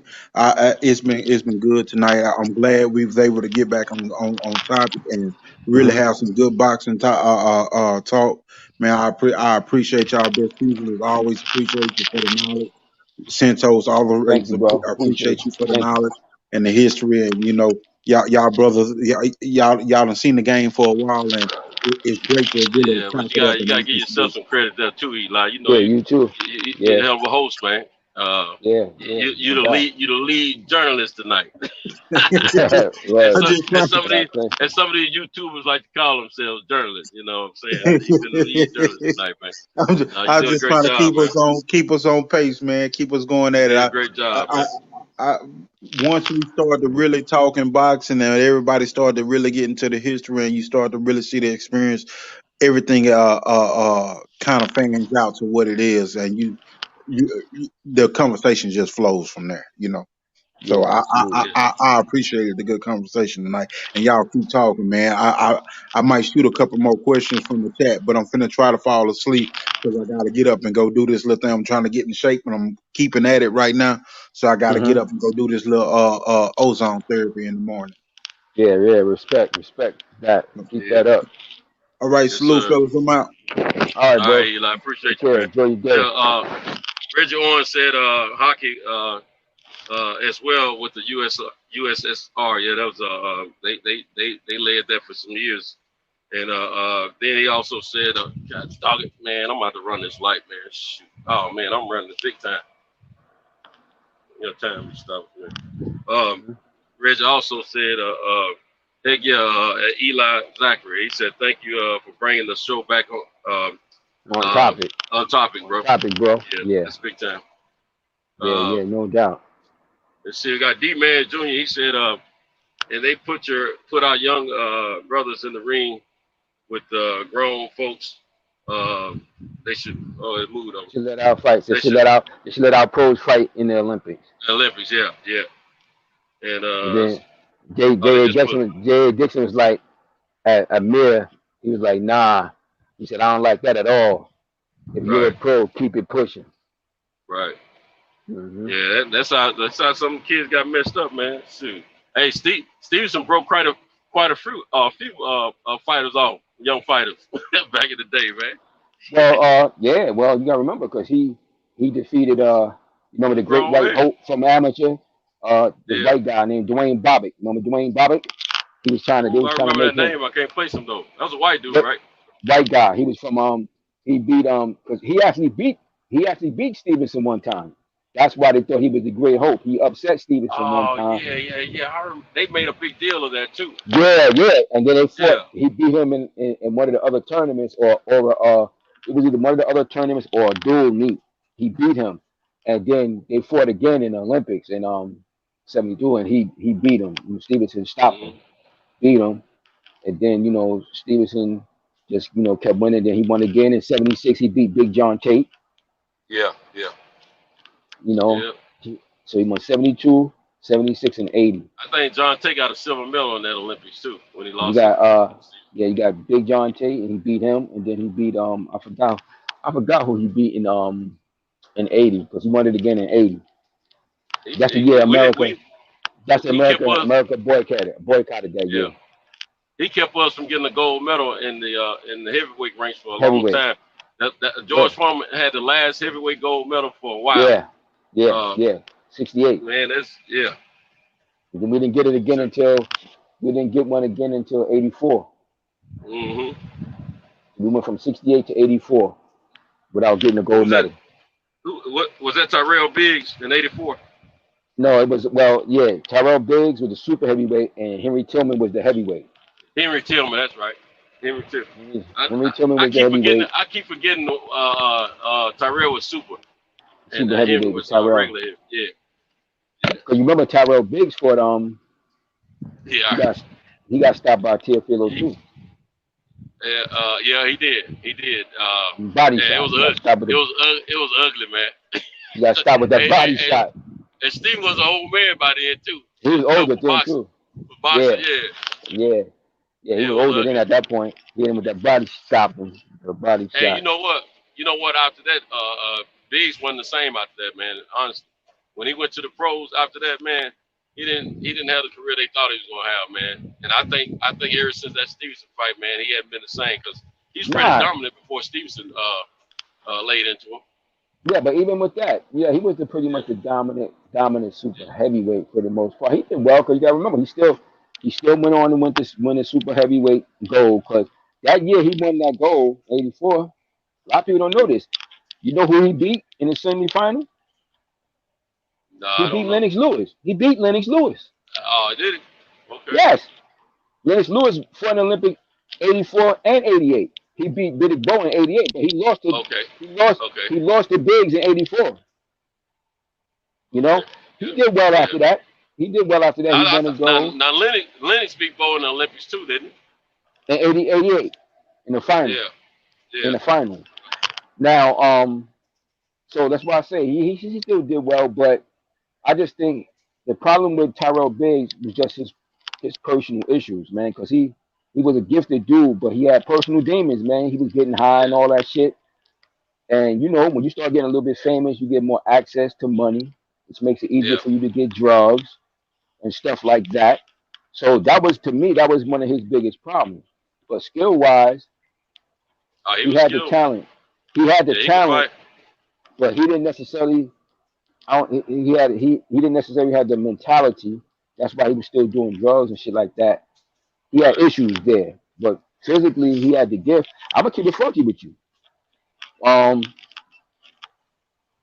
one time I ever bet against Mike Tyson was when he fought Tyrell Biggs.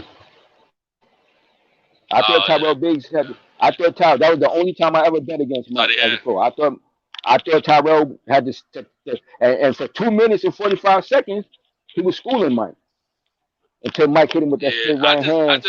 Mike hit him with the straight right hand to the body and stopped him from dancing. He couldn't dance no more. It was over for me. But when he was dancing and moving, Mike couldn't get close to him. I just felt like too focused back then, and he intimidated most everybody before they got in the ring with him. And he was so focused. I just didn't think Tyrell could stand up to one of them. I knew Tyson would land a punch. And I just didn't think Tyrell could stand up to it, man. I didn't see Tyrell beating him. I knew he had a chance, but I just didn't. My heart said Mike would win. I thought that Tyrell was very skilled, man. Yeah, I just thought that skill wise, he had the styles. You know, the styles make fights, and I just felt like stylistically he had the style. Although my reservations that I did have going into fight was me knowing his personal history, and that the main events promotions and his management, because of they knew what was going on with him with that getting high shit outside the ring, they figured. I forgot all about that part. You just reminded me of all that. I forgot they figured stories on him about that. They figured let's cash in now, because they had to make the decision as if we wait too long, he may ruin himself and do something drastic that he may not get this opportunity to fight Mike. Now, I did think that he needed probably a couple of more fights, needed a little bit more seasoning to be fully ready for Mike. But like I said, when I looked at it, I just said skill-wise, I felt he had the style and the skill that would be troubling for Mike, because he was, physically he was longer, he was fast. He was a big boy. He was agile. He could dance and shit. Yeah. And if you remember, They were talking about the semblance of Ali. Yeah.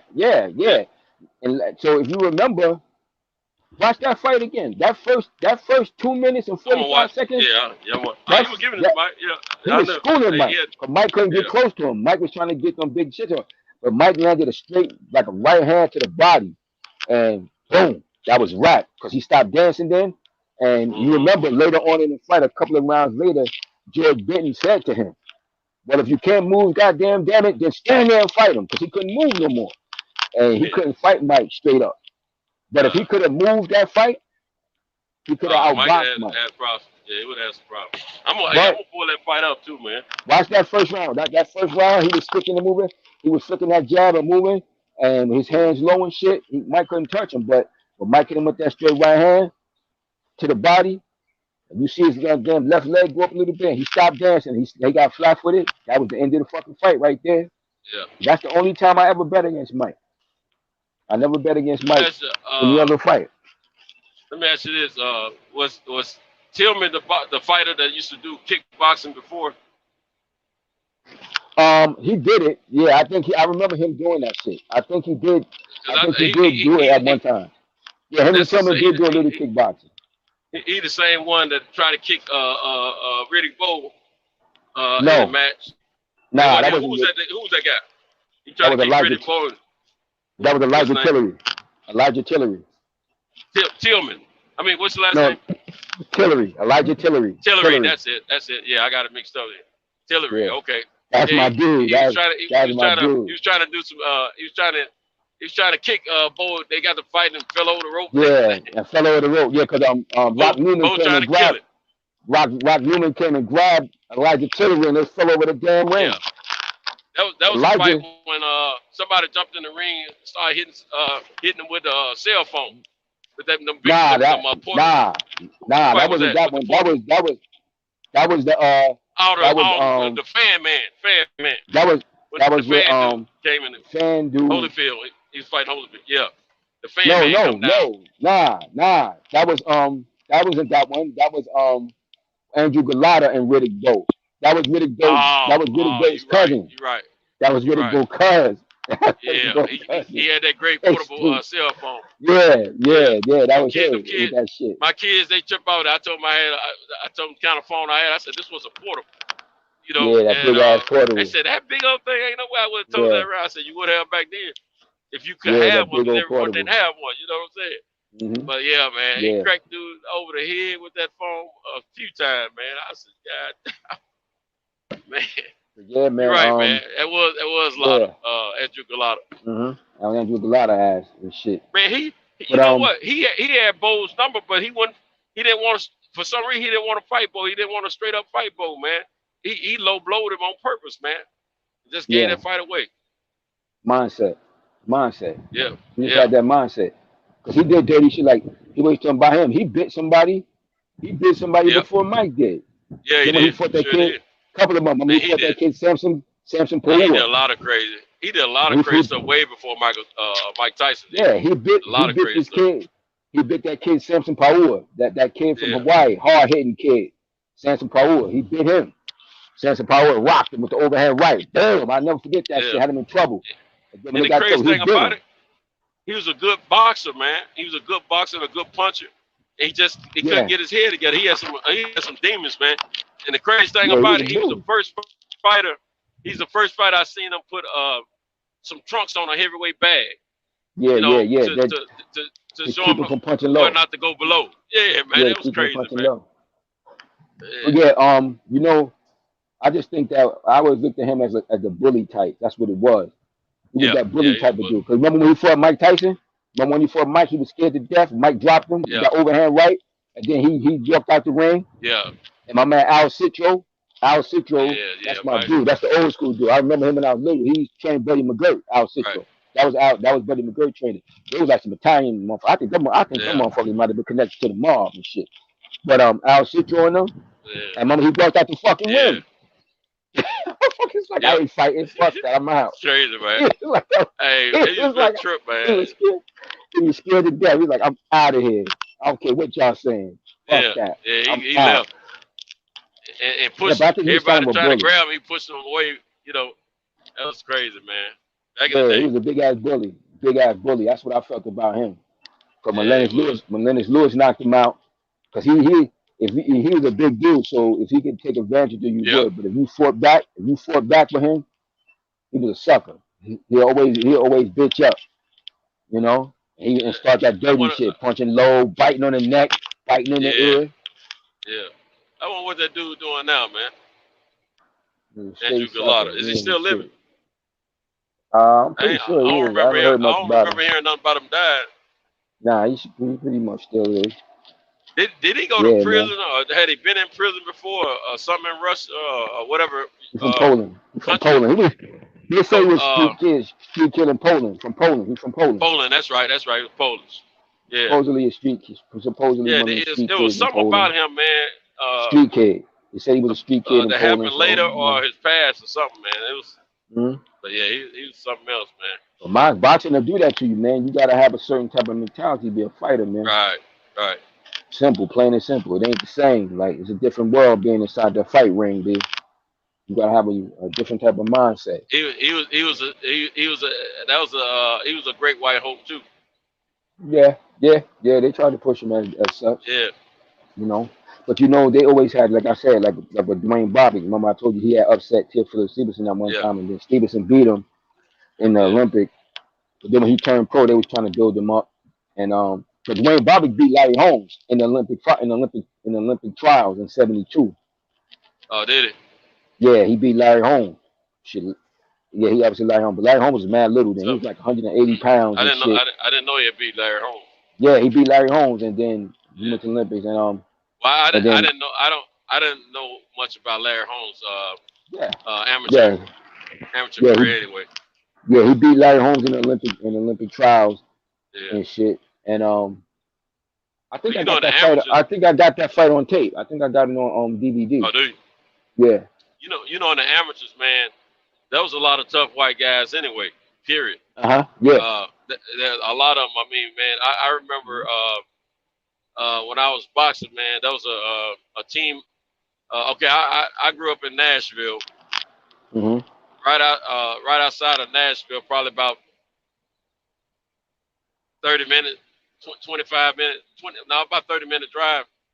There's a little town called Mount Juliet. If you're heading east of Nashville, you know, we have a highway called I-40, and if you head I-40 east, you run into this little town I'm telling you about called Mount Juliet. And man, I remember they had some white guys up there. It was a team called. Darn, I lost the train of thought on the name of the team now. I can't think of the name of the team right now, but it was a bunch of little white guys. They were all white. They didn't have any brothers on the team. Man, them white dudes were tough. Man, look here. It wasn't no easy night ever with them. You fight them, you're gonna be in a fight. They didn't lose much either.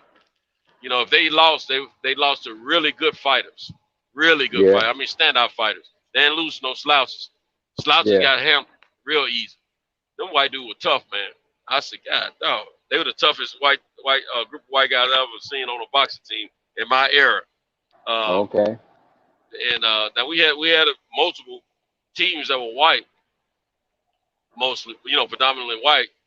But that was the only team that you worried about when you look at that list of bouts that's gonna fight that night. They put their names and they tell what team you're from and all that.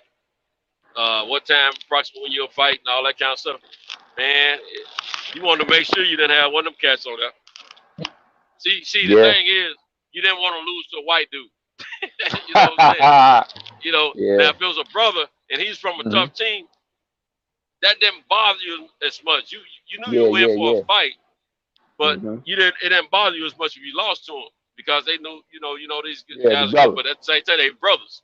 But when it came down to a white dude, you didn't want to lose, but them white dudes there, oh man, you didn't want to get embarrassed about that, you know. But us fighters, we knew how tough they were, so we didn't really pick with each other about it. But other people, like in the crowd or like your homies or whatever, might find out you lost, and you might have lost to a white dude. they don't know the level of these white dudes' level of fighting. You know what I'm saying? Mm-hmm. So, man, you didn't want nobody to know about that. You know what Yeah, I'm saying? come across them tough, the tough ass dudes like that. One of my kids years ago, my first junior Olympic champion. My kid, he lost to the second year that we went for the JO title. He moved up in weight. He lost to Joe Smith. Oh yeah. Yeah, he lost to Joe Smith. Yeah, Joe Smith one of them type of dudes. He one of them type of dudes. Cause my kid, Kenyatta Harris, he's real. He was a slick, talented kid. But he had wanted that 147, but he moved up. I think he moved up to 52. Was it 52 or 56? Whatever they were still doing at that time. Yeah, and they fought. And Joe Smith was one of them motherfuckers. He was strong. Like he was coming. I'll never forget. He was very strong. He was very strong and aggressive. He was bringing it to my kid. And Ken was probably he had put on some weight because he was growing. You know, when they're young like that, they start growing. They go through their little growth spurts. So he went from being like 140, I think it was 47 or 41 did we fight that year.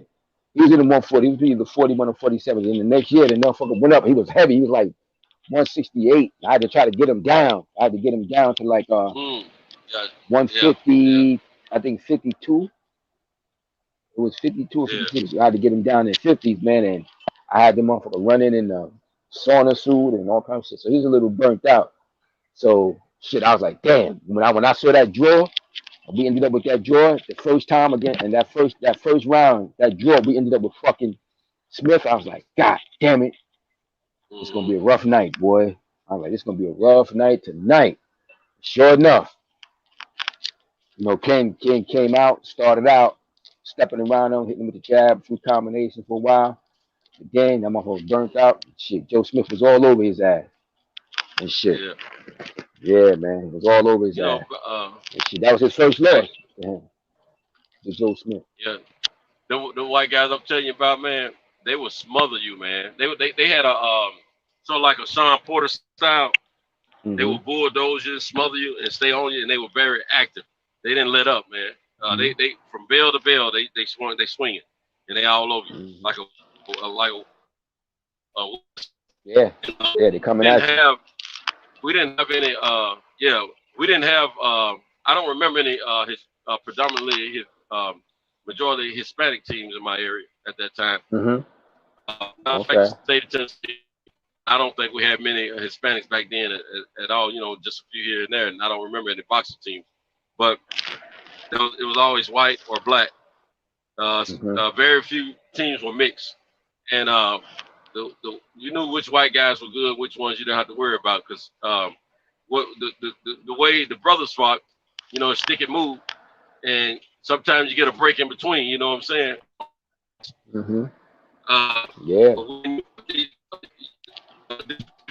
This particular team didn't let up. They fought. They threw punches from bell to bell, from bean to bone, man. And these now the other white teams, they were athletic and they were decent, but they were not as grinding as that particular team. That team that'll grind you all through the fight, man. I can't think of the name of the team, man. You know, they had them white boys had a little long hair back then, you know. But those were fighting guys, boy. I ain't gonna lie to you. I was like, now I got lucky. I never did have to fight one of them. They didn't have anybody my size. I got lucky. At the time when I was fighting, they didn't have somebody my size. But the rest of my team, oh man, when we saw their name across one of them boys, yeah, we'd be like, hey man, you gotta fight them boys out of Mount Juliet, man. They'd be like, oh man. So they knew they had to work. Them boys gonna make it work, you know. If you win, you won because you earned it. Because them boys ain't gonna let up. Yeah, man. Good old days. Yeah, those are the good old days, man.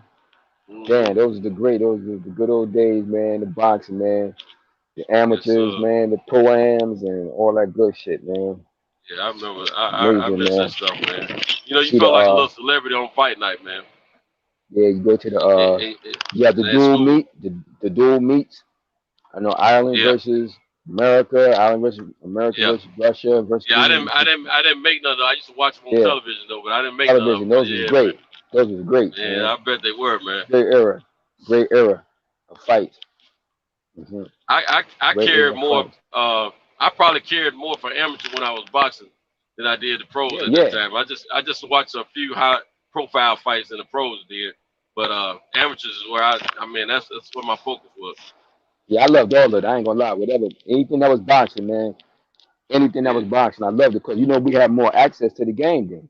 Yeah, I loved it all. I watched it all, but I'm saying as far as like if they didn't have a high profile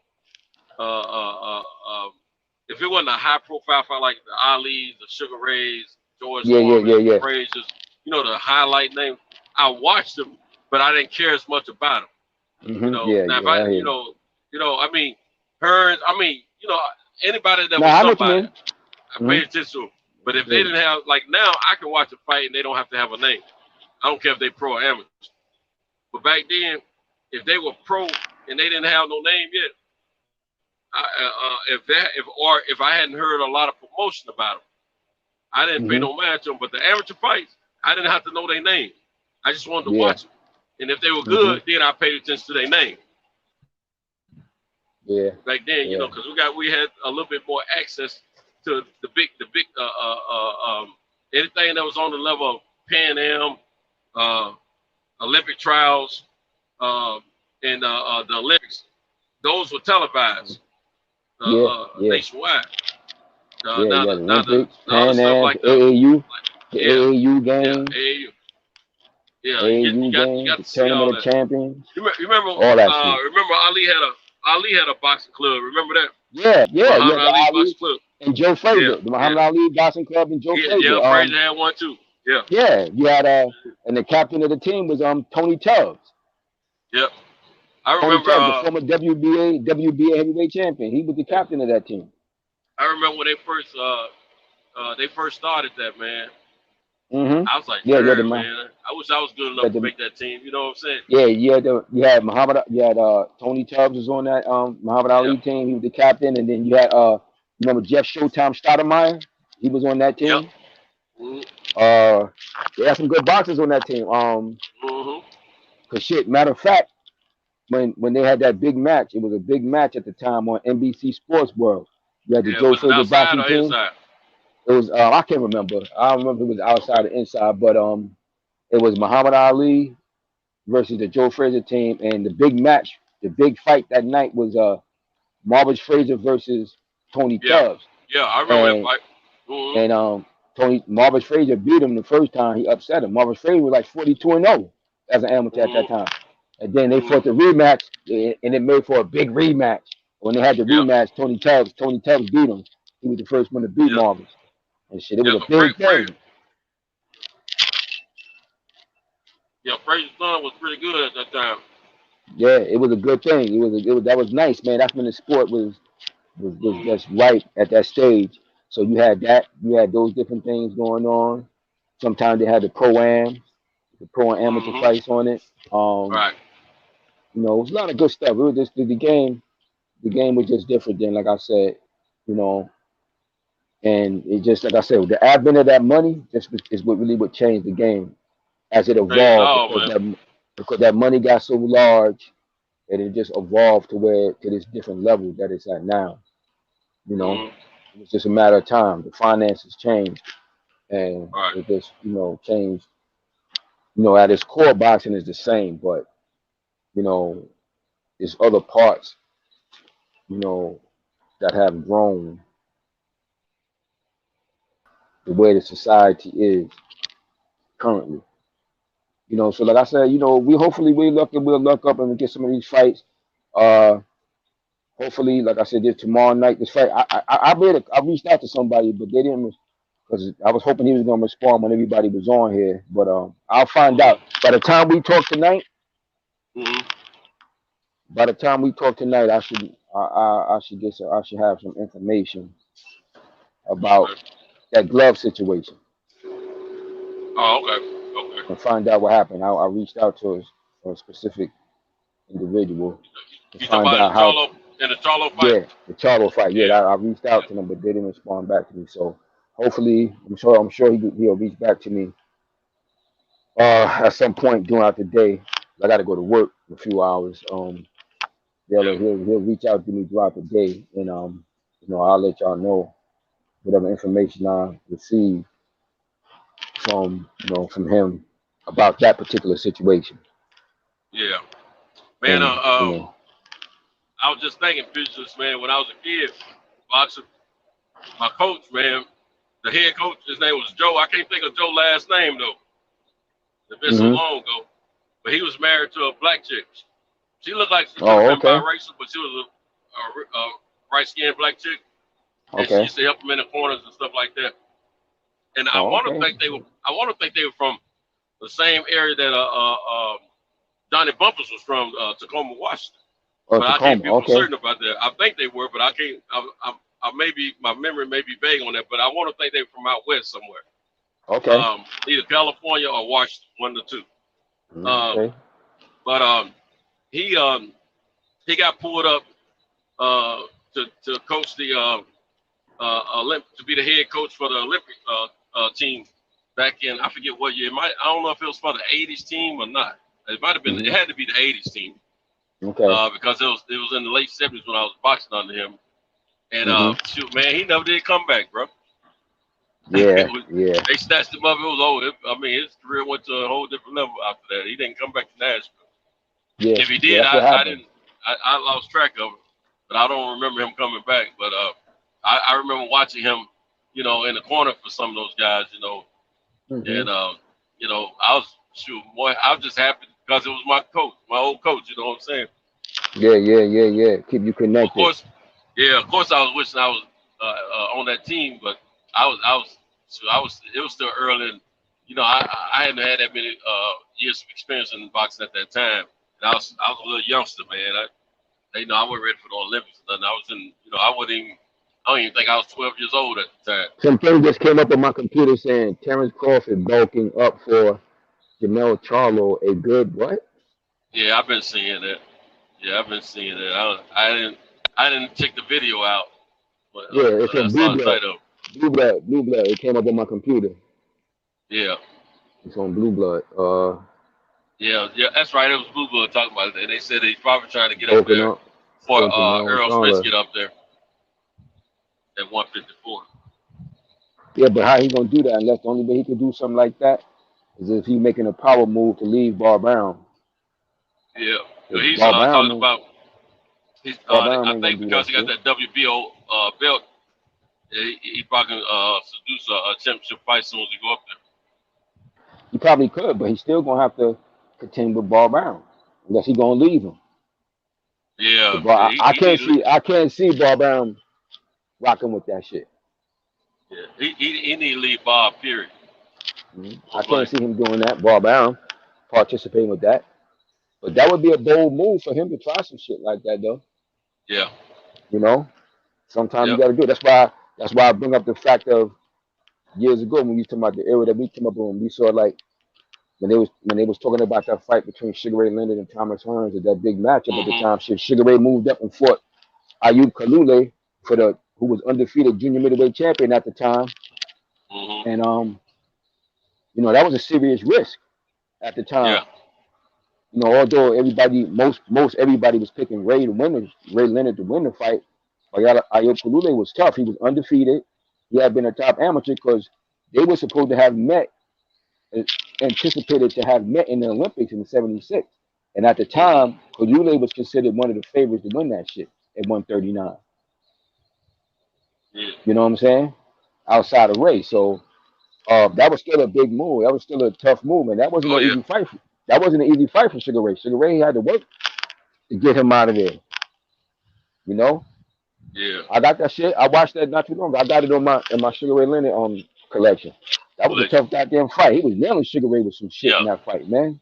Yeah. Some of them straight left hands. Sugar Ray had a good chin before he started that retiring and coming back shit. Yeah. Before that he had a good solid chin. Right. He started having difficulty after he started that retiring and coming back shit and all that shit. But I rarely saw Sugar Ray hurt before he retired the first time. I rarely saw him hurt. The worst I've seen him with Tommy Hearns swelled his eye up. That's the worst I've seen him. You know. But I saw him hurt when hurt. Now you remember Durant rocked him though. Durant hurt him. Yeah, I know. Yeah, I know. But I mean, I don't remember him like getting a stinky leg. I remember he got knocked back. I think. He almost went down with Durant. I think he was stumbling backwards, wasn't it? Yeah, he had the stinky leg. He was staggering. He staggered his Sugar Ray ass with that shit. Sugar Ray said he was in the fog. Said I was in the fog for the next 5 rounds for that shit. Hey, Durant was putting something on it he had never felt before, man. See, Durant got in his head before the fight. He had already won the battle before he got the round. No doubt. Yeah, man. That's Like he said, he admitted he was literally scared of Durant. He fought like Ray Leonard as opposed to Sugar Ray Leonard, like he said. Right. He fought all timid in the beginning, and then he got to the point he knew he had to fight. You know. Yeah. But I remember in that fight, man, I was watching that shit again. As I was watching it again, and I was seeing some of the shots Kalule was catching Ray with, man. He was southpaw, and he was catching Sugar Ray with some clean, straight left hands over the top, wide. I was like, God damn. Sugar Ray ate them shits like nothing and came back and eventually dropped him and got him out of there. But that was a big fight, man, to take an undefeated. When you going up against an undefeated fighter, and you got another big fight, another big super fight on the horizon. All right. But that's what those guys did, though. That's exactly what they did. You know, but you know why I was laughing, man? Because every time I think about Sugar Ray and Durant, I always think about at the end of that first fight, Durant throws his hands up, he's celebrating, right?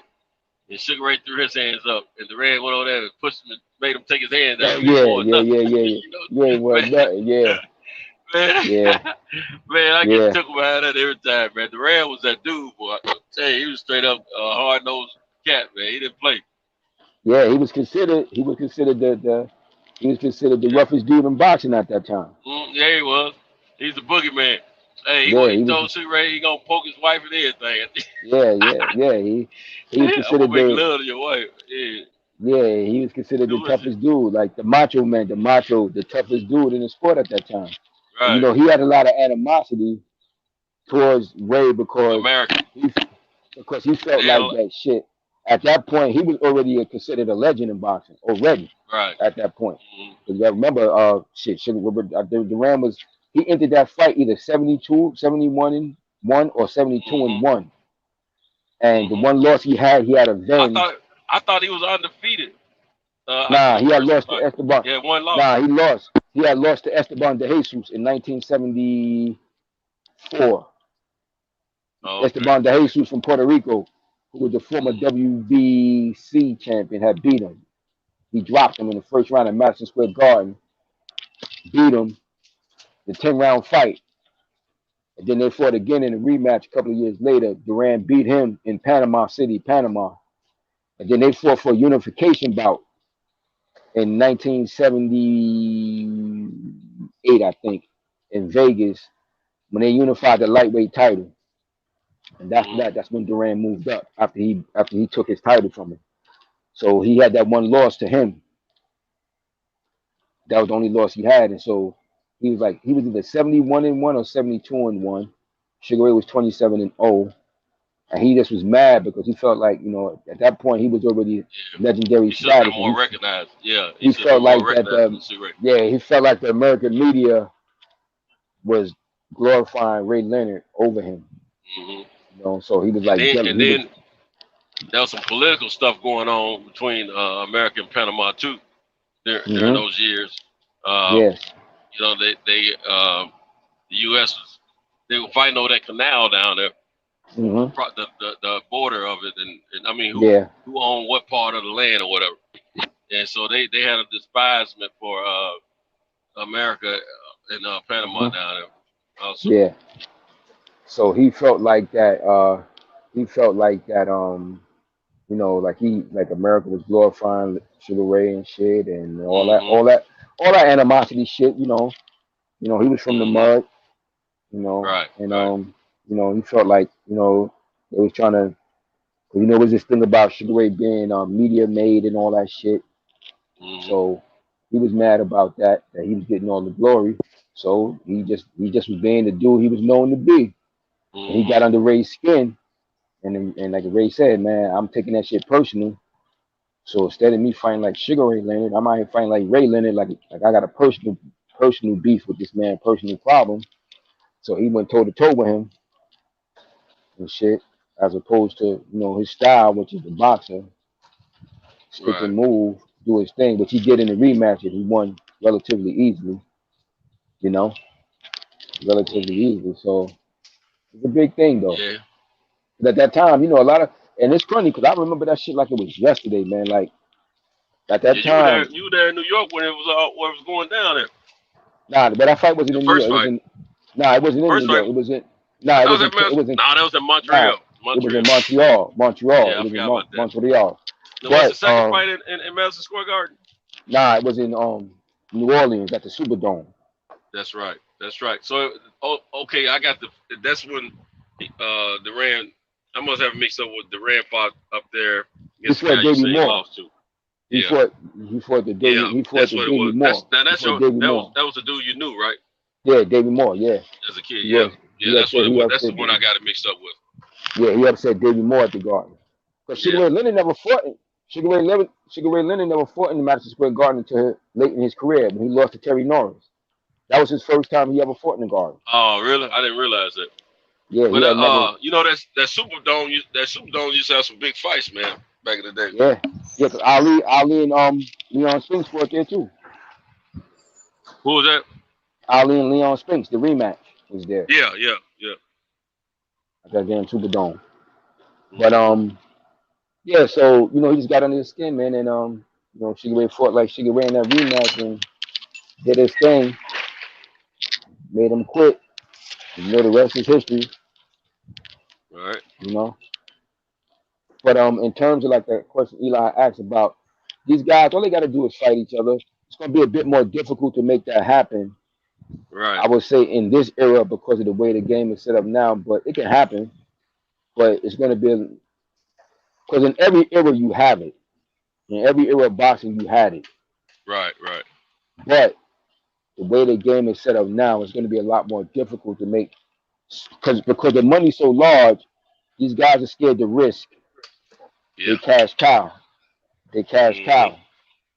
The promoters are scared to risk those dudes. So because the money is so large now, so you may not get certain fights because of that. Right. Whereas back in the days, these guys were more willing to do that to get that money, which was big at that time. So, but like I said, all they got to do is fight. That's how. Like as far as Jamel, what he's doing is a big accomplishment. Yeah. If he can actually pull this shit off later on tonight, it's a big accomplishment, and it's going to automatically Hall of Fame bound just by this accomplishment alone. Right.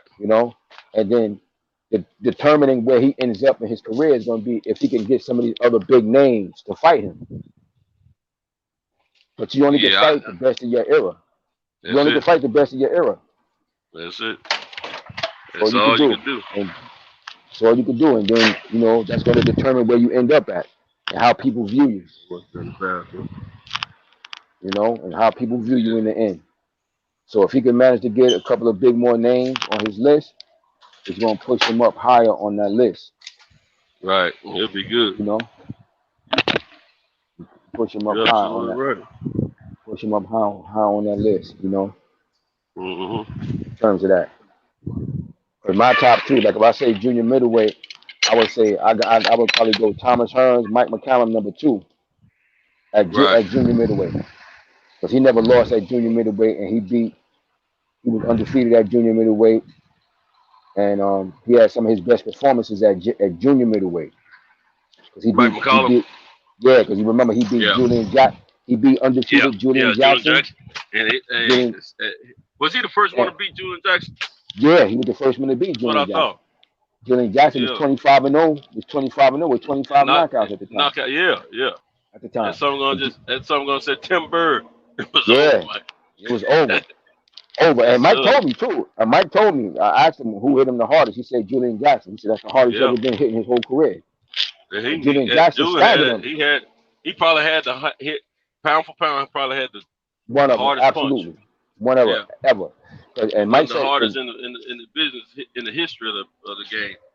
He staggered Mike in that fight. He stunned Mike in the first round, and he stunned Mike with a hook.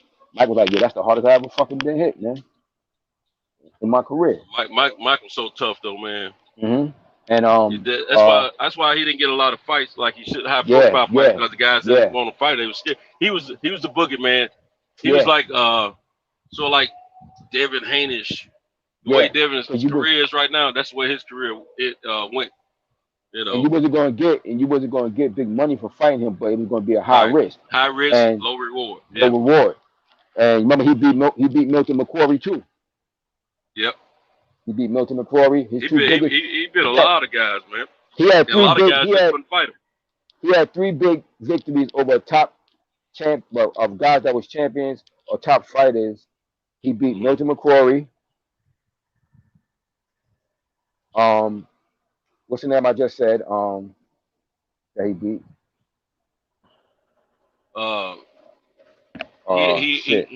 Julian Jackson.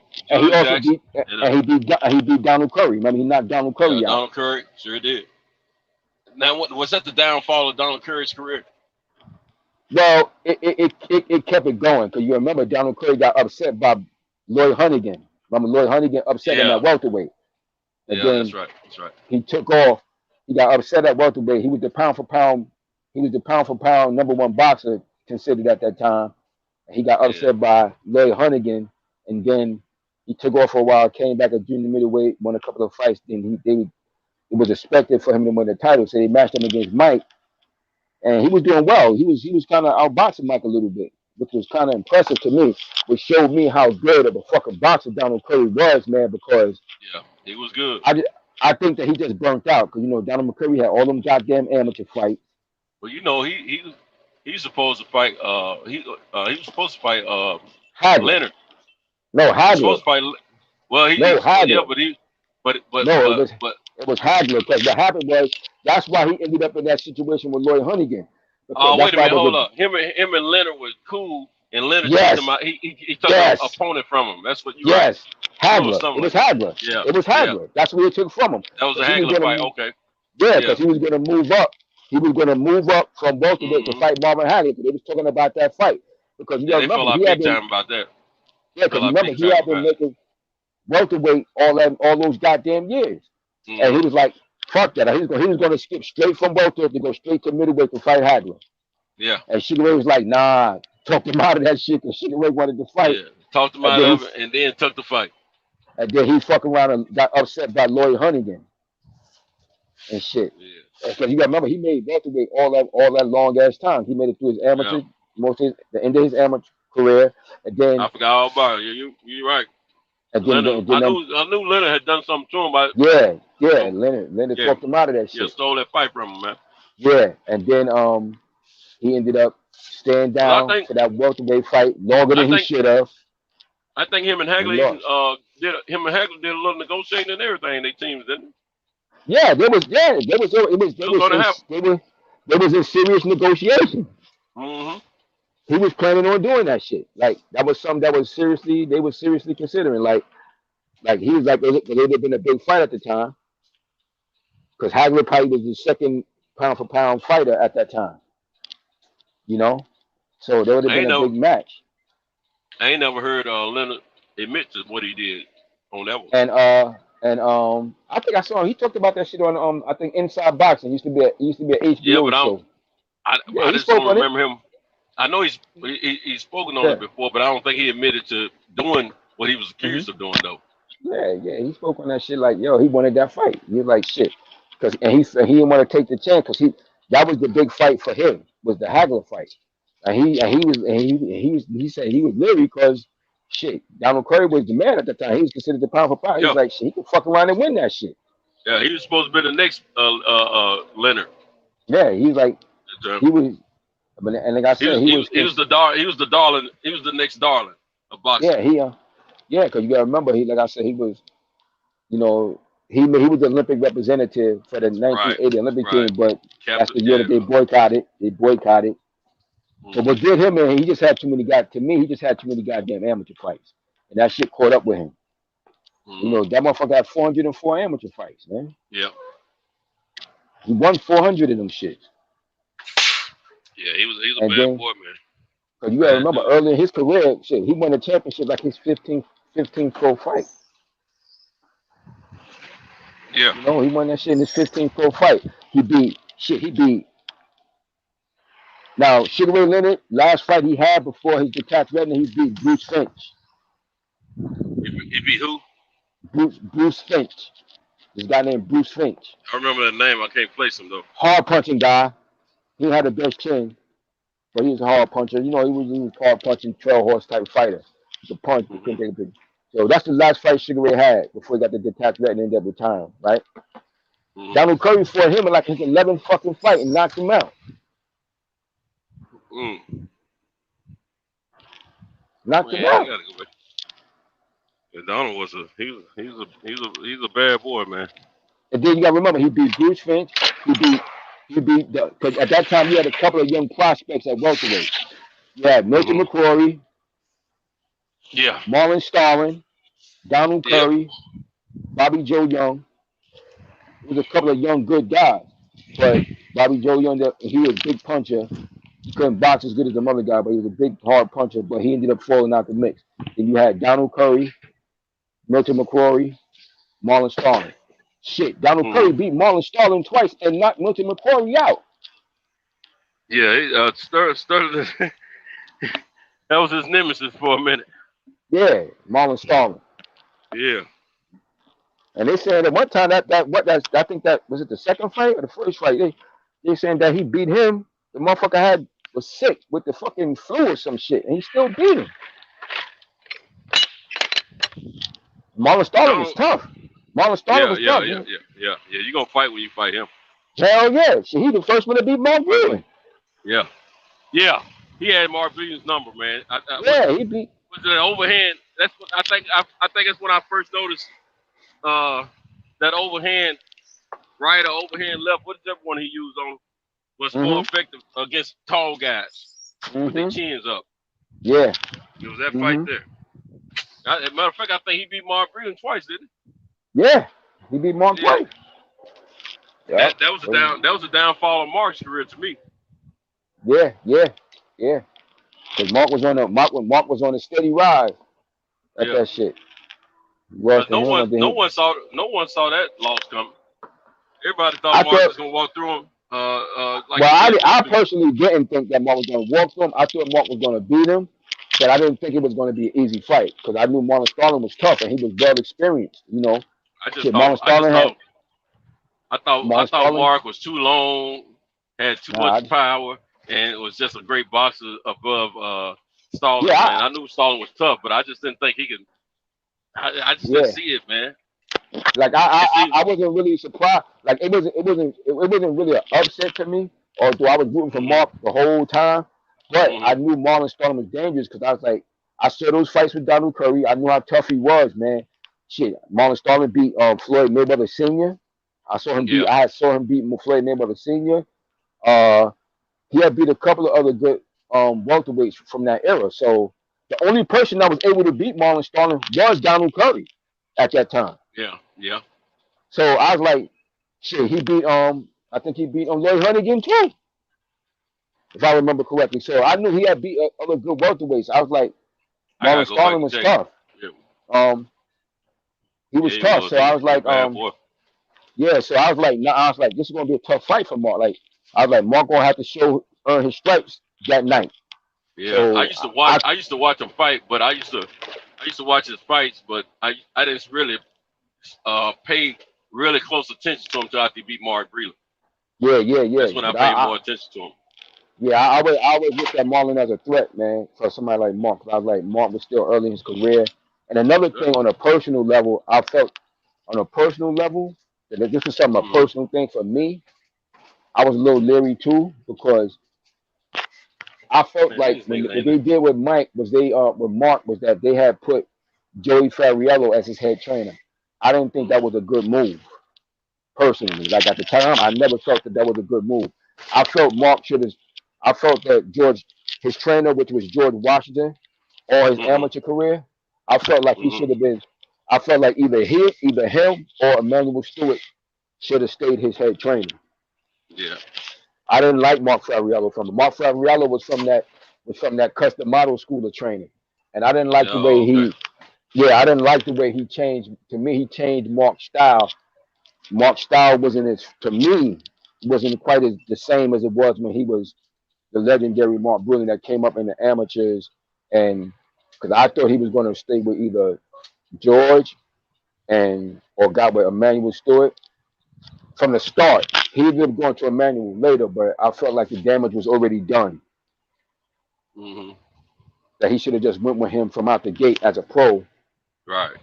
Or stayed with George Washington. If he got with Emmanuel Stewart right off the gate, man, I mean, he would have been so cold, man, for a long time. That was the talk. Because that was the big talk prior to the Olympics. Because he was going down to Kronk doing a lot of training with them. And that's when he was making his name. Yeah, them boys come off that Olympic team, and they were trying to scoop them up left and right, give them big contracts. At that time, they were big contracts, Yeah. So that was a big deal because, one of the reasons he made a name for himself was that he had dropped, when Mark was down in sparring, he dropped Milton McQuarrie in the sparring session, who at the time was the WBA middleweight welterweight champion. Right. So that was a big thing. This Olympic kid, this amateur kid came down there and Kronk and dropped him in the sparring session. That shit was all over. That was all over the boxing world, man. Right. At that time. So I thought he was going to end up with Kronk because he was spending a lot of time down there. And then after he made the Olympic team at one, he ended up signing with Shelly Finkel and them. He ended up deciding to go with Finkel and them, and they brought in Joey Fariello, which I thought was a bad move. I didn't like Fariello for him. But Fariello is one of those custom model disciples, and he had him fight in a certain way. I felt like it took away from his fluidity and the boxing style that George Washington had with him or Emmanuel Stewart. But shit, Mark Breland is 6'3" welterweight, man. Right. Mark Breland is taller than Thomas Hearn. Right. The craziest thing about it, when after that Stalling fight, man, I was all because I always thought so greatly of Mark Breland, which I still think he was one of the best, Oh, but he was a great amateur.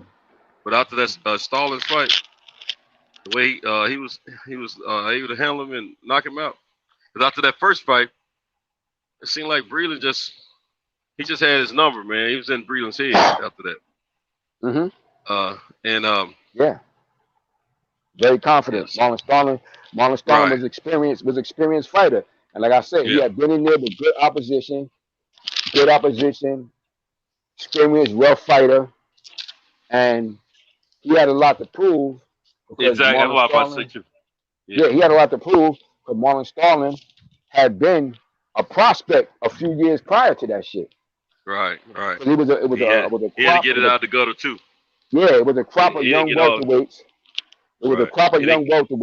You had Marlon Starling, Donald Curry. Like I said, you had this guy named Bobby Joe Young. You had a couple of younger guys behind them, Simon Brown and Simon Brown and what's my man? The other one from Washington. Him and Simon Brown is best friends. He fought Trinidad. That's who Felix Trinidad won the title from when he first won it against him. Him and Simon Brown is best friends. They fought too. Him and Simon Brown. It was a damn good fight. I remember he fought somebody that was a good friend of his, but I can't remember who he was though. What's my man name? Damn. He was a dark skinned brother too, wasn't he? Yeah. He was a good boxer. He was a real good boxer. Maurice Blocker. Yeah. Man, I never would have guessed that name, but I remember Maurice Blocker though. Yeah, Maurice Blocker. Yeah, he was good. Maurice was good. Yeah, Maurice Blocker. Yeah, so so you had a lot of good young months around that time. But Donald Curry ended up ascending to the heights above all of them. Right. He ended up ascending. So, but after Donald Curry fell off, you had that next crop. It was anticipated that Mark Breland was going to be that dominant dude. Mm-hmm. And then he ended up winning the title, and they was figuring, he was going to be that guy. He was going to be that next guy. But you still had Marlon Starling lurking. Always. That motherfucker was still lurking, boy. That's so good, man. He had so much to prove, man. Yeah, that motherfucker was still lurking, man. People were sleeping on it. Yeah, that motherfucker was still lurking, and he was still trying to make a name for himself. And then he got that opportunity, and he made the most of it. Right. And he was very good, tough fighter, man. Confident dude, tough dude, man. And right. He gave Mark. He was that one. But I always felt, and still feel to this day, man. I just didn't like the fact that I never liked the fact that they had Mark get with Joey Fariello. I thought that was a bad strategic move as a trainer for him. He should have either stayed with Emmanuel Stewart, or they should have just let George Washington kept training him. I always felt that shit was bad, because to me, he didn't fight the same no more. Because everybody used to talk about the fact that, he had the left hand low. So what? The nigga was 6'3", man.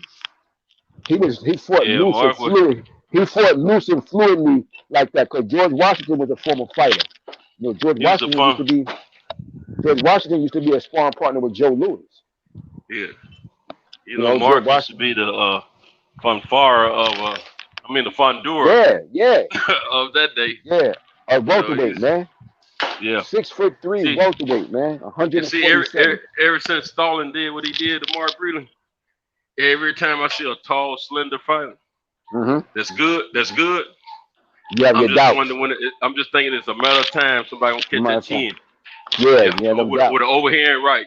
That's what happened to Paul Williams with Martinez. Caught him with an overhand right. But see, the difference is this though.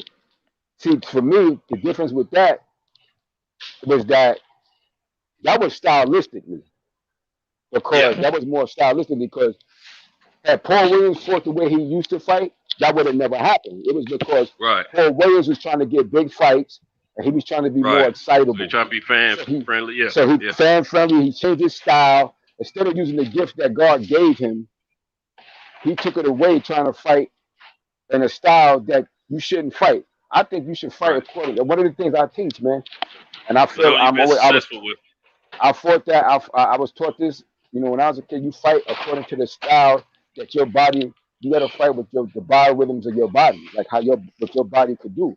Like I was just telling. Matter of fact, I told 2 nights before.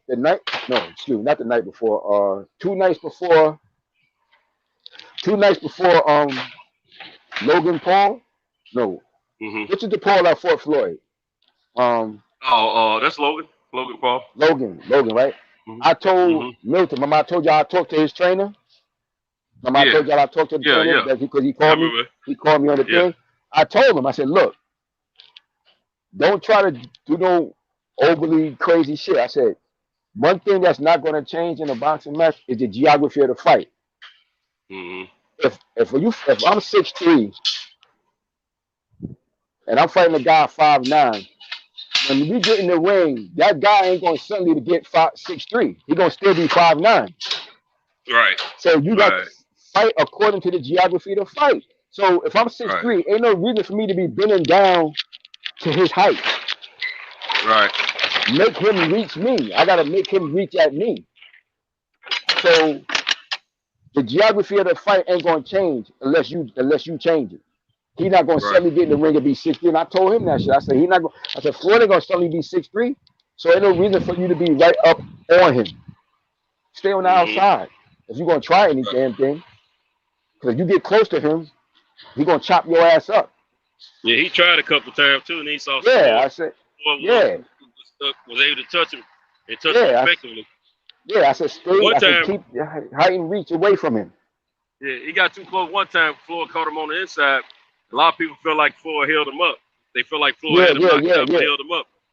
I think he hurt him, but I don't think he was knocked out. I don't think he held him out. Yeah, I don't think he held him up. But the point is, That's what I was telling him. I said, make him stay him on. I said, you better make him stay on the outside. I said, because he get close, he gonna be fucked up. Floyd gonna be able to hit him at will. Yeah. I said, but stay on the outside. I said, you 6'2.5", use that 6'2.5". Don't be getting her close.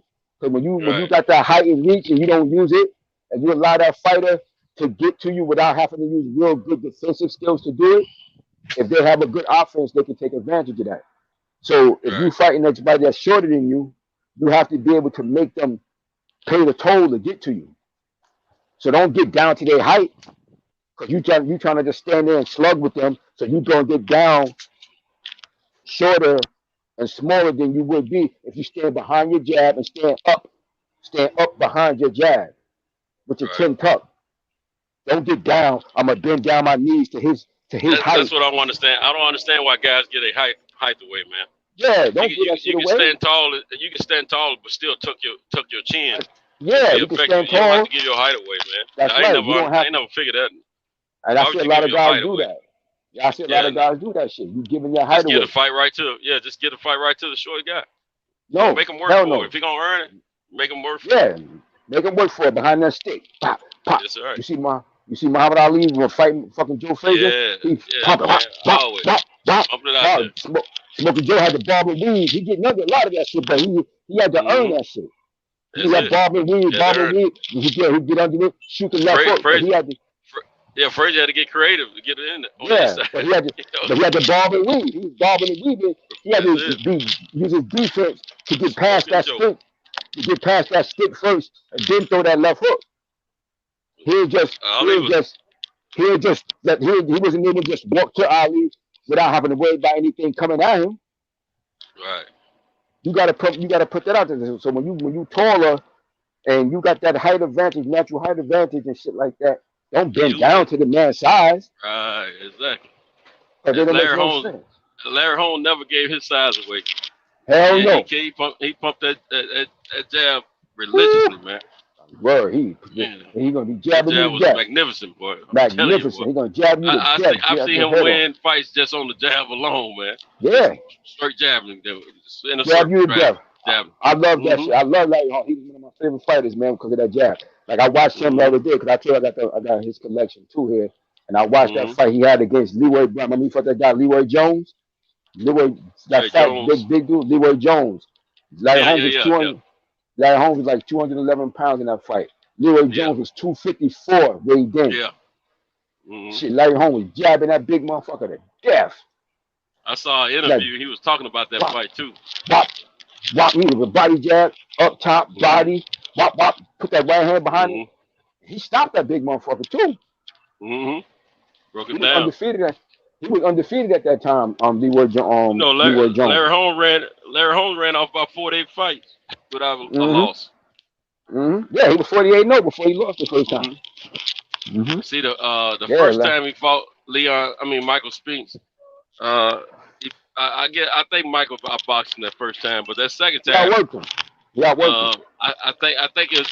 I got to look at the second fight again because Larry Holmes felt like he was cheated out of that first fight. I thought he won the second fight, but you remember he was talking all that shit before the fight. Yeah, they were mad at him. About the judges.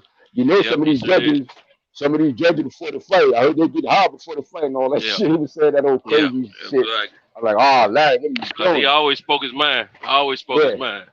And you remember he said that a lot of people was mad at him because he said that shit about Rocky Marciano. Rocky Marciano couldn't carry my job. That's when, as a matter of fact, it was around. He was probably about 47, somewhere between 46 and 48-0 at that time. Because they didn't want him to get that record. Yeah, no, he said that. No, remember when he lost the fight.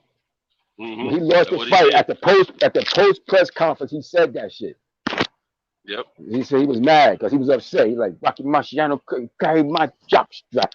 And they was like, oh shit. I think his style would have beat Marciano. Yeah, so he was like, yeah. So it was a big thing at the time. So when he had the rematch, when he had the rematch, I felt Larry clearly won, but I felt like, yeah, you said that, man. Them judges took that shit personally. Man, You know, he hurt white America with that one. Yeah. That's what he did. I remember he counted. I remember in that second fight, in that rematch, he counted. He like pulled, counted and slipped and hit Michael Spinks. Michael Spinks buckled. He almost went all the way down. Right. He stopped just before his knee hit the ground and came back up. He was hurt. And Larry fought better. Definitely fought better. Had Larry fought the way he fought in that rematch in the first fight, he would have won. Right. Exactly. Now Michael Spinks he had an awkward style too, though. Oh hell yeah, very awkward. Very awkward. Very awkward. Very awkward and very determined. And very determined fighter. He was hungry. He was awkward and determined. Yeah. And another Olympian, man. Because he was unique. That was the second. I haven't lost very many big bouts I ever bet on. I lost that shit when he beat Larry Holmes that first fucking fight. Yeah. I picked Big Jack. I bet it on Big Jack that night. Shit, that was one of the few times any big super fights I've very rarely ever been wrong. I was wrong on that shit though. I was like, fuck, bitch. I never forget. I bet my man Andre on that shit. He was a big Michael Spinks fan. He said, I'm telling you, man, he gonna beat fucking Larry Holmes. I'm telling you, Larry done, kid. I was like, you bugging. I was like, I like Michael Spinks a lot, which I did. I said, but he can't fuck with Larry Holmes. No, nobody think that. I don't think it's a very small amount of people that felt like that Spinks would beat Larry Holmes. And, my man Andre. I definitely remember Andre. Spinks coming up.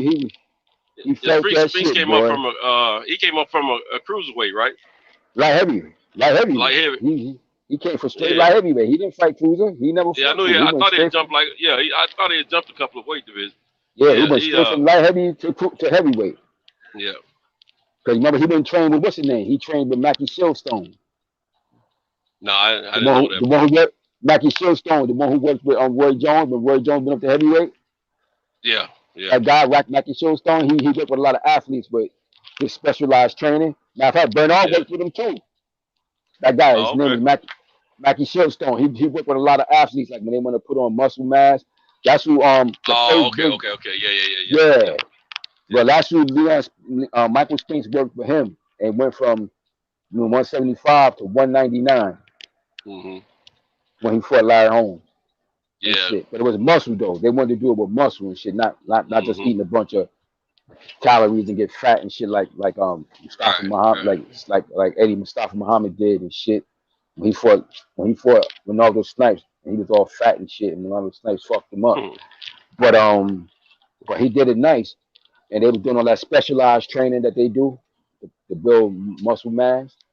He got like a facility that he works out of some college. So he does this specialized training to put muscle mass on you. Yeah, bring him into his personal lab. Yeah, and but Spinks, I like Spinks too, but I just didn't think he could beat Larry Holmes. Too, I was like, I didn't see that. But my man Andre did. Shit, he bet me. Because motherfuckers wouldn't bet me back then. They wouldn't bet me. He was, my man sure. Andre, he was so fucking sure, boy. He's like, I bet your ass. He said, I bet your ass. I was like, nobody else wouldn't take that bet. He said, I bet your ass. I remember, he said, mark my word, Michael Spinks gonna beat Larry Holmes' ass. I was like, oh shit. He was calm. I was like, this is gonna be the easiest money I done won in my life. So I took that bet. Sure enough, that motherfucking lost. I was like, this is a bitch. I gotta pay this. Yeah. To this day, that motherfucker still bring that shit up when he see me. Yeah, I bet he do. He starts smiling. As soon as he see, he starts smiling though. Yeah, he still bring that shit up to this day when he see me about that shit. You remember that thick? He talk funny. He talk real funny. When I'm funny, talk about funny. Remember that thick boy? You talk that shit about Larry? Told you Michael Spinks was gonna whip his ass. Shut up! I always talk about it. Yeah, you still boxing. You still trying to get out. Yeah, he always bring that shit up. That's the worst shit he got on me, boy. I was like, yeah, you got me. But yeah, man. Yeah. So like I said, when it comes down to it, man, you never know, man. That's the beautifulness of boxing, man. I'm expecting tonight. You know, Charlo, hopefully he could do his thing. But I'm expecting him to you know, he's very focused dude. With all his antics, whatever, he focused when it comes to the fight game, man. And I know he works hard. He worked hard, and like I said, I think he got good corner, well prepared. I'm expecting him to come out. But I know the kid Castaño going to come out and fight. You know, he's gonna give it. He's gonna give it his all, because you know it's gonna have a big you're gonna have two focused fighters in that fight tonight, man. And you know, I think both gonna have good stamina and all that. So it's gonna be a good fight. But I just think Charlo overall athleticism is just gonna be too much. I just think he could do too much more. That's what I believe. I think he's gonna. Charlo is gonna let the world know who he is tonight. That's what I think is on his mind. That's what I'm thinking. And it's gonna be a competitive fight. But I think we're gonna see the majority of the rounds going to Charlo. And I don't mean round after round. I mean from the beginning of the round to the end of the round. I think the majority of the rounds will go to Charlo. I think he's gonna try to dominate a little bit.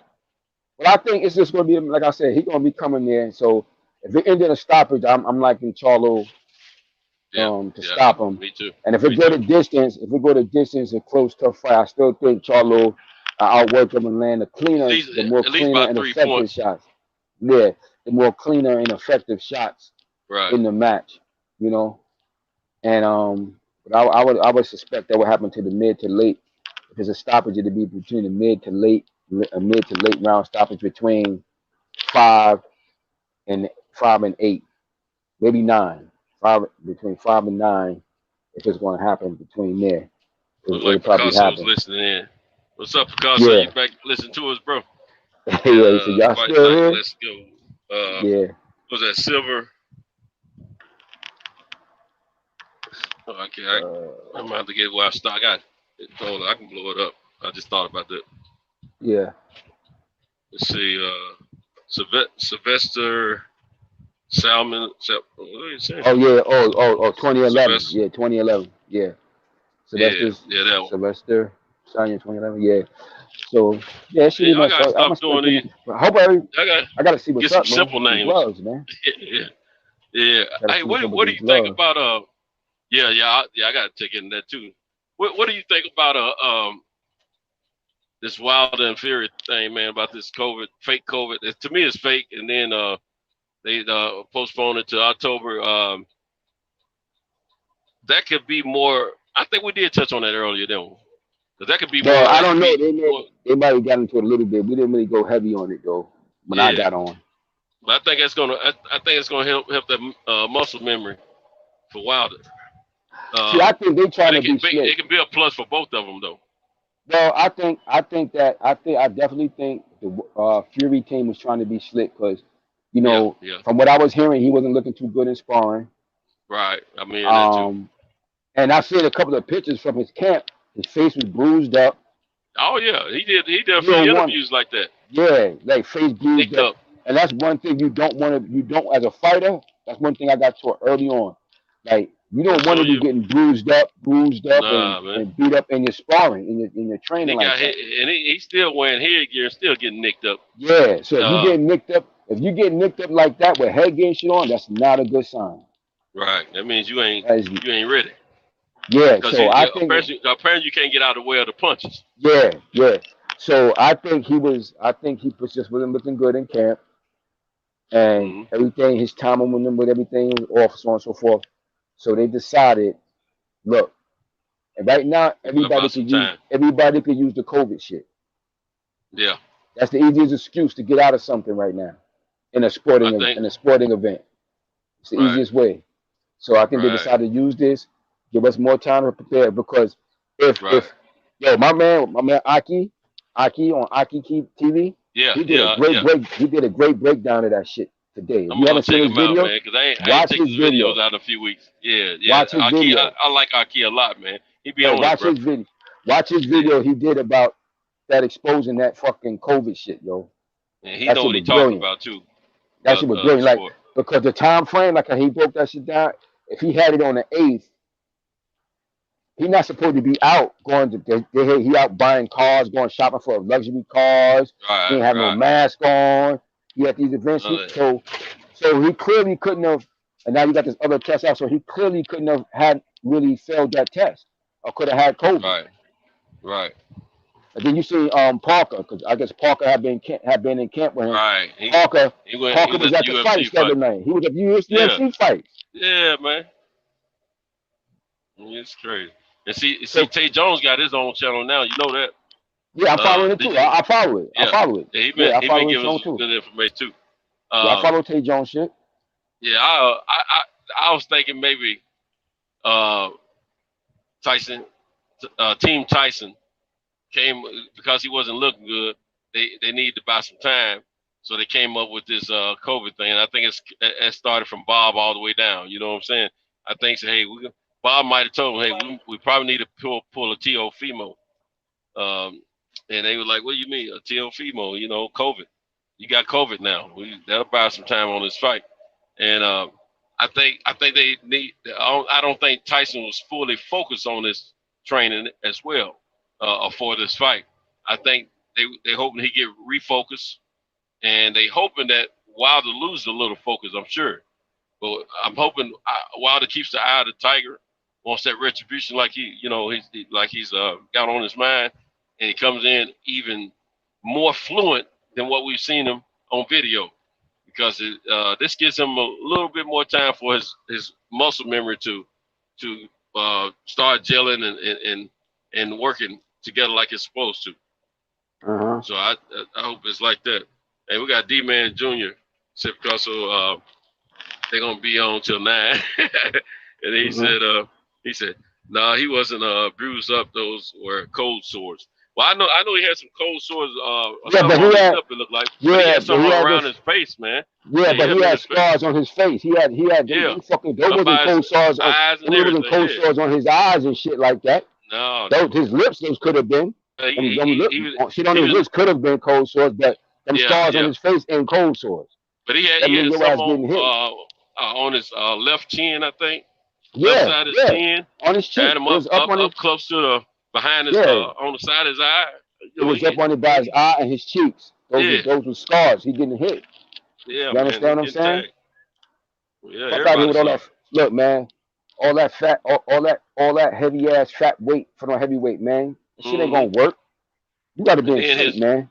Then he had them 2 tires on him. That he was wearing around his waist. Yeah. You got to lose that like the Michelin weight. Man. Talking about he gonna be 300 pounds. 300 pounds. He was saying that he was saying 300 pounds because he was being too lazy to lose. That's all that was. That's right. That's exactly what that shit was. And watch. That's why.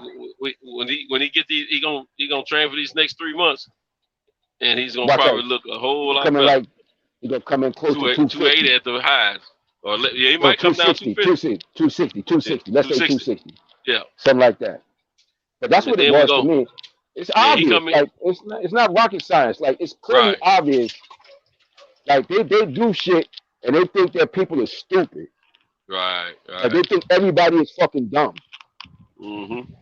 Like fuck what they think. They dumb anyway. Like he saw how serious Deontay was, him in his camp. So he's like, shoot, I can't.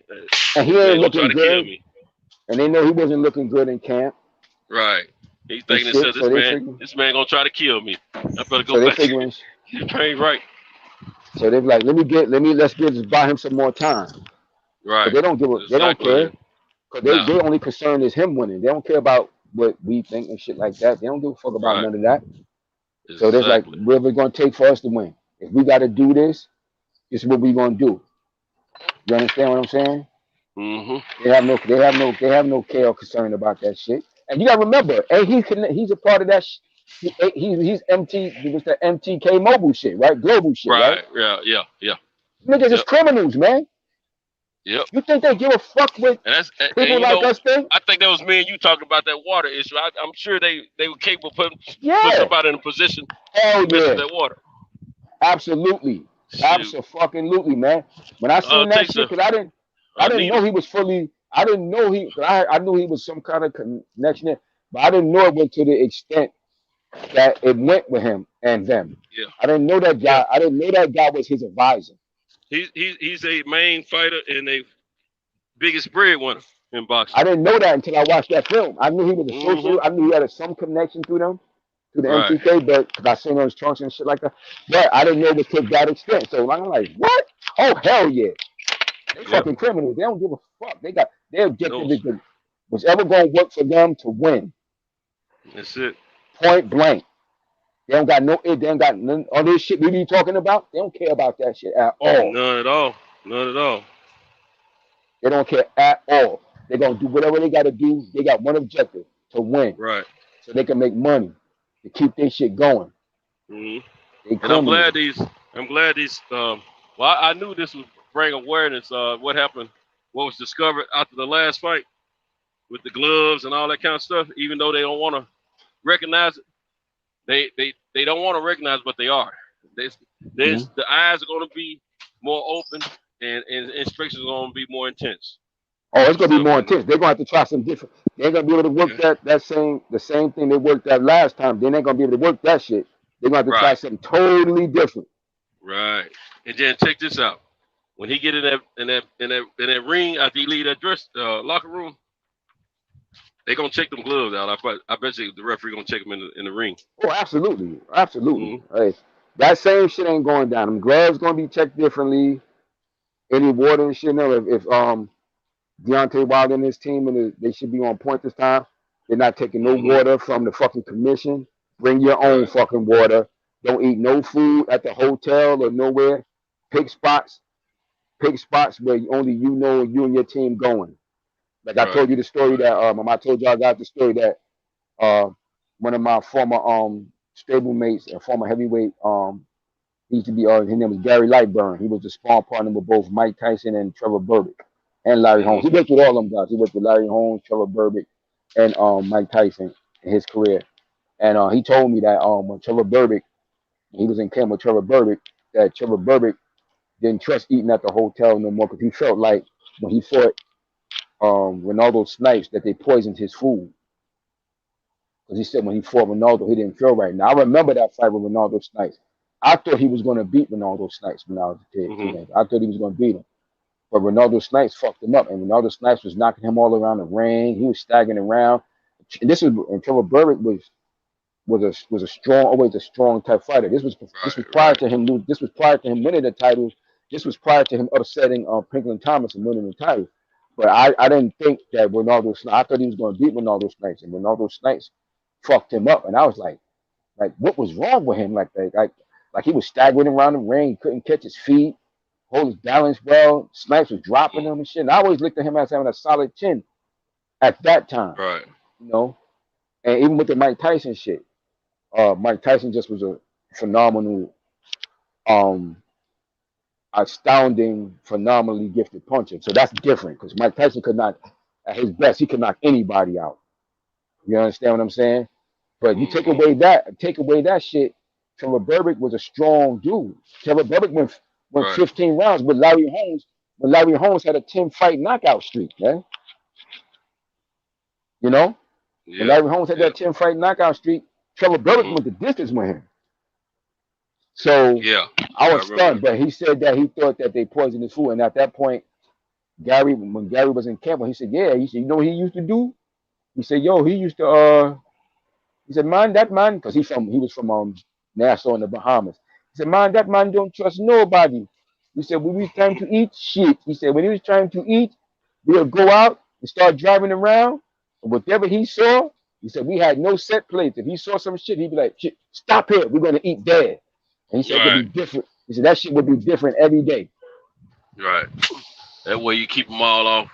Keep them off balance, off guard, not knowing what you're doing. What you're going to eat. Exactly. So my thing would be for Deontay and them, Tate Jones and his crew, if you're going to cook anything, you got your own, have your own cook come with you. Go out and buy the food from the store yourself. Prepare it in a place where only y'all can get to. Right. Where only y'all have access to. Where only y'all have access to. And when it comes to getting water and shit, bring your own water. That's it. From the commission. Don't take that shit from the commission. Mm-hmm. Even if they try to enforce that shit, still bring your own water. and don't drink none of that shit from the commission. And don't never waver from that either. I always be that way. Yup. Don't do that shit. None of that shit.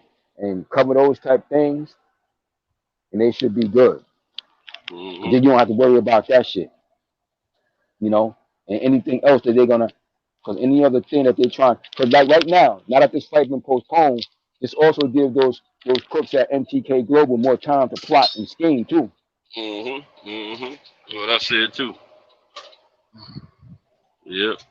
Because they got a lot on them. As a criminal organization, they got a lot on the line having a piece of the heavyweight champion. Oh man, exactly. That's a lot of money coming in too. They got an American fighter, I think, too, man. Come down. No, is it a Cuban fighter? Is either a Cuban fighter or an American fighter, man, on the MTK Global. I saw a few last weekend. Somebody they had on whoever the guy was, they had it on his team's back. I said, they got him too.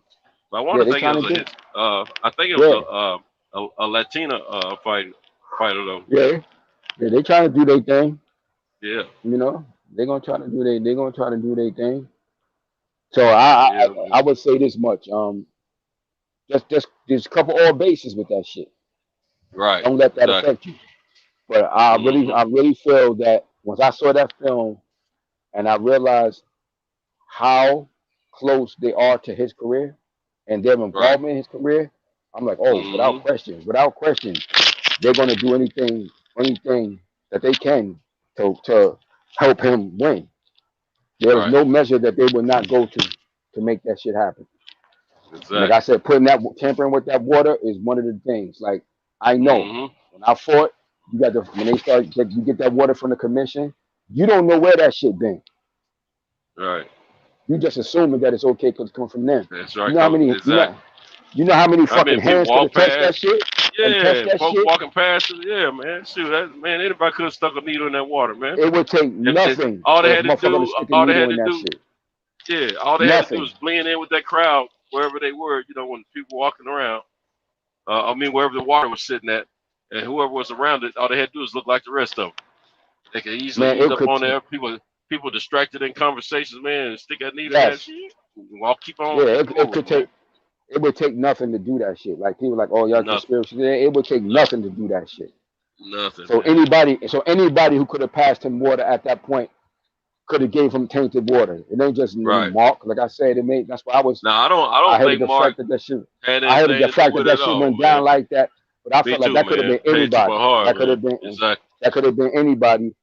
But I think that I wouldn't put it past them because, like I said, they're a fucking criminal organization, man. You give a fuck about none of the shit we talk about. They got one objective: make him win. Make him win. Like, you know, that's what it is. Point blank. It's all about getting the job done, doing what you need to do. That's it. They don't have no care. Their allegiance is purely to Tyson Fury and nothing else. You know, plain and simple. So crazy, it wouldn't shock me. I don't be shocked about none of no shit like hearing no shit like that at all. But that shit was very eye-opening to me watching that film to see that involvement with his career like that. You know, and these is real criminals. These motherfuckers is out here killing people and every fucking thing. Right. Organized crime at its finest. At its finest. The guys on run. The guys living in fucking Dubai. He can't even live in his home country. And the crazy thing about it, it didn't have really anything to do with boxing. It wasn't focused on boxing, but boxing was part of the story. The documentary was basically the police over there in the BK, making the public aware of what's going on with this organization. Yeah. You know what I'm saying? Even though it was another, group that did the documentary, they did in conjunction with the police, the detectives over there. So it's serious. And you know what was crazy? And I didn't even put the connection together until I saw that fucking film, man. Like that fight, and they was at that press conference, and them motherfuckers came in there shooting. Exactly. I saw that shit. I remember that shit was like. That shit was on. I saw it on one of these social media things. and shit. They, that I'm connected to, and I saw that shit the day that shit happened, and I didn't realize it was the MTK Global shit until I saw the movie. I was like, oh shit, I saw that. Yeah. But I didn't realize it was them until I saw that video. I saw it on the documentary, but I missed it. I saw that shit. I saw that shit. I remember that shit. I was like, God damn. I said, this seemed like I should have heard about it though. I was like, that motherfucker's crazy. They coming up in there shooting, like that, and it was somewhere over in Europe. I remember that shit. I was like, wow. So I didn't know what shit was them.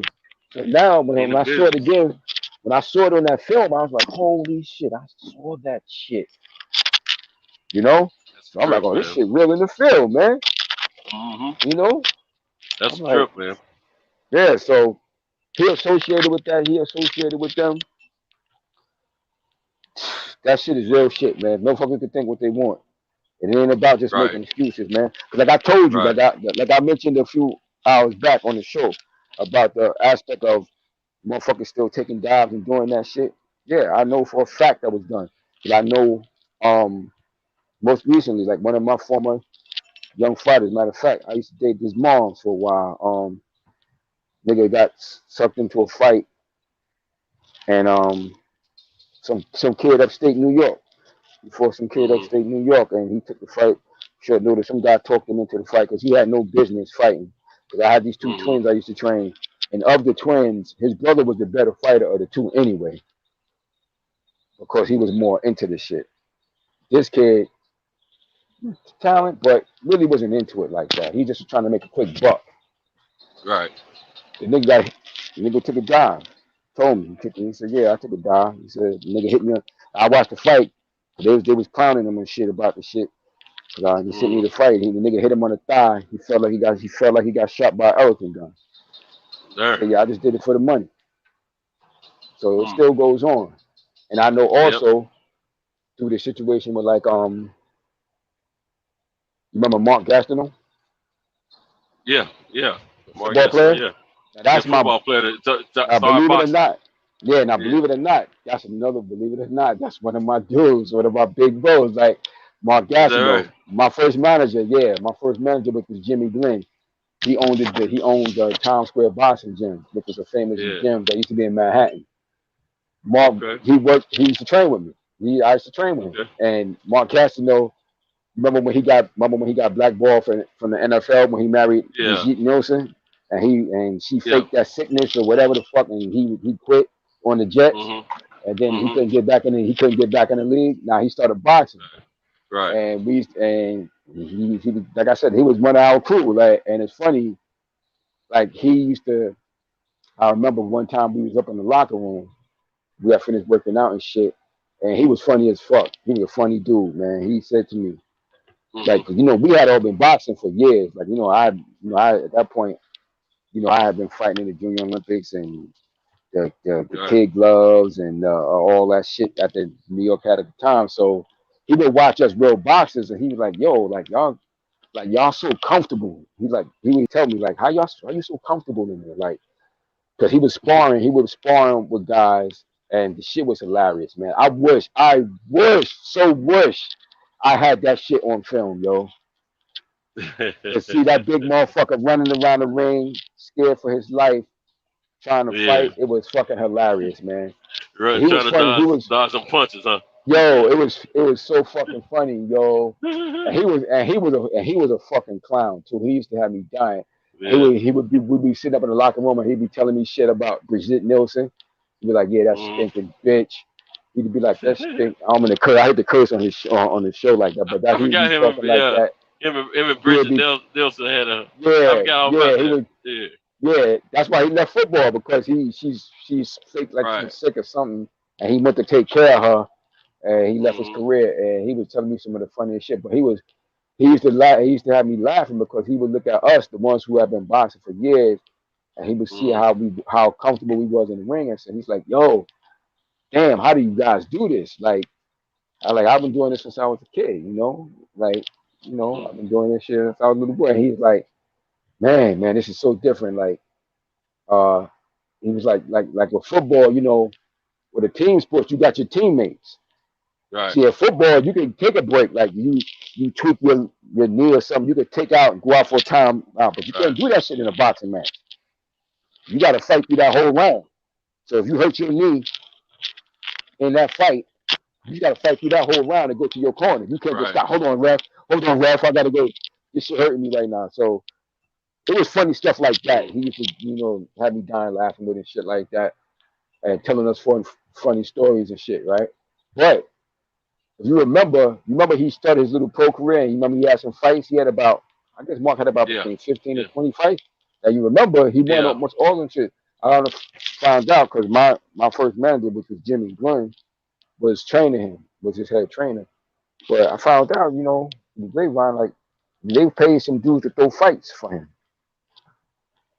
That promoter that was promoting him.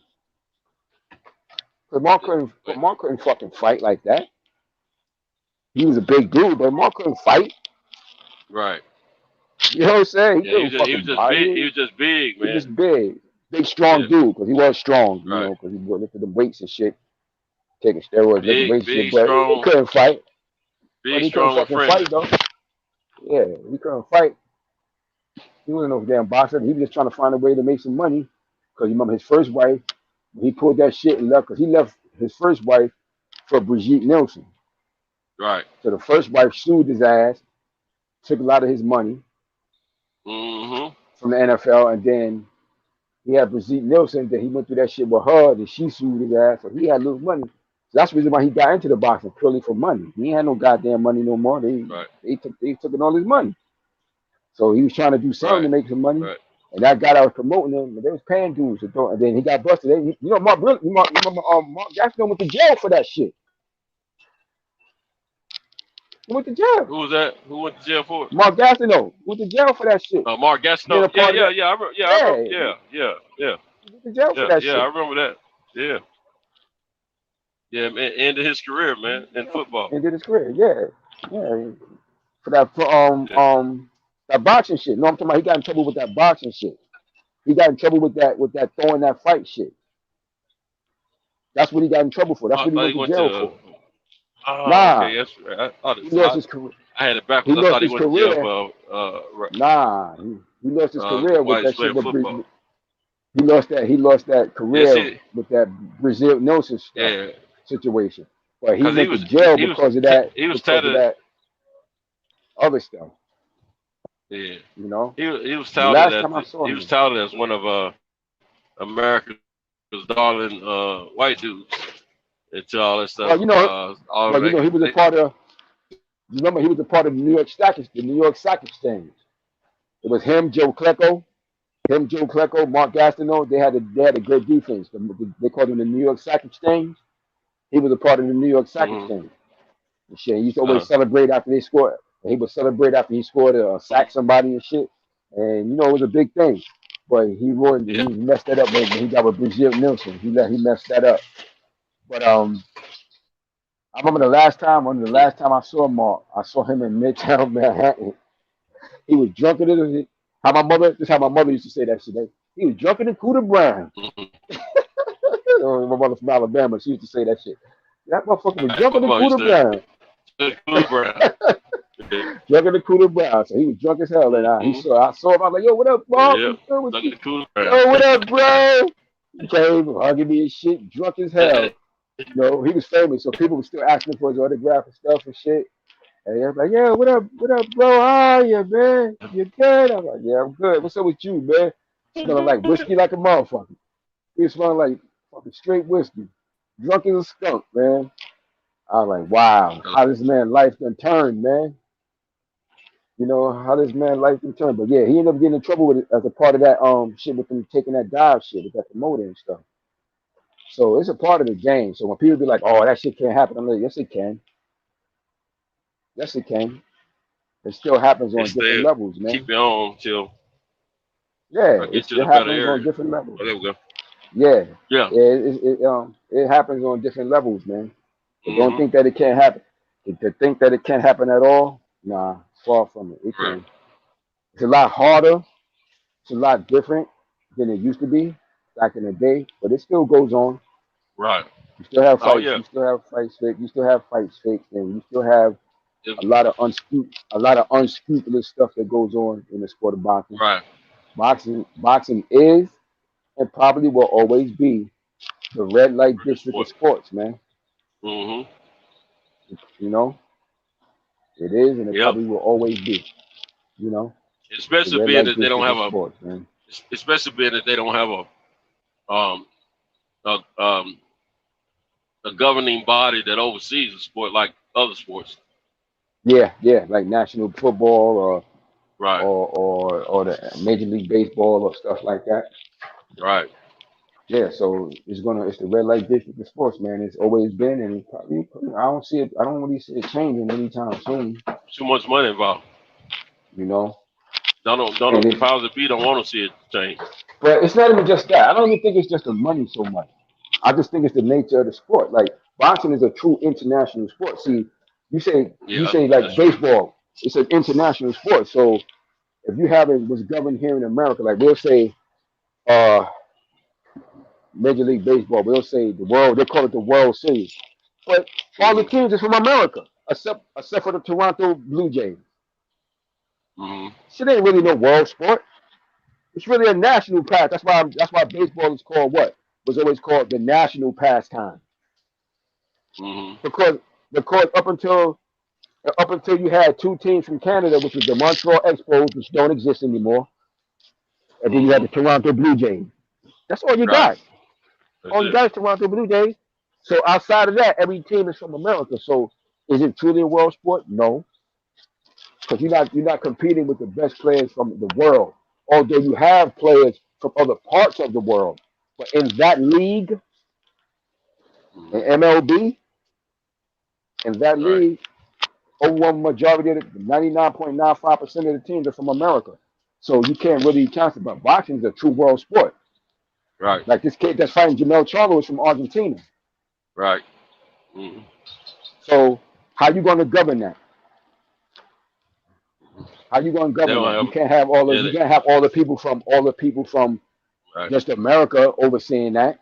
Then the other countries going to be mad. Why the hell are America controlling this shit? You know, why America got to control it? You know, you got fighters from Japan. You got fighters from everywhere, damn near everywhere on the planet. So that's the real problem, not the money so much. Because who's gonna govern it? Who's gonna determine who governs this shit? You would think these sanctioning bodies, as they already set up, you would think they would be governing the world of boxing, but they ain't gonna even get in that lane. Nah, hell no, because it's gonna mess up their money. They don't want that to happen either. Right. Because that's gonna mess up their jurisdiction over what they control. That's not a good thing for the sanctioning body. Right. Just like I brought up earlier, there are many, they fighting for 4 titles tonight. But there are more boxing titles out there. Right. There are more titles. That's world titles. But it's the fighter that can legitimize that, any belt. It's the fighter that can legitimize that shit. Like right now, the WBO got a little clout. I remember when the WBO had no fucking clout. I remember when that shit ain't have no clout. That shit got clout because of Manny Pacquiao. Prior to that shit ain't have no real fucking clout. That would have been the last belt I won. This man was I didn't mean to cut you off, bro, but this man was telling it was Jojo Diaz that's with MTK Global. Oh yeah. See that shit? Yeah, I know I saw somebody. Yeah. That's kind of big. Jojo Diaz was an Olympian.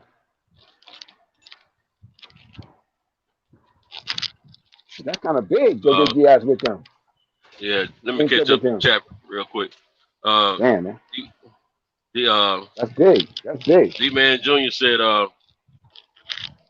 no, he wasn't bruised up. Those were cold, so we read that. Then he said, he said, I know, fam, I got quotation marks being funny. I know that was lying. Okay, gotcha, bro. And then he said he ain't got cold sores on his lips. Them knuckle sores. I believe you're right about that. I ain't don't believe they. I knew they can go either way with cold sore, but with the shape of it, they look like no cold sore. They look like no cold sore. Yeah, they didn't look like no cold sore. Right. But even with that, the mother marks wasn't cold sores. The mother marks on his face wasn't. That's what he was saying. He said he was being funny about it. Yeah, being funny. Yeah, I read it. Oh, you did? Okay. Yeah, I read it. Then S-Man don't drop by. He said, can't see Wilder knocking Fury out or outboxing him. Not sure how he going to win. I understand what you're saying, S-Man. That's my buddy S-Man. He started hanging out with us last weekend. Okay. He thinks I think he's more of a Deontay Wilder fan, more or less than anything. But he thinks Fury can outbox Wilder, and he's entitled to his opinion. But we don't agree with you. But you cool the fan with us over here. And then Picasso said, D-Man Jr., we fans to the 10th power. And Opalent LD said, salute panel. Sure Cal sleep already. Laugh out loud. And then Good Body Sports and News said, God Body Sports and News said, is that guy Anthony Yiggett any good?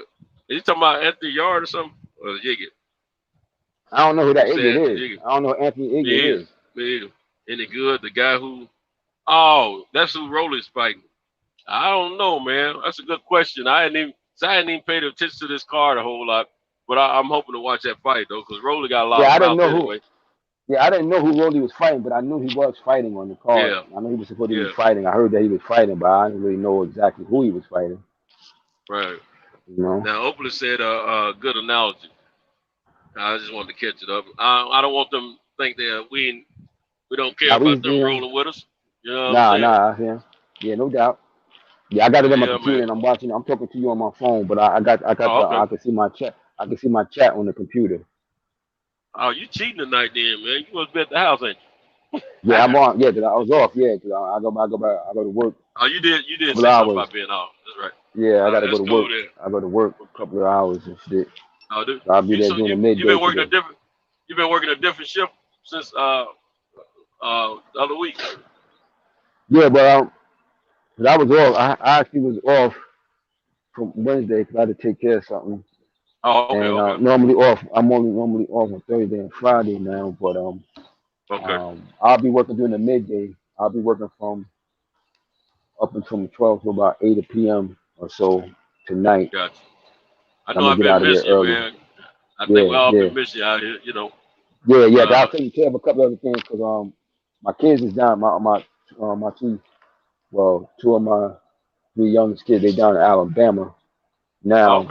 So I just set them up with that, some money and some things, and I had to take care of some stuff with my lady and some things like that. But that's why I wasn't on there for a couple of days. I called Kyle, because he had reached out to me to see what was up, and I called him back and told him I was handling some things, and I would be back, before this fight this weekend. So that's why I'm on now.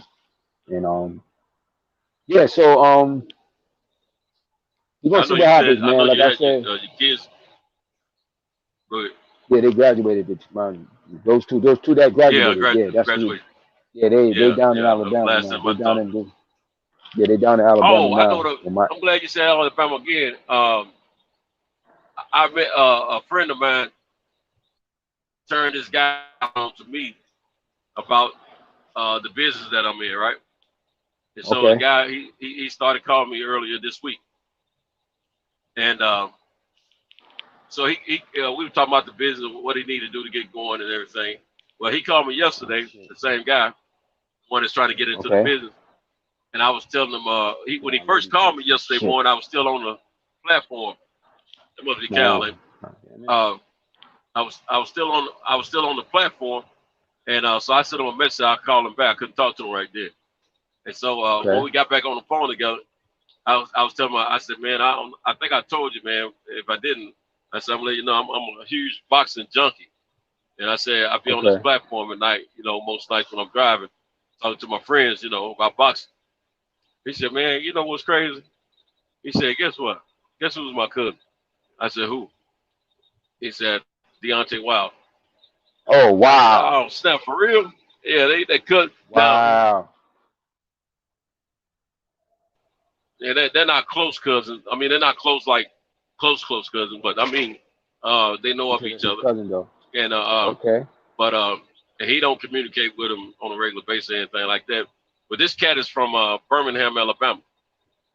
Okay. And he said now he's got some other cousins that they're both close to that does communicate with Deontay. I said, shoot, we got to get down there and holler at your cousin sooner or later. You know what I'm saying? So, yeah, it's just a coincidence, man. So it tripped me out. But yeah, I was telling them how we got channels out here that's real big into Deontay versus some channels that are not so much into Deontay and speak against him and things of that nature. You know, I was trying to give him I thought that was police. I was trying to give him a feel of how the climate is on the sport of boxing out here on YouTube. And but yeah, we just talked and everything. But he's not a huge boxing fan himself. And then he was telling me about some people that he grew up with, some athletes that made it big. You know, he didn't go to school with Bo Jackson, but Bo Jackson was a little bit ahead of him, but he went to the same high school as Bo Jackson. Bo Jackson came out like a year or two before he did or something like that. And he said Bo Jackson got a sister, right? Can you hear me? Pigeons. Oh, they probably can't hear me. Oh, he got knocked out. Oh, man. Anyway, he was telling me about Bo Jackson's sister. He said Bo Jackson's sister, he said she was more Bo Jackson than Bo Jackson was. You know what I'm saying? So she said she like women, and she like built up just like her brother Bo Jackson. Said she looked like him and everything. That she was just a little bit more Bo Jackson than Bo Jackson. He said he was scared. He said everybody was scared of him. They were more scared of Bo Jackson's sister than they were Bo Jackson. Said she was so hard looking. That was a trip. But yeah, we got Charlo fighting tonight, and somebody just reminded us in the chat that they were asking about Rolly's opponent, so that reminded me Rolly's fighting tonight. Rolly trip, he really thinks he's just super hella of a fighter, you know. And I don't think that he's not good. I know he hits hard, but that last fight he fought in where he got the belt, he lost that fight in my opinion. I gotta go back and look at it again, but I feel like he lost that fight. I think they gave him a gift. But I didn't see him get hurt enough, but he was getting pieced up though in that fight. But he got so much mouth, man. He talks both stuff in a little bit. And then we got of course the main event, which is Charlo. I hadn't even checked the undercard of this fight tonight at all. So, but I'm looking forward to the fights tonight and seeing what how the fight's going to work itself out. If it's going to be a UD or a split, or if it's going to be a TKO or KO, whichever one. I do believe that if there's a knockout, I got to ride with my man Charlo. If it's I think Charlo wins either way. Split decision, unanimous decision, or knockout. I see this guy being Castano being very competitive and coming to fight. He's not going to just hand his belt over to Charlo and say, hey, man, just put this with your collection. I think he's going to come to fight. It's going to be competitive. And one thing I know about Castano, he's great at cutting the ring off on his opponent. But I think the high energy, the high IQ, and the power of Charlo is going to prevail in this fight for him, no matter it be TKO, KO, or split, or UD. Either way, I think it's going to be. I truly think it's going to. I think it's going 12 rounds. It's going to be left up to the judges, and I think that Charlo is going to be the victor victory in this fight, because if he don't mess his stomach up or anything like that, or have anything ailing his body, I think he should win the fight, in my opinion. But one thing I do know, Castano is a busy fighter. He's going to have a high volume output. His work rate is just going to be high. And depending on, how Jamel counters or perform, Castano's way of fighting is going to determine the outcome of that fight. But I don't think it's cakewalk by any way.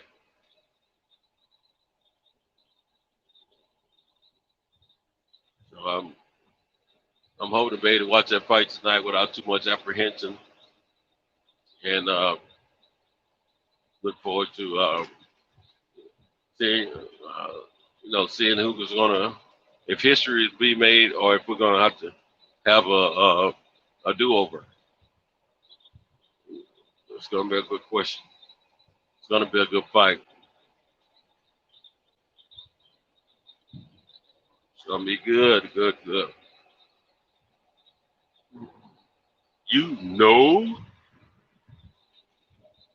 Yeah, I'm on the Tennessee side of things, winding up my route.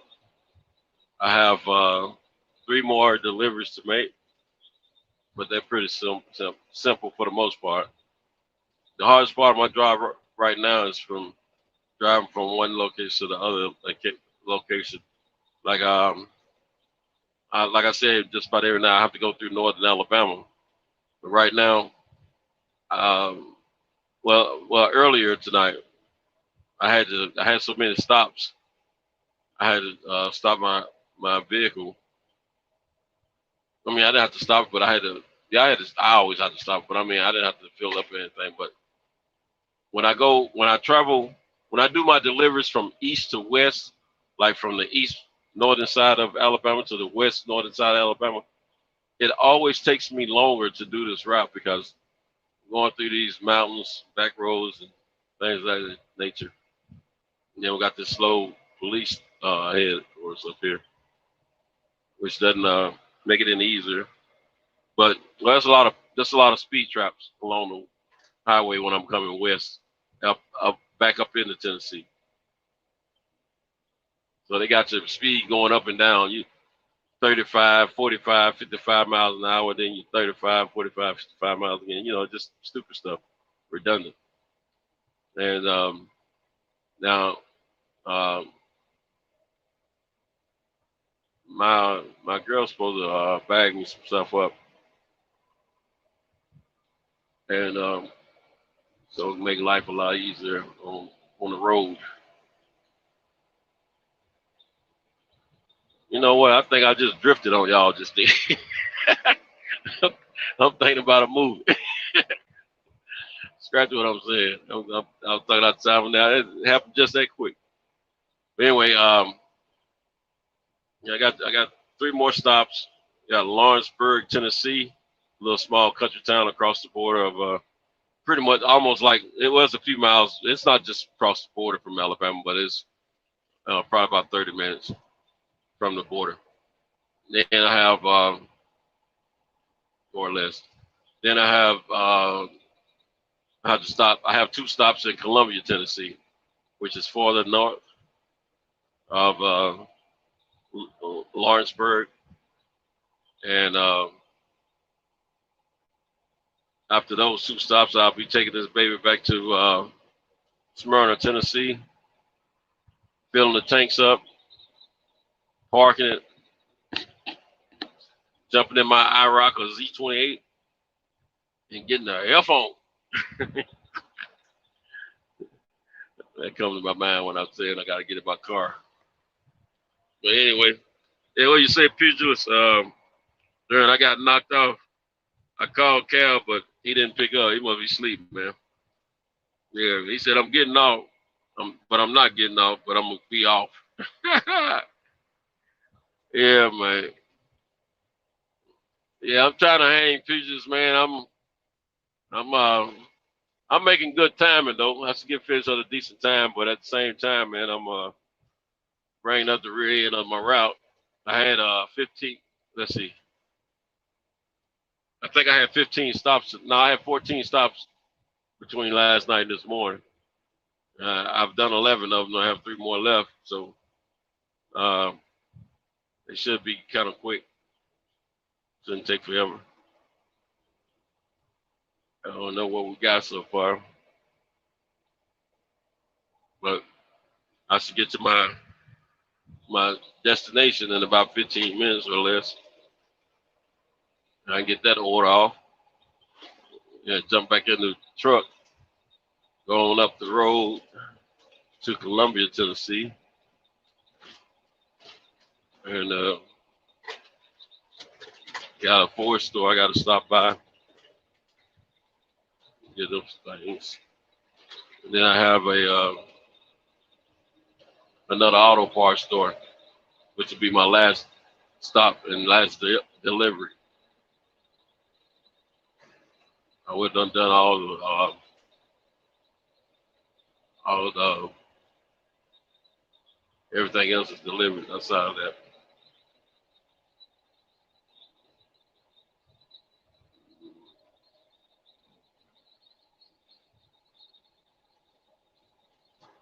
Yeah.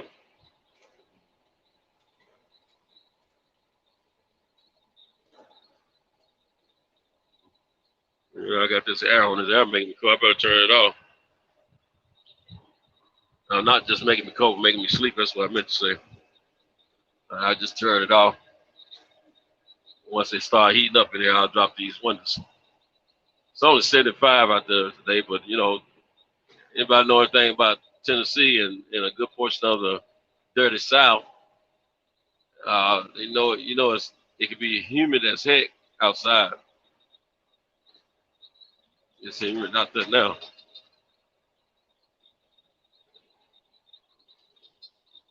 But yeah, I tell you. Yeah, my man Fusion, that was good to hear from you, man. You know, we hadn't talked in a week or so. He said, I'm gonna try to get back on. Okay, cool, man.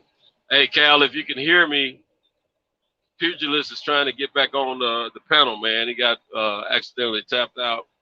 Knocked off. So if you can hear me, hook him back up, man. He might be in the private chat. He might be backstage.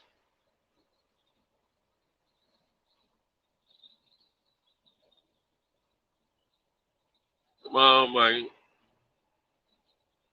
Look, I'll let your boy.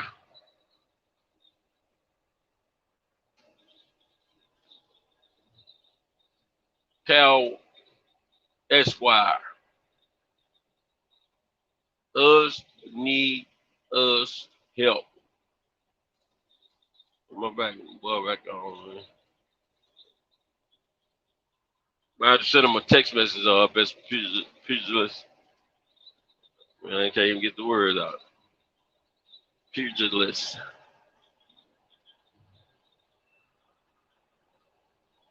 Yeah, let's get him on, Cal. I desire his coming.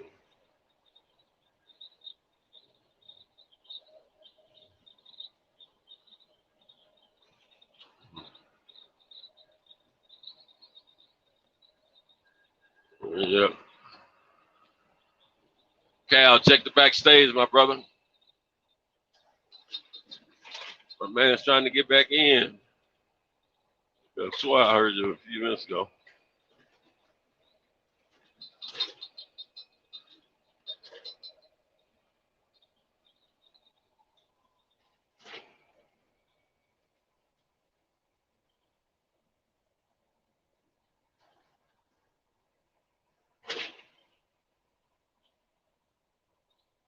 Yep, stay in my lane. My bag over that person. I'm getting a little bit too close with him. Yep, got cloudy skies out here, so I gotta get me a haircut when I get situated sometime this morning. Knock some hair off my face. I got my COVID look going right now. I've been I hadn't groomed myself since the weekend that I went to Atlanta, because I was a little deterred about not making it to where not making it to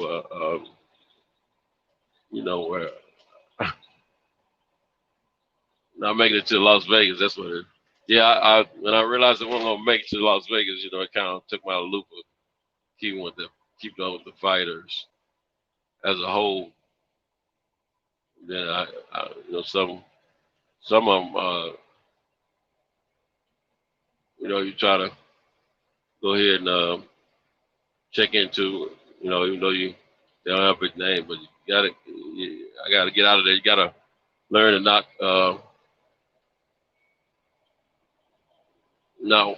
gotta learn to be willing to keep up with fighters, as well as keep up with a fighter. You gotta keep up with your. I don't know what I was saying, man. So I'm talking crazy, talking out the side of my neck.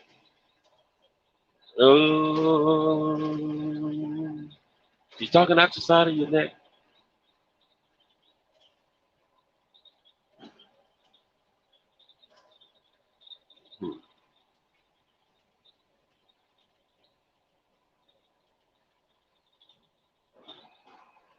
Yep. Cloudy skies. Haircut, facial groom. Then Monday I go see a chiropractic. First time I was in a chiropractic.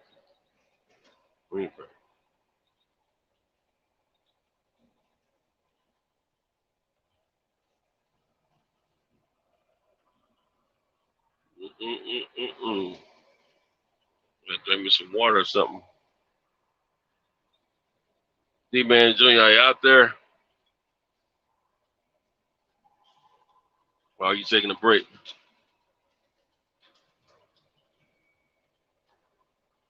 They're gonna get my hair cut.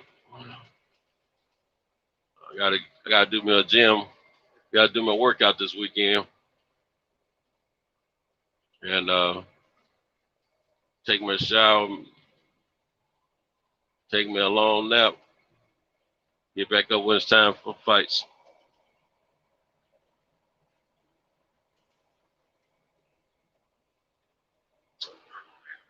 That's my highlight of the day.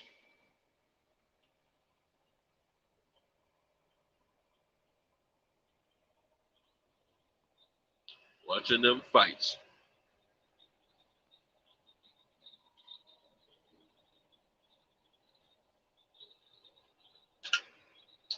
Yeah, buddy.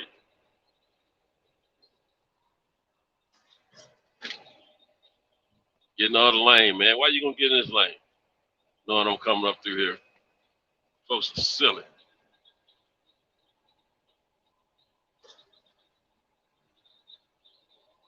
Oh, stupid dude.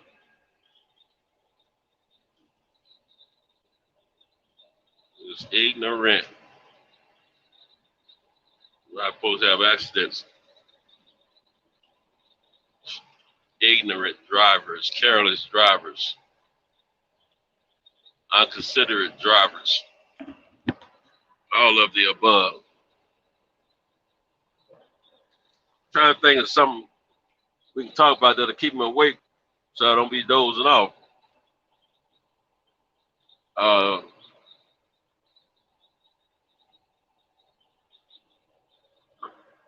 They got my man Tay Jones. He's got a friend of his, young man named Mac Truck. He's a heavyweight, but he fought yesterday evening in Atlanta, and he won by a knockout. And they have a lot of dreams and aspirations for that kid. He's a young man. How old, I don't know. He's got like a baby-looking face. But he's knocking folks out. Well, he's trained to be a boxer. He got I'm gonna get in front of him like he did me. Now that I think about it, I don't feel like running over manholes no. Anyway, but I know.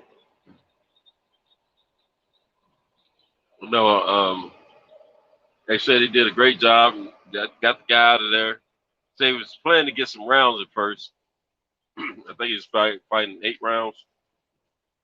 He said he needed the rounds, but said the dude was making it so easy for him. He saw the setup, so he just went ahead and took care of it.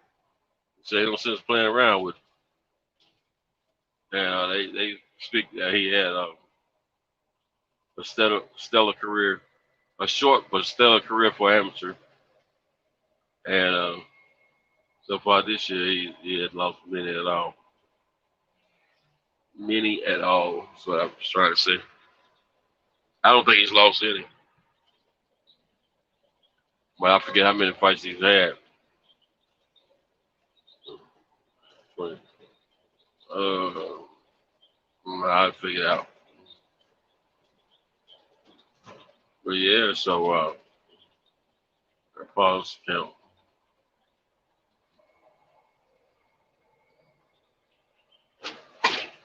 Yeah, I gotta dig in the tub and pull these things out in a minute.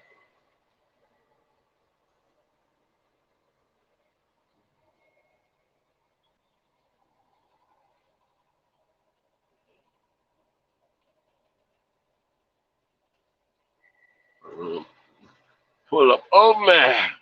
I'm about to pull up on ya. Pull up on you, serve you, and leave you, and get on to the next one. Hey, Cal, if you hear me, man, my man Pugilist is trying to get back on, bro. He said he tried to call you, but you didn't answer the phone. So I hate to call you and you don't answer the phone, because you know me, I don't like to hang up at all. I'm not saying that right of the day on here, but it's terrible.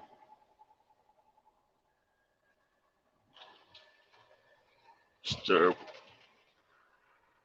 I was thinking about something else and talking about it. That's what I do when I get sleepy. Be talking out the side of my neck.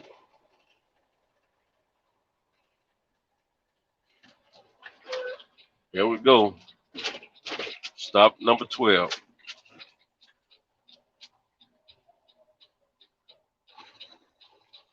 Oh, they hadn't even got here yet. That's good. That's the way I like it.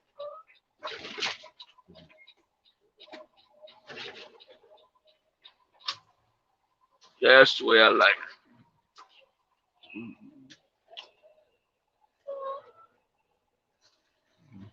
Ooh, you're awfully close to the wall there, son.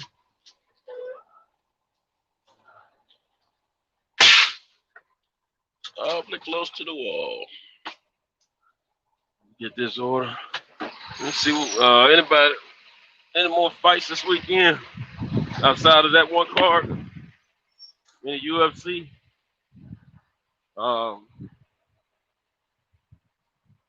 Okay, there may be some. I just can't think. If there is.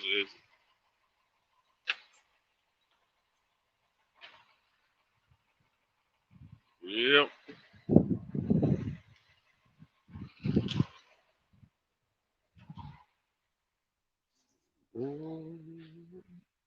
The devil's gonna do you yet.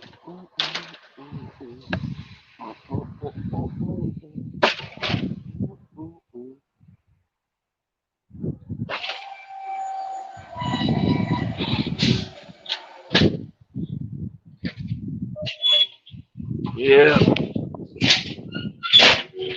I've been awfully tired the last 2 mornings when I got home. I've been cheating. I'm staying on my diet though. I cheated the last 2 mornings. I didn't make it to the gym. I've been very tired. And usually I had been feeling pretty good, but not these last 2 mornings.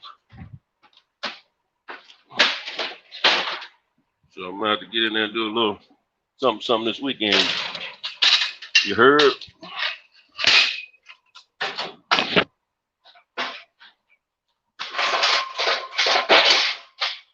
Got noise coming. Y'all bear with me.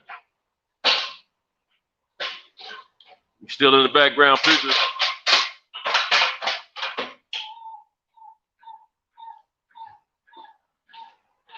I think my man went down for the count. He's probably off today too. As far as Kyle.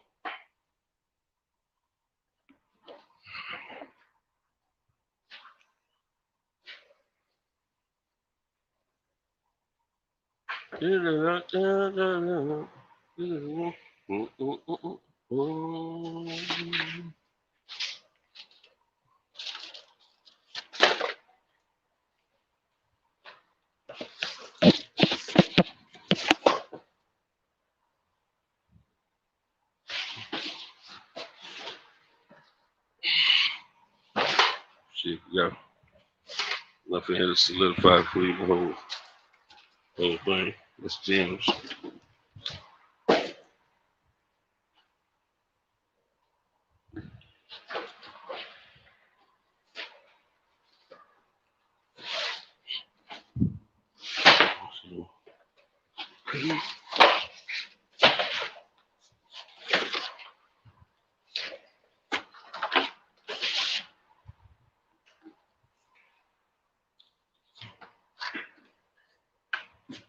Yeah.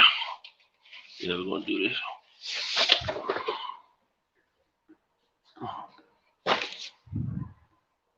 We'll do it like this.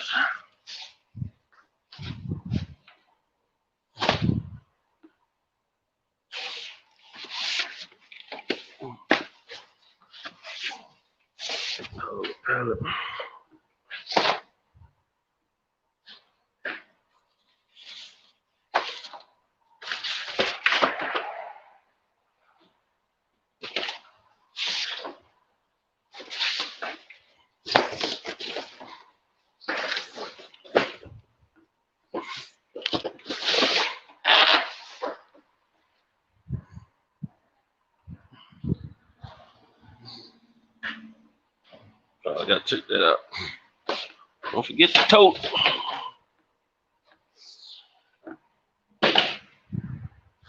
Ooh.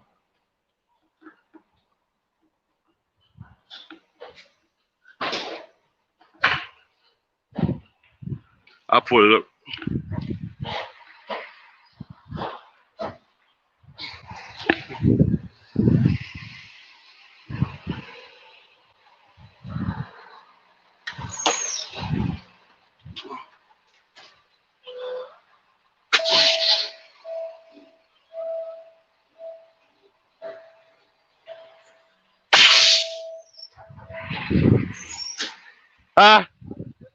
Okay.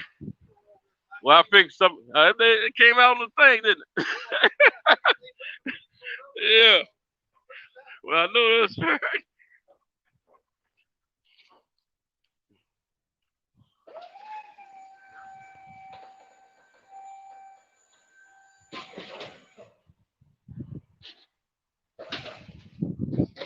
Yeah, I'll get it. You go. I wasn't sure if I need to open it first or not. I didn't know who had more stuff. You guys or Jim. You guys had a little more than them. Thank you.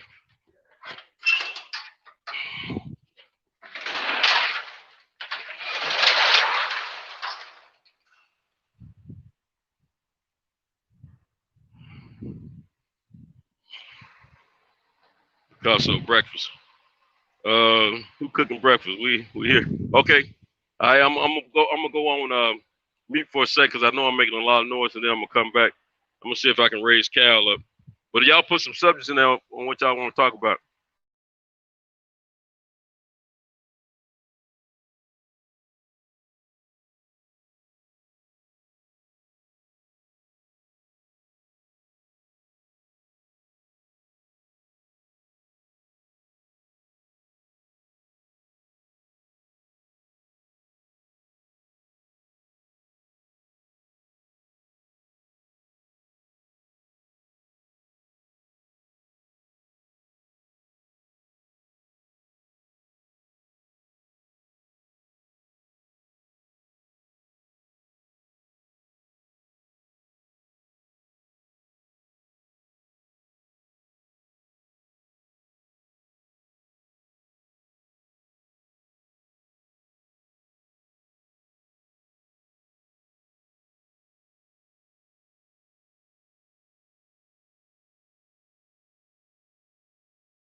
All right, gentlemen. Let's see. We got a Godbody Sports said Castano might back out if Charlo don't change gloves.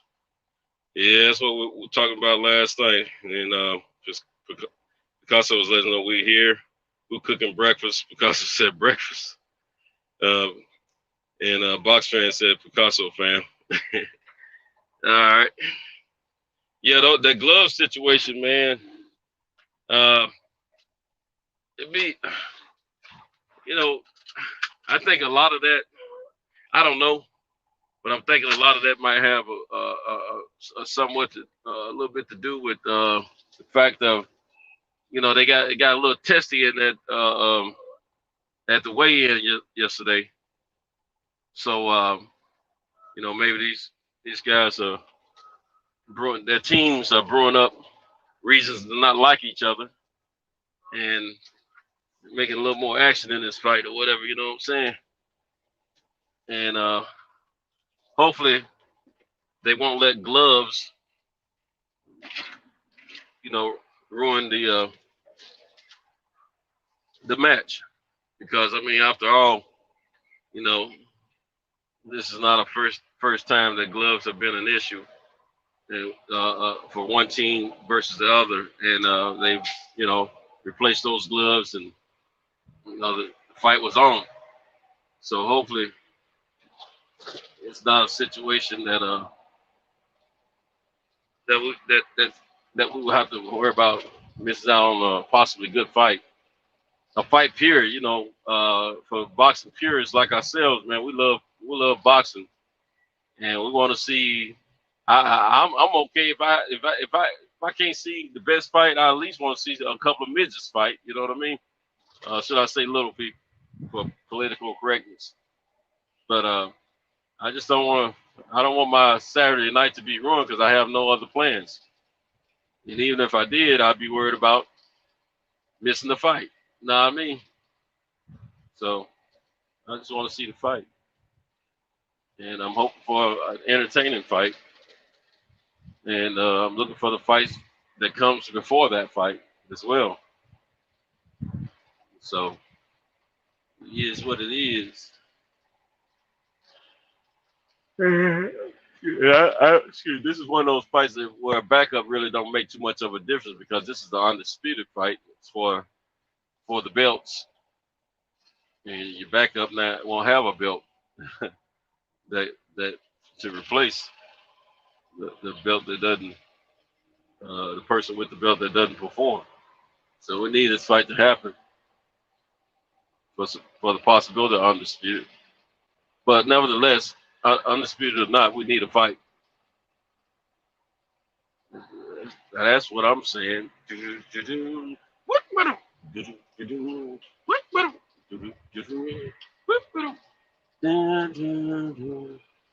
But yeah, man, I hope it's not doing too much raining up on a little further north. I'm heading north.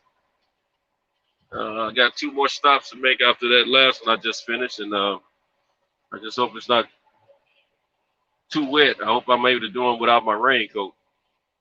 After I get finished with these 2 stops, I can care less what the weather's about. Now, I mean, anyway, I need to check to see if there's some UFC fights on tonight. See what I can find out from my old tablets. My old tablet. Yeah, me and the fellas. For those of you that may not know, me and some of the guys, I got in on it late, but I did catch it, before it was all over. I caught half of the fight with them, but we watched the Lara versus Castano fight.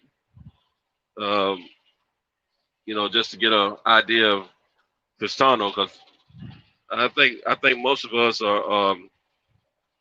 have incomplete analogies about Castano as far as who he is and what level of fighter he is and his accomplishments and things like that. Now, the biggest thing that we've heard about him is that he beat Earl Spence in the amateurs, and he also beat Deverenchenko. But at the same time, they're all men now. No different. Excuse me, head of yard. It's a whole different situation right now. You know, things might not be the same if they get in the ring this time. It worked out for Brandon Forrest when he fought Shane Mosley. He always said Shane Mosley's number. Beat him twice in the amateurs, beat him twice as a pro. But that may not work for everyone.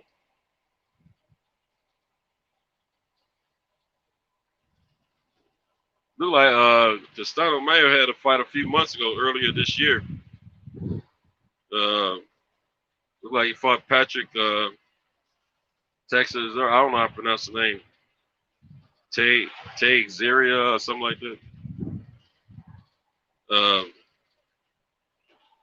So I haven't seen that fight. But I was supposed to be looking up this card. Let's see. Go to Google.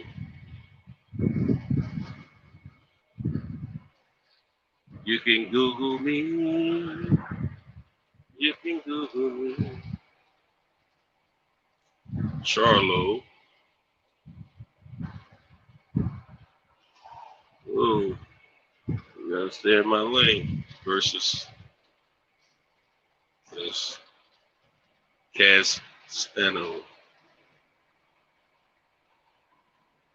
card.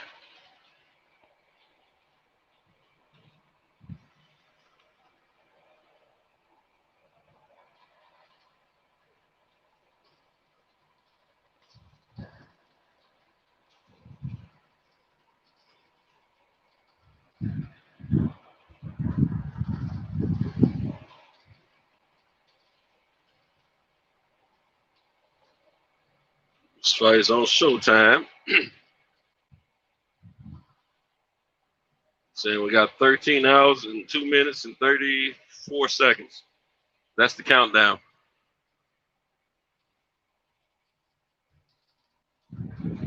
O'clock Eastern. Okay, they're gonna show us 3 fights. Rolando Romero, who's 13-0, versus Austin Dulé. That's right. But they had him down for fighting somebody else unless they don't switch. But yeah, that's right. He's supposed to fight Austin Dulé. Austin Dulé is out of Nashville. He's 14-2. He has some skills, but he just doesn't do well in televised fights, in my opinion. Every time I've seen him fight on television, he doesn't fight. And when he fought last year in February here in Nashville on the undercard of the homie Caleb Plant, he didn't fare well. Then the other fight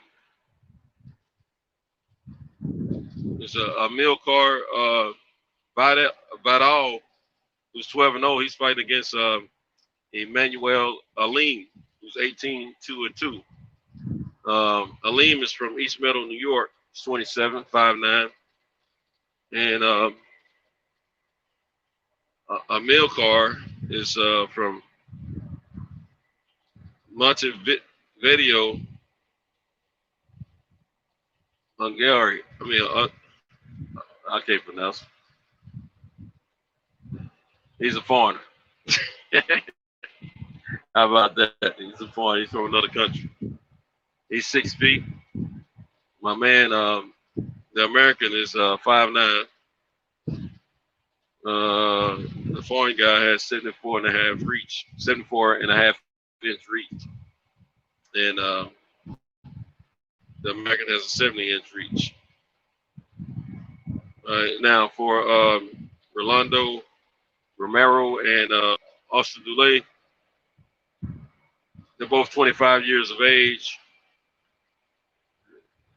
Romero lives in Vegas. I told you guys Dulé is from the Ville. Dulé is 5'10" with 67-inch reach. Romero's 5'8" with a 68-inch reach. Genetics. Yeah, the Emil Carr, he's 25, and Emmanuel is 27. So those are the other two fights. I guess you could say technically Romero may be the co-main. That ought to be a decent fight, Romero and Austin Delay. Austin Delay can fight. He don't have a lot of punching power, but he's got some slickness about him at times. But I don't know how he's going to fare with these heavy punches from Romero.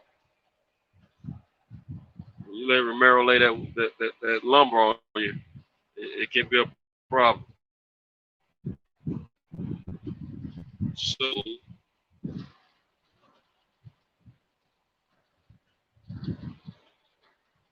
gonna watch those tonight. I think they'll get this glove thing worked out too. I do believe. Let me go to ESPN and see what they're saying about that.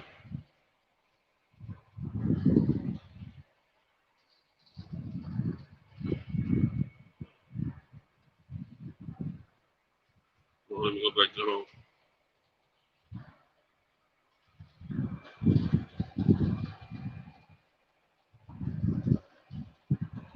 Let's see what we got.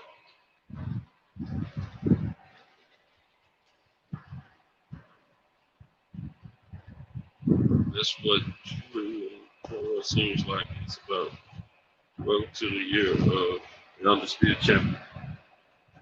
Yes, because a lot of opportunities for undisputed champions this year. 2021 has been a big year for that. Let's see.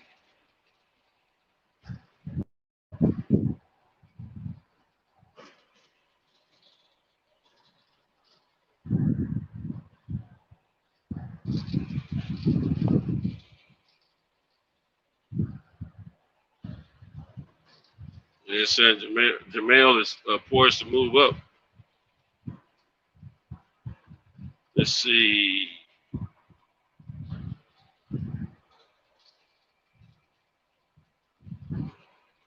Whoa.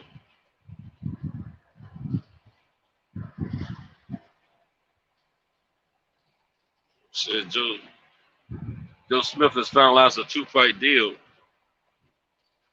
Joe Smith Jr. finalized a two-fight deal that includes first title defense bout versus Daniel Jacobs.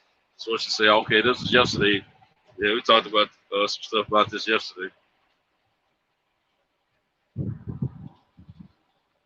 So I tell you what, Jacobs better be ready to take the joking punch now. I know Jacobs is a tough guy, you know. I don't know if he hit as hard as Joe Smith. We'll see. It's light heavyweight. Maybe he does. I mean, you never can say these guys can or cannot do something because they've been fighting a lot of division for the longest. I mean, because these fighters, they know what they can or cannot do. Matter of fact, Bernard Hopkins, he held this weight back for years just to, cement a Hall of Fame career in the middleweight division. And before he moved up. When he moved up, he didn't have a problem competing against those heavy guys. So it's possible. It is possible.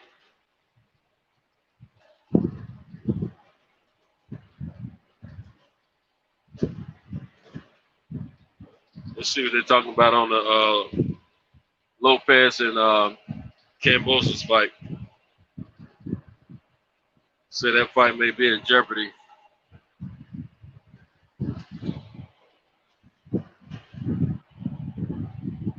See what they got on it.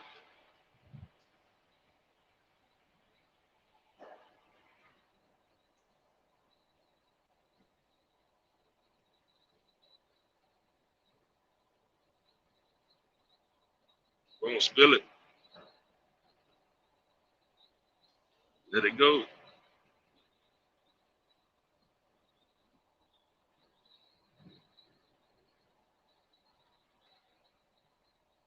We're having technical difficulties. It's booting up.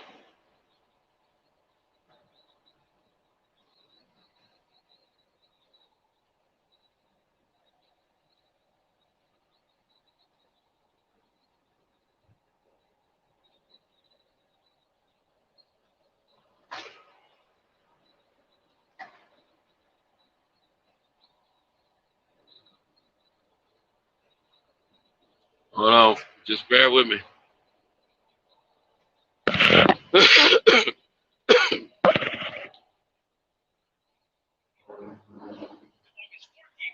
now you have Australia, but the Teofimo camp does not want the fight there. Or pushed on forward to the point they might be making them. And he's playing it. That's the history of the biggest love box, right? Managers should have so I don't think that's going to happen. If the corner, keep all this manager saying,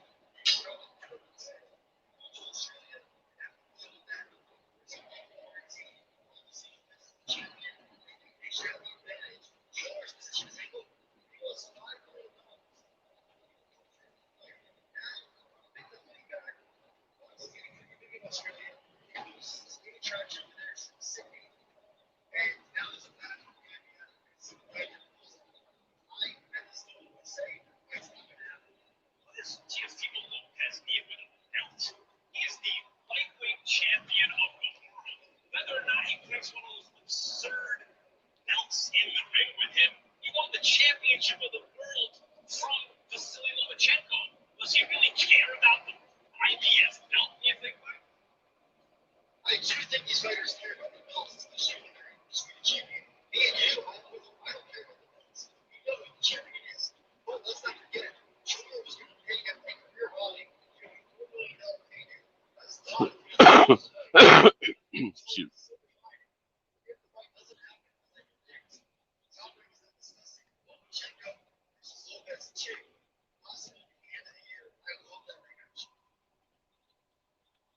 All right.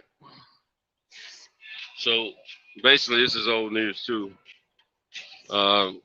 Basically saying the fight is in jeopardy.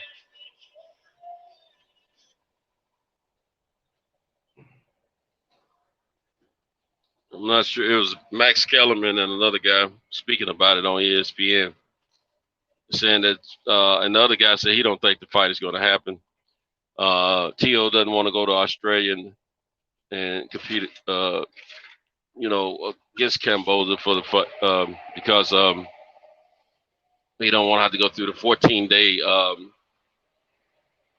14-day quarantine, and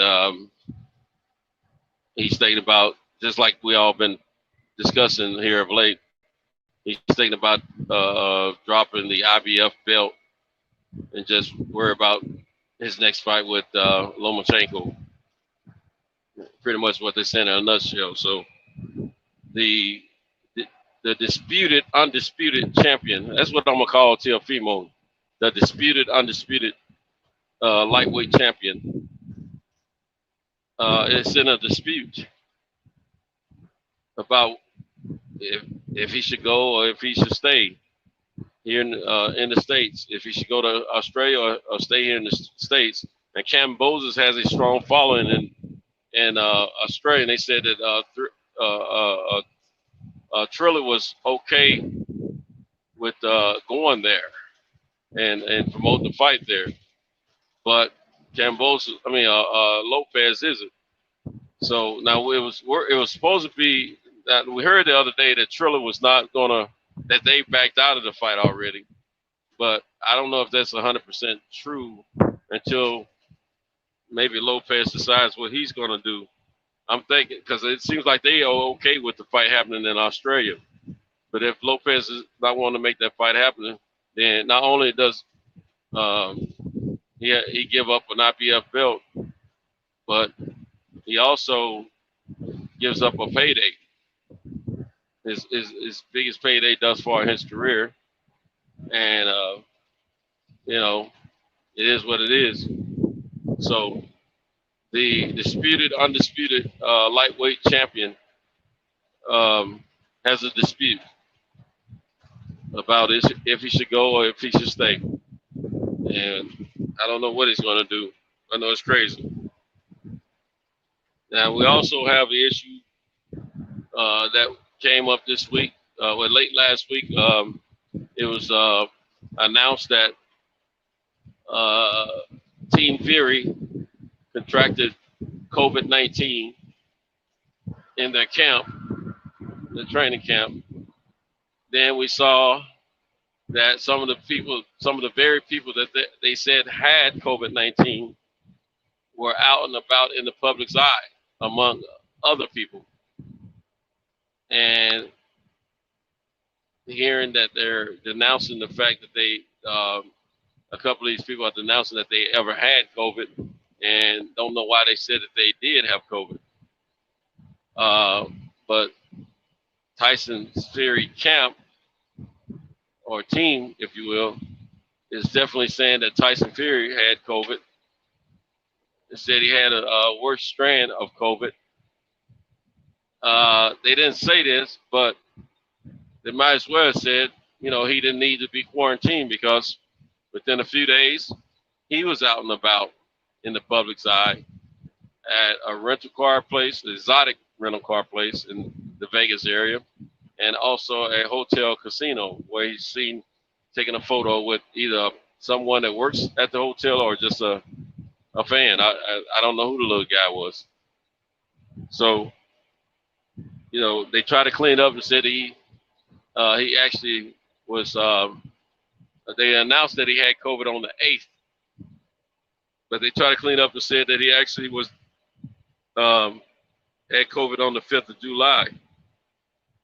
And it's saying that he can be out and about now. I mean, what happened to the 10 days or the 14-day quarantine situation?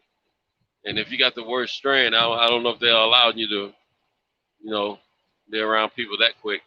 Well, they're saying now that he's tested negative for COVID. However, before any of those lies were put out as discoveries, they allowed this fight to be pushed back from July the 24th, which was around the corner, and the marshmallow wasn't ready. And now it's going to be held on October the 9th, same arena, same city, different time and date. Well, no, different date. So what I say is, oh, crap. If you didn't hear what I said again. What I say is, oh, crap. It's a bunch of bull crap. That man didn't have any more COVID-19 than I've ever had COVID-19. I've never been diagnosed with COVID by the grace of God, hoping and praying that I never will. And this guy hasn't had it, at least right before this fight, he hasn't had it. I don't believe he's had it. He's not responding or reacting as if he contracted COVID. And if he did have it, he's putting other people's lives in jeopardy, being around them, being out in the public and taking photos around people. It's just a bunch of bullcrap. Now, we've seen before where he was supposed to rematch Vladimir Klitschko years ago, and he wiggled his way out of that fight twice, and then he was forced out of that fight the third time because he had PEDs in the system as well as cocaine. So this dude, you never know about him. Now the biggest issue is, will Tyson Fury show up for the fight? You see, me and a lot of like-minded people as myself feel that Tyson Fury and his team, which goes all the way up the pipeline to Bob Arum, they saw that Tyson Fury was not progressing well at all in training camp. He's been enjoying himself greatly here in the States. It's probably the first time he's ever been able to just really get out and kick it. Well, no, I'll take it back because yeah, that's right. And kick it because most countries are on lockdown after that fight he had, about a month after he had that fight last year. So he's been over here just straight up kicking it, going here, going there, rubbing on different people, and being in the midst with different people. He could have got a COVID. Could have. Oh shoot, that's the fuzz, ain't it? All right. But so he he's playing his role that he can't fight and all that, but some kind of way they came up with a date for the fight, a postponement date, rescheduled date for the fight, without knowing if this guy's going to be healed from COVID, because most of the patients, well, I mean, some people have those. Some people are get sick from COVID, and some are asymptomatic, where they don't show symptoms of COVID. They're not sick from it or what have you. But I don't know what his deal is, but he's supposed to have the worst strain of COVID, according to the lie that they told, in my opinion. And he took the vaccine, which he was supposed to be completely vaccinated, but he took the vaccine and then he didn't the first shot, but he didn't take the second shot because he didn't want to get sick. But anyway, he taking the taking the thrill away from a lot of fans by not making this fight on the 24th. A lot of people have bought tickets, paid for airfare, reserved hotel rooms, and had taken time off work just to be informed that you're not going to get to come to Vegas on the 24th and enjoy yourself, or you're going to have to, hopefully pray that your job will allow you another time to take time off. Pray that your job allows you to. Let's see, I gotta get off. I think I need to get off up here. No, I can get off. I go the other way. You have to find out now if your job's going to allow you to take some time off later instead of now. Airlines are only giving back credit, and they're telling people to hold on to their tickets for the upcoming new rescheduled date for the fight. All right. So it's been a very big inconvenience for a lot of people. A lot of people spend a great deal of money on go to that fight.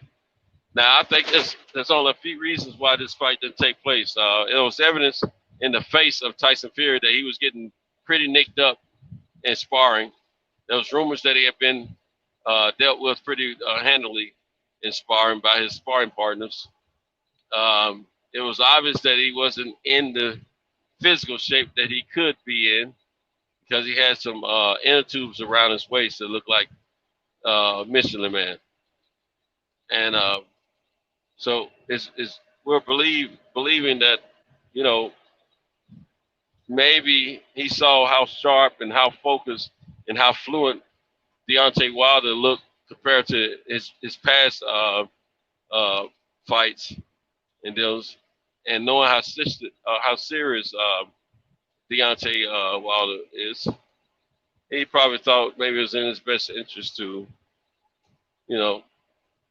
not worry about lunch today. So I said, okay. And try to switch me for my, I don't know what I'm talking about. I said something about lunch today. I went off into a zone. But anyway, he just screwed up a lot of opportunity. I mean, a lot of plans for a lot of people, made things a lot of inconvenience for them. The other part of that, a lot of these people, which I didn't think about before, but a lot of the people, and I just thought about it, a lot of people that were probably attending the fight for the month of July the 24th, their kids are probably out of school right now, which kind of, you know, give them a little bit more freeway. I mean, not freeway, but leeway to make plans or whatever and move about however they need to. But now that the fight has been postponed and rescheduled for the month of October, all kids are in school around this nation at that time. So I got a feeling that, you know, it's either he was getting nicked up and banged up and wasn't ready physically, or they want to try to hope that the home country of Tyson Fury has opened up for travel for their countrymen to travel abroad, and they're hoping that they can get some of those fans over here to support it, because those tickets were being gobbled up by Americans, pretty much, from what I understand. So I don't know what his deal is, but he screwed us all up. We're all looking forward to that fight happening, which is not going to happen at this moment. Space and time is going to happen, you know, a few months later, 3 months, almost 2.5 months, if you want to say. But it's okay. I'm going to be patient. I think it was pretty messed up for that fraudulent situation, but it is what it is. Now, moving along, we got Tyrone Woodley is going to be fighting Jake Paul pretty soon. I don't know how that exhibition is going to work itself out. I think Tyrone Woodley may get a great surprise from this kid, Jake Paul. I think Jake Paul may be a little bit better boxer than people give him credit for. And it's obvious he's got a little knockout power. Don't know how it works on the elite fighters, but right now on former MMA fighters and former NBA players, his knockout power is real. Don't know if it's going to hold true for the future. However, well, when he fights Tyrone Woodley, anyway. Now I do know Tyrone Woodley used to do a little sparring and a little side training in boxing for a little bit. He's been to the Mayweather gym and worked out with those guys a few times. And I know his skills as far as striking with punches is satisfactory in the MMA. I don't know how it's going to work when it gets in the boxing ring with different rules and different mindset of the fight. I'm hoping that he can give Jake Paul a competitive fight, let alone beat him. But I don't know. Jake Paul is pretty confident in his abilities versus Tyrone Woodley's. So we just have to see what happens. And I think that's going to be next month sometime. Then we have Pacquiao versus Spence. That fight is going to take place on August 21st in the city of Las Vegas. And so far, so good. It's supposed to work out. But let me tell you, there is a lawsuit that Manny Pacquiao has to worry about. I think from Team Garcia, regarding the fact that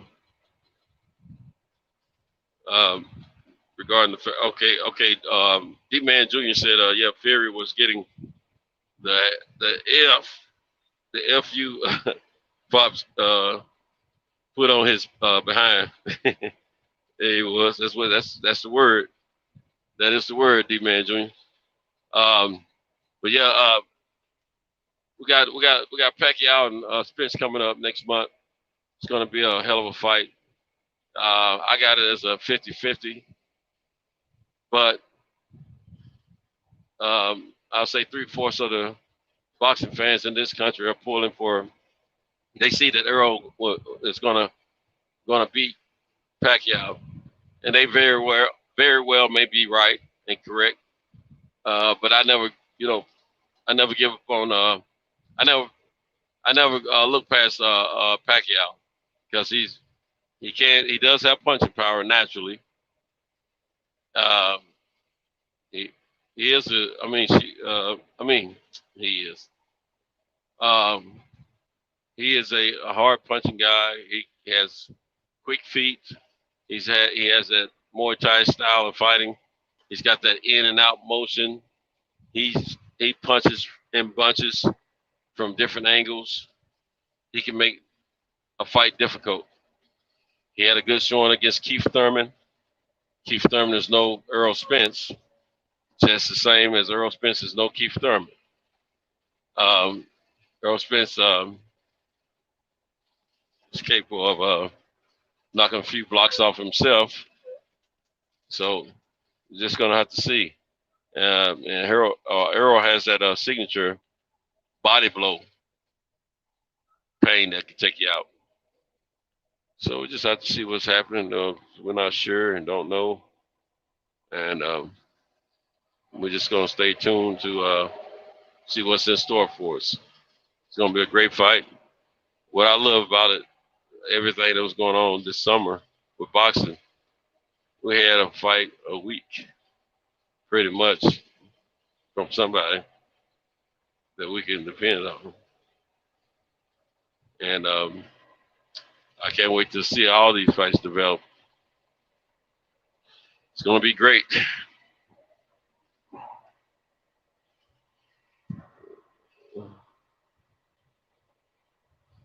D-Man Jr. says Manny downfall is going to be that in and out stuff he does. I don't know, man. It might be effective for him, man, because sometimes it's hard for those guys to keep up with this stuff, man. But I mean, I hear what you're saying. I think you're alluding to the fact that it's going to be great for Earl to be able to use his counter-punching technique on Pacquiao, which very well may be true, but I don't know, man. I just don't put anything past Pacquiao. He's before we got on this end, he was an intelligent fighter, and we bring stuff to him, or him and his crew, or take something there to the other outlets from Pacquiao's company. So I don't know. It's going to be a good fight. Let's see. I'm getting sleepy again. I don't think I ever got fully out of my trance. D-Man Jr. said correct. EJ gonna jab the snot out of him. Laugh out loud. Yeah, he might just do. They might time him really good and make some. He's gonna now. EJ's gonna have some effective punch anyway. His specialty is body shots. So we're gonna see how that works out. I'm just wondering if Earl's gonna be able to keep up with a moving target such as Pacquiao, if Pacquiao can still move that way.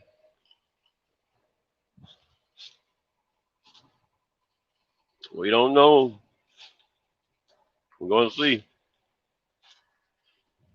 Another fight I wouldn't mind going to see live.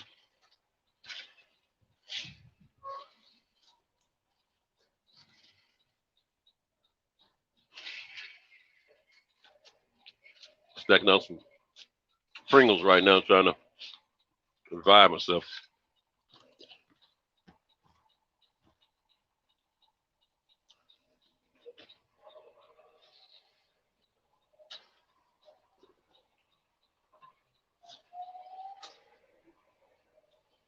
I almost got this I almost got this turkey cooked, man. I'm in the city of Columbia. It's more of a town.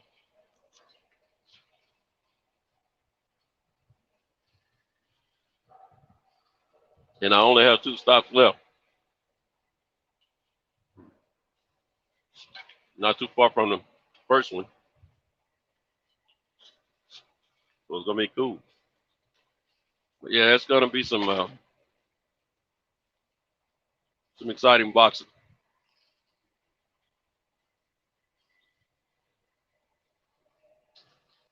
This fight with Teofimo and Kambosos is really in jeopardy because they have not rescheduled this fight yet.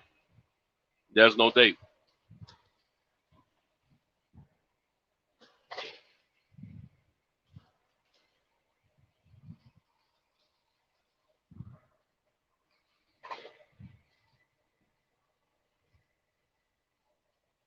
That was the first fight that was postponed before, this year because of COVID. That I'm aware of.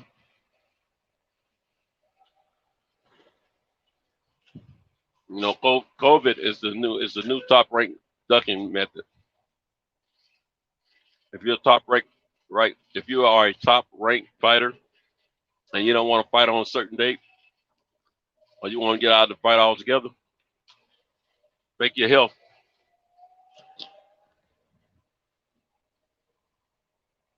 Give your health to COVID, and you'll be all right. I'm telling you, that's what they're doing.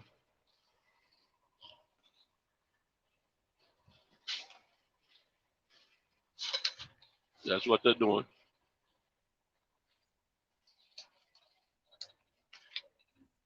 They're saying, hey, wait a minute. I feel like I have COVID. Are you sure? Yeah, I'm sure. Why you asking me if I'm sure? I told you I had it, didn't I? So what are you saying? I can't fight 2 weeks from now. I'm going to have to deal with this COVID situation. Oh, man. I know, right? Next thing you know, they get out of the fight. Sad, but it's real.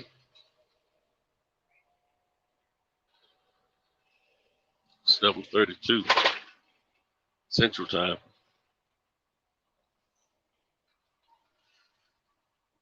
Ramirez is added to the. Okay, let me look at that. Ramirez, let's see what Ramirez we're talking about.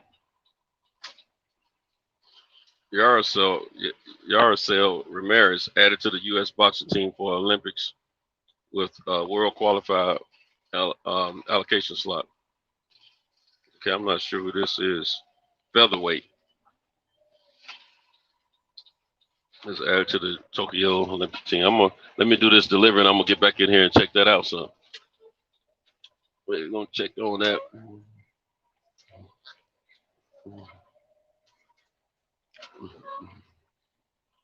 So they got the door partially blocked, but that's okay. I'll just lean up to your door. 7:32. The last body shop part delivery. Thank you. I hate doing them anyway.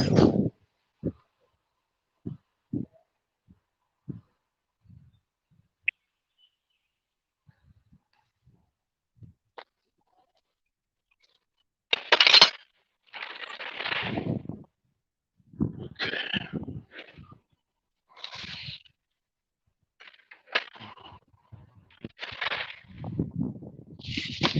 How you doing? All right. All right.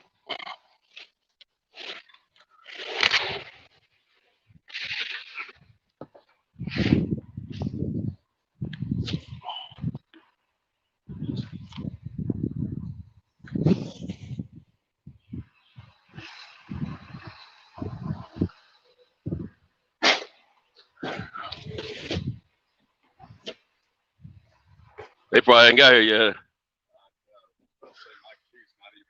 Okay. Well, yeah, I usually leave them there at night when I come at night. All righty. Man. Definitely ain't taking it around all the spots.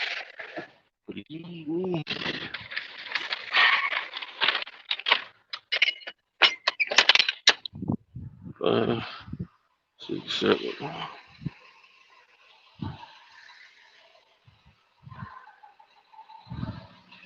All right, I'm back. We're gonna find out about this Olympic roster. Let me fill my paperwork up so I don't have to worry about that anymore. One pallet went there. We got 7 pieces going there. And then last but not least, we got those deliveries done. Write my name on it. And one piece, my name, and 7:17, 7:32 a.m. It's probably about 7:35, 36 now. 7:36. I've been here too long already, but I got my paperwork all done, and I'm heading on to the last one. 14 stops, not bad for the time that I'm finishing up. Not bad at all. That I'm going to finish up.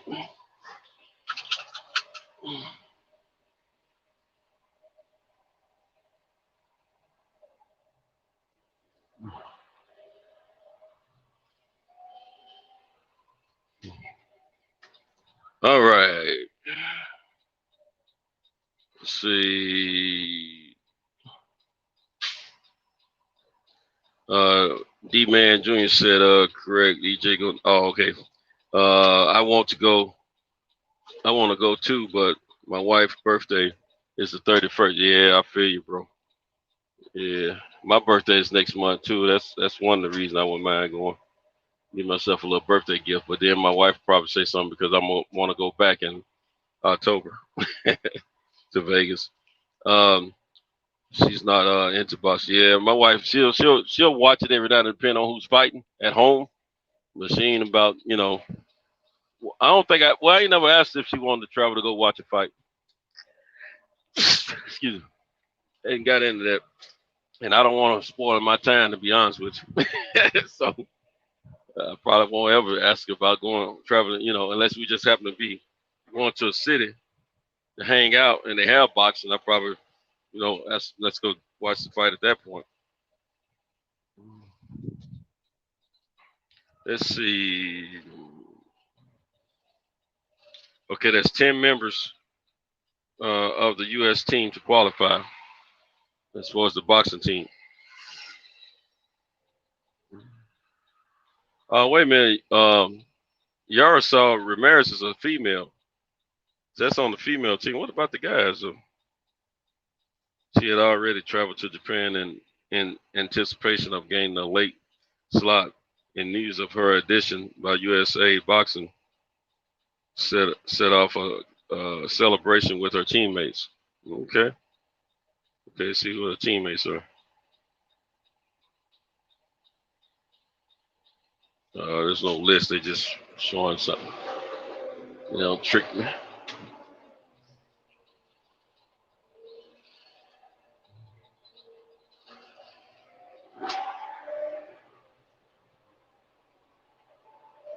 Okay, let's see. Ramirez is the fourth American fighter to be awarded a late place at the games, after the U.S. initially faced the prospect of heading to Tokyo with its smallest team in Olympic history.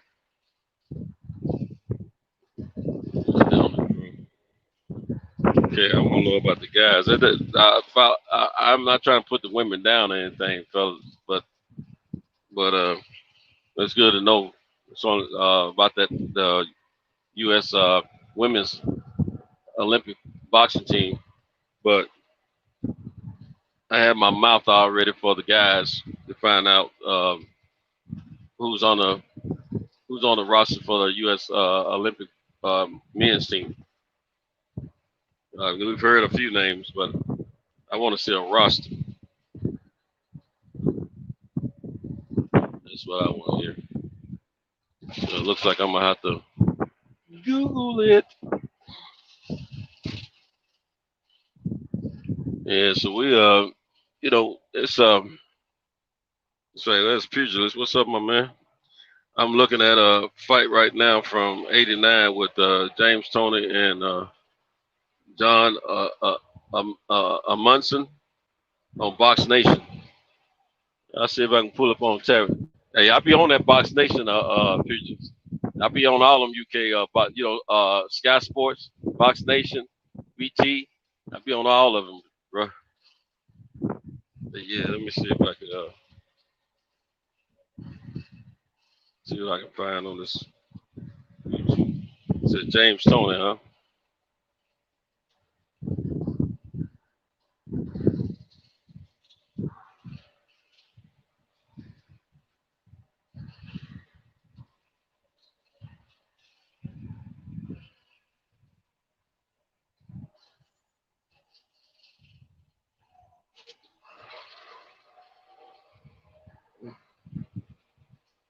Let's see. James Toney versus John.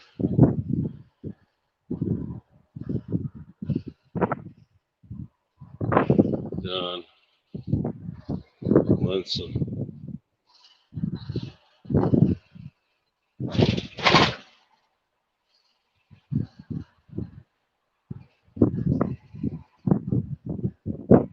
We'll fight. What round are you in, pugilist?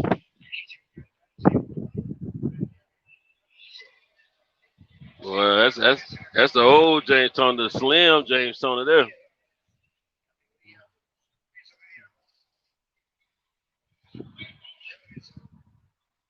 So, oh, you meant?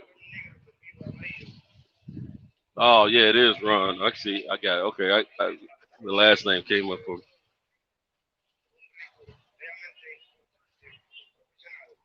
Yeah, I got a little box size frame. Watch it through.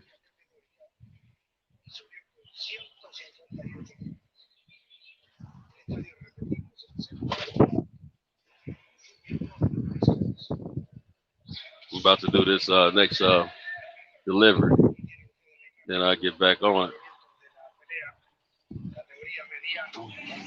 I might get my truck washed today, but I ain't got time, man. Sit there. Well, I got time, but I might miss out on my haircut.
Hey, pugilist, I'm gonna put this on pause, man, and when I get this load done, I'm gonna ask you what round you're in, and we'll catch up with each other, and I'll be able to watch without interruption at that point. I'm gonna go on pause. I'm gonna go on mute for a sec so I don't make too much noise and be talking too much.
All right, man. That was it.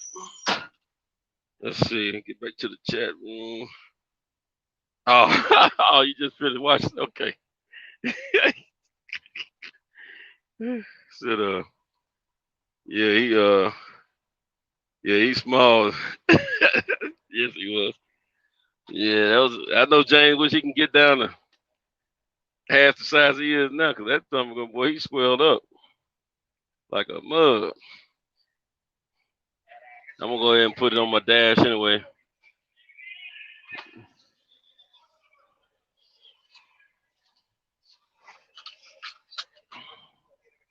Yeah, man. You got a fight you want to look at now? You getting ready to watch another fight, or you what you doing? I got my tablet. I can pull up some, whatever's on YouTube.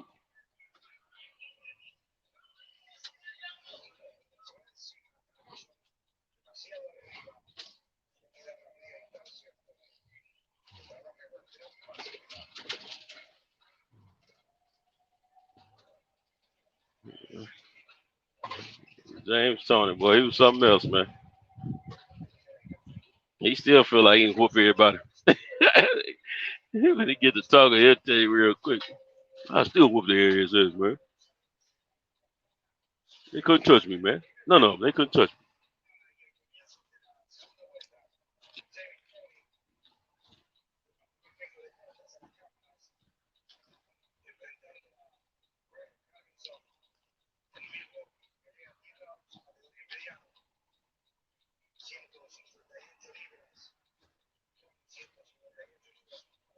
me. Man, I better do something. I get in this fight. I won't be talking about nothing. I'll be focused on this fight.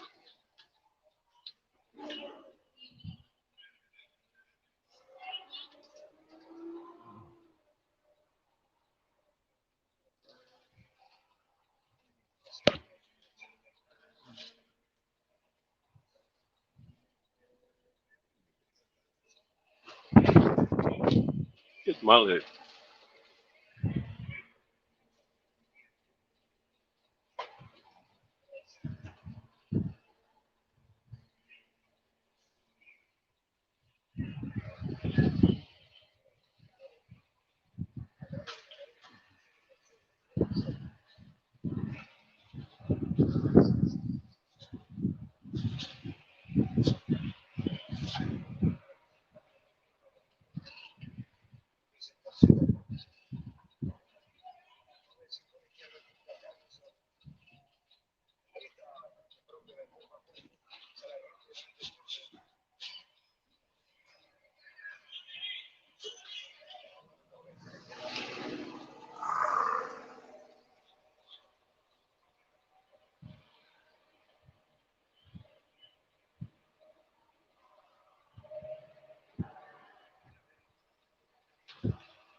I'm trying to eat these chips.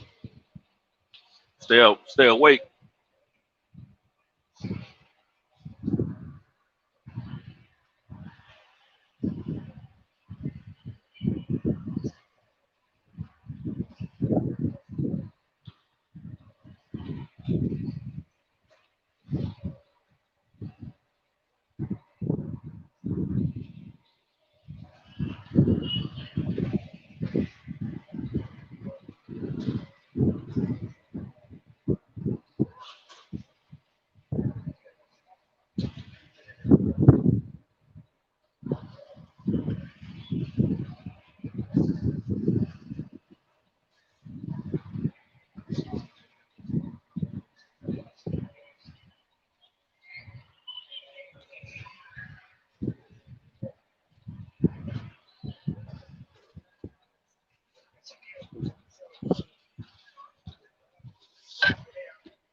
We're off to see the wizard, the wonderful Wizard of Oz.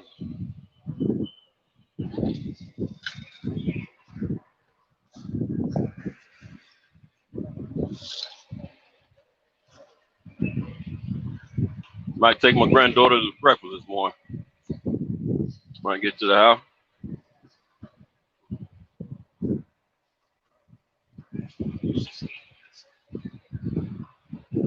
I need to just eat some cereal. I don't know. Nah, I don't know. I got stuff to do. I don't know if I'm gonna do the breakfast thing or not. We'll see.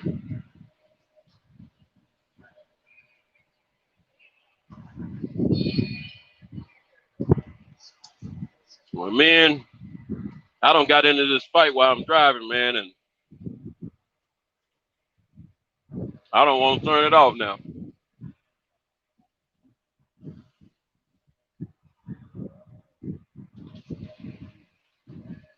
So I know I'm not gonna be any good. So I think I'm gonna go ahead and buy out on this stream.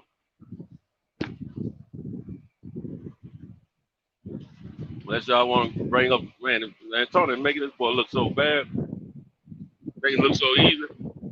Uh-oh, go somebody.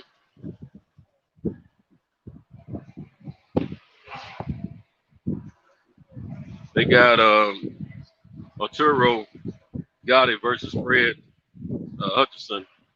Do you remember Fred Hutchinson? I remember that name. That's what's about to start? Because I can tell James Tony gonna wax this dude easy. The third round, he making him look silly already. What's up, D. Hodges? I don't think Picasso's still on here right now, D. Hodges. He may be. I'm not sure.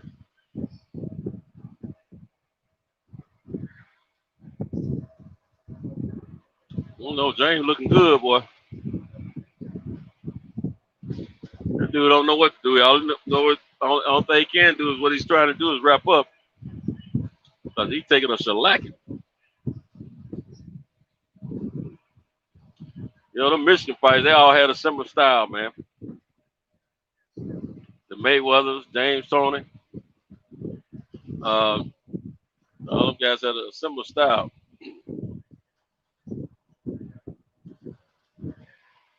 Of course, the Crump fighters had their own style.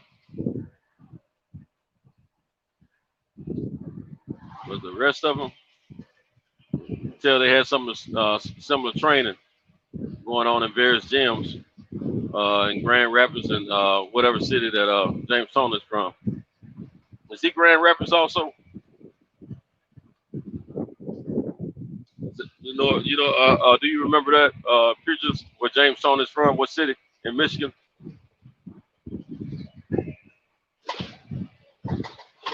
Check my speed.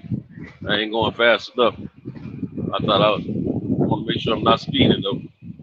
Look at that. He just making it look too easy on this cat, man.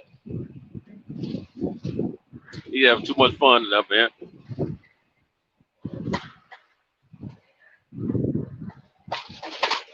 What's up with you, D. Hodges? You up? Well, I guess you're an hour ahead of me.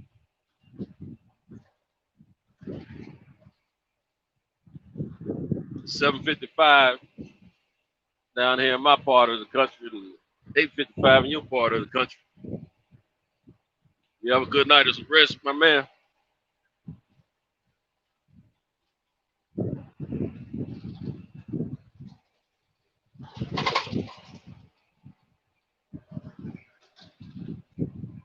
Good.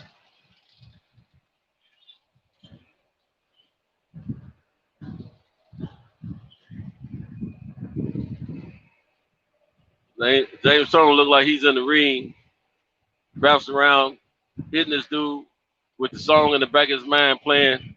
Can't touch this. Can't touch this. Can't touch this. I don't even think Can't Touch This was out at that time when he fought this fight, but the original song was out. Super Freak by Rick James. Cocaine's a hell of a thing.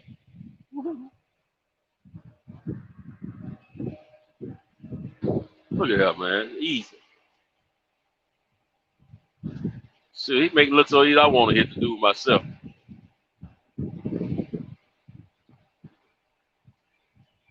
Dude wasn't no punk though. He was trying to fight back, even though he knew he was outclassed, way outclassed.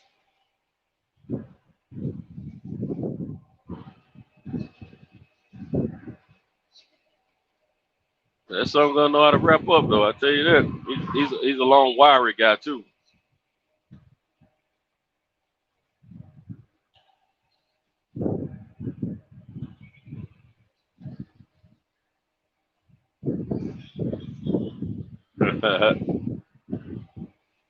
Too easy.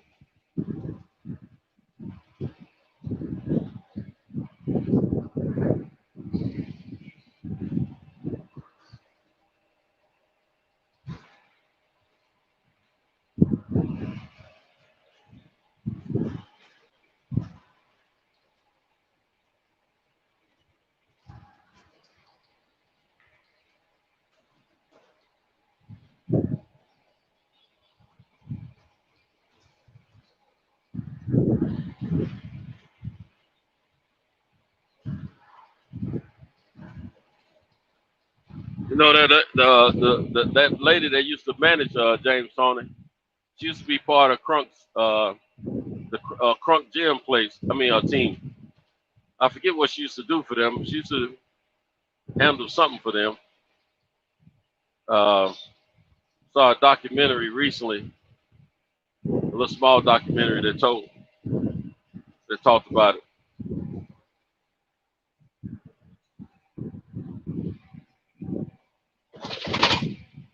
I think she was like a publicist or something at first with Crump, and she because she used to hang around with them with Tommy Hearns and Manny Stewart when Hearns was coming up, and I think she was a publicist or something. And she decided she wanted to start managing fighters. And I don't know if I can't remember if James Toney was her first, but I know she had him pretty much throughout his career. But she used to love to wear her fur coats in the ring and to the fights. And one time I thought James was doing something to her, man. I don't know if he did or didn't, or it was just a level of respect or whatever. I know me, if I was working hand in hand with the lady that close, depending on what level of respect we have for each other, I probably would have tried to see if she wanted to train, spar a couple of rounds in the bedroom.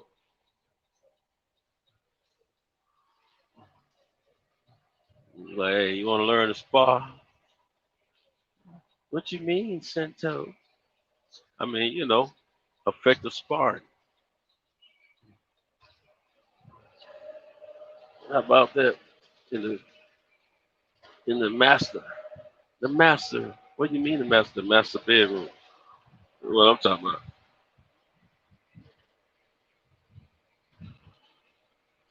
Yeah.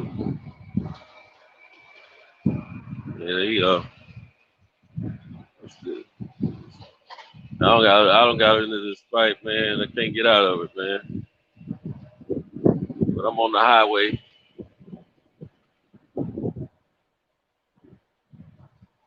Heading back to where I started. Home plate. Heading back to home plate.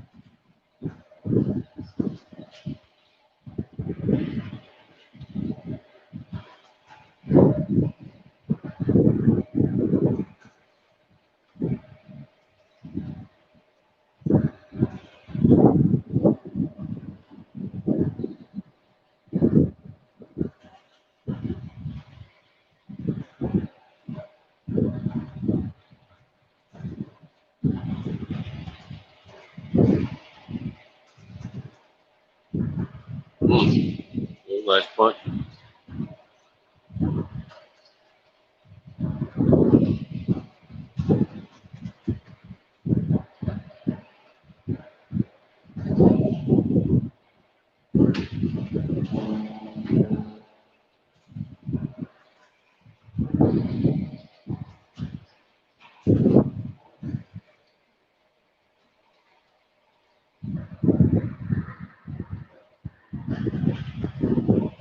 Man, my bad, Future. See what you're saying.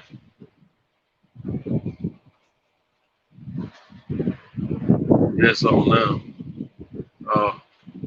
Yeah, she was with Crunk originally. Yeah, they even made a movie about her.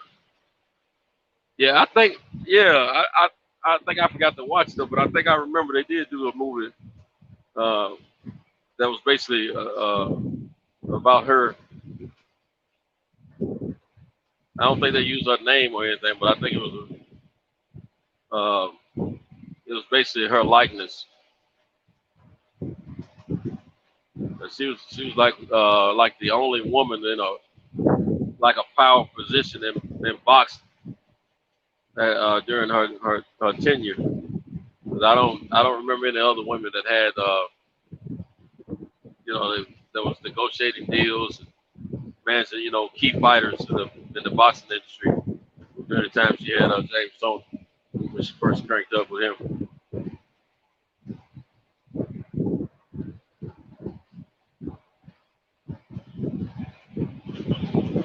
I don't know what she looked like without the makeup, but she wasn't a bad-looking woman with the makeup.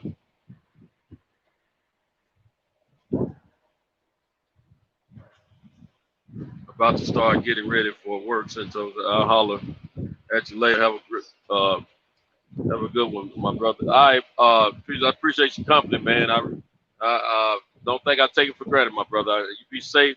Have a great weekend, man, and we'll chop it up again in the future when we both get a chance to meet up. Okay? Talk to you later, my brother. Peace. All right, everybody's gonna shut it down. My hombre has to make an appearance on the work front, and we're gonna go ahead and shut it down. We got 7. Okay, I'm gonna wait about 30 seconds. We'll have 7.5 hours. Then we'll shut it down. Cal, my man, I know you asleep, but we appreciate you, man. Always giving us the opportunity, giving us a platform we can hang out at. One that I do when I'm driving. Very much appreciate my brother. I pray that you and your wife and you and your babies, the family in general, having a great weekend this weekend, and y'all stay safe.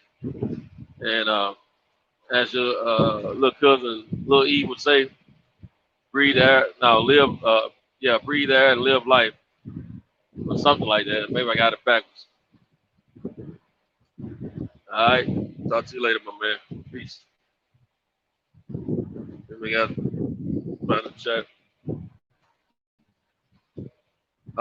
D-Man, yeah, D-Man Jr., the movie you talking about had Omar Epps in. Yeah, okay, I think I did see that one there. Yeah. Have a great day, everyone. LDBC, salute. All right, D Hodges, have a great weekend, my brother. Talk to you later. Hey, D-Man, I'm going to holler back, my brother. We'll jump on. Unless you want to continue, let me know.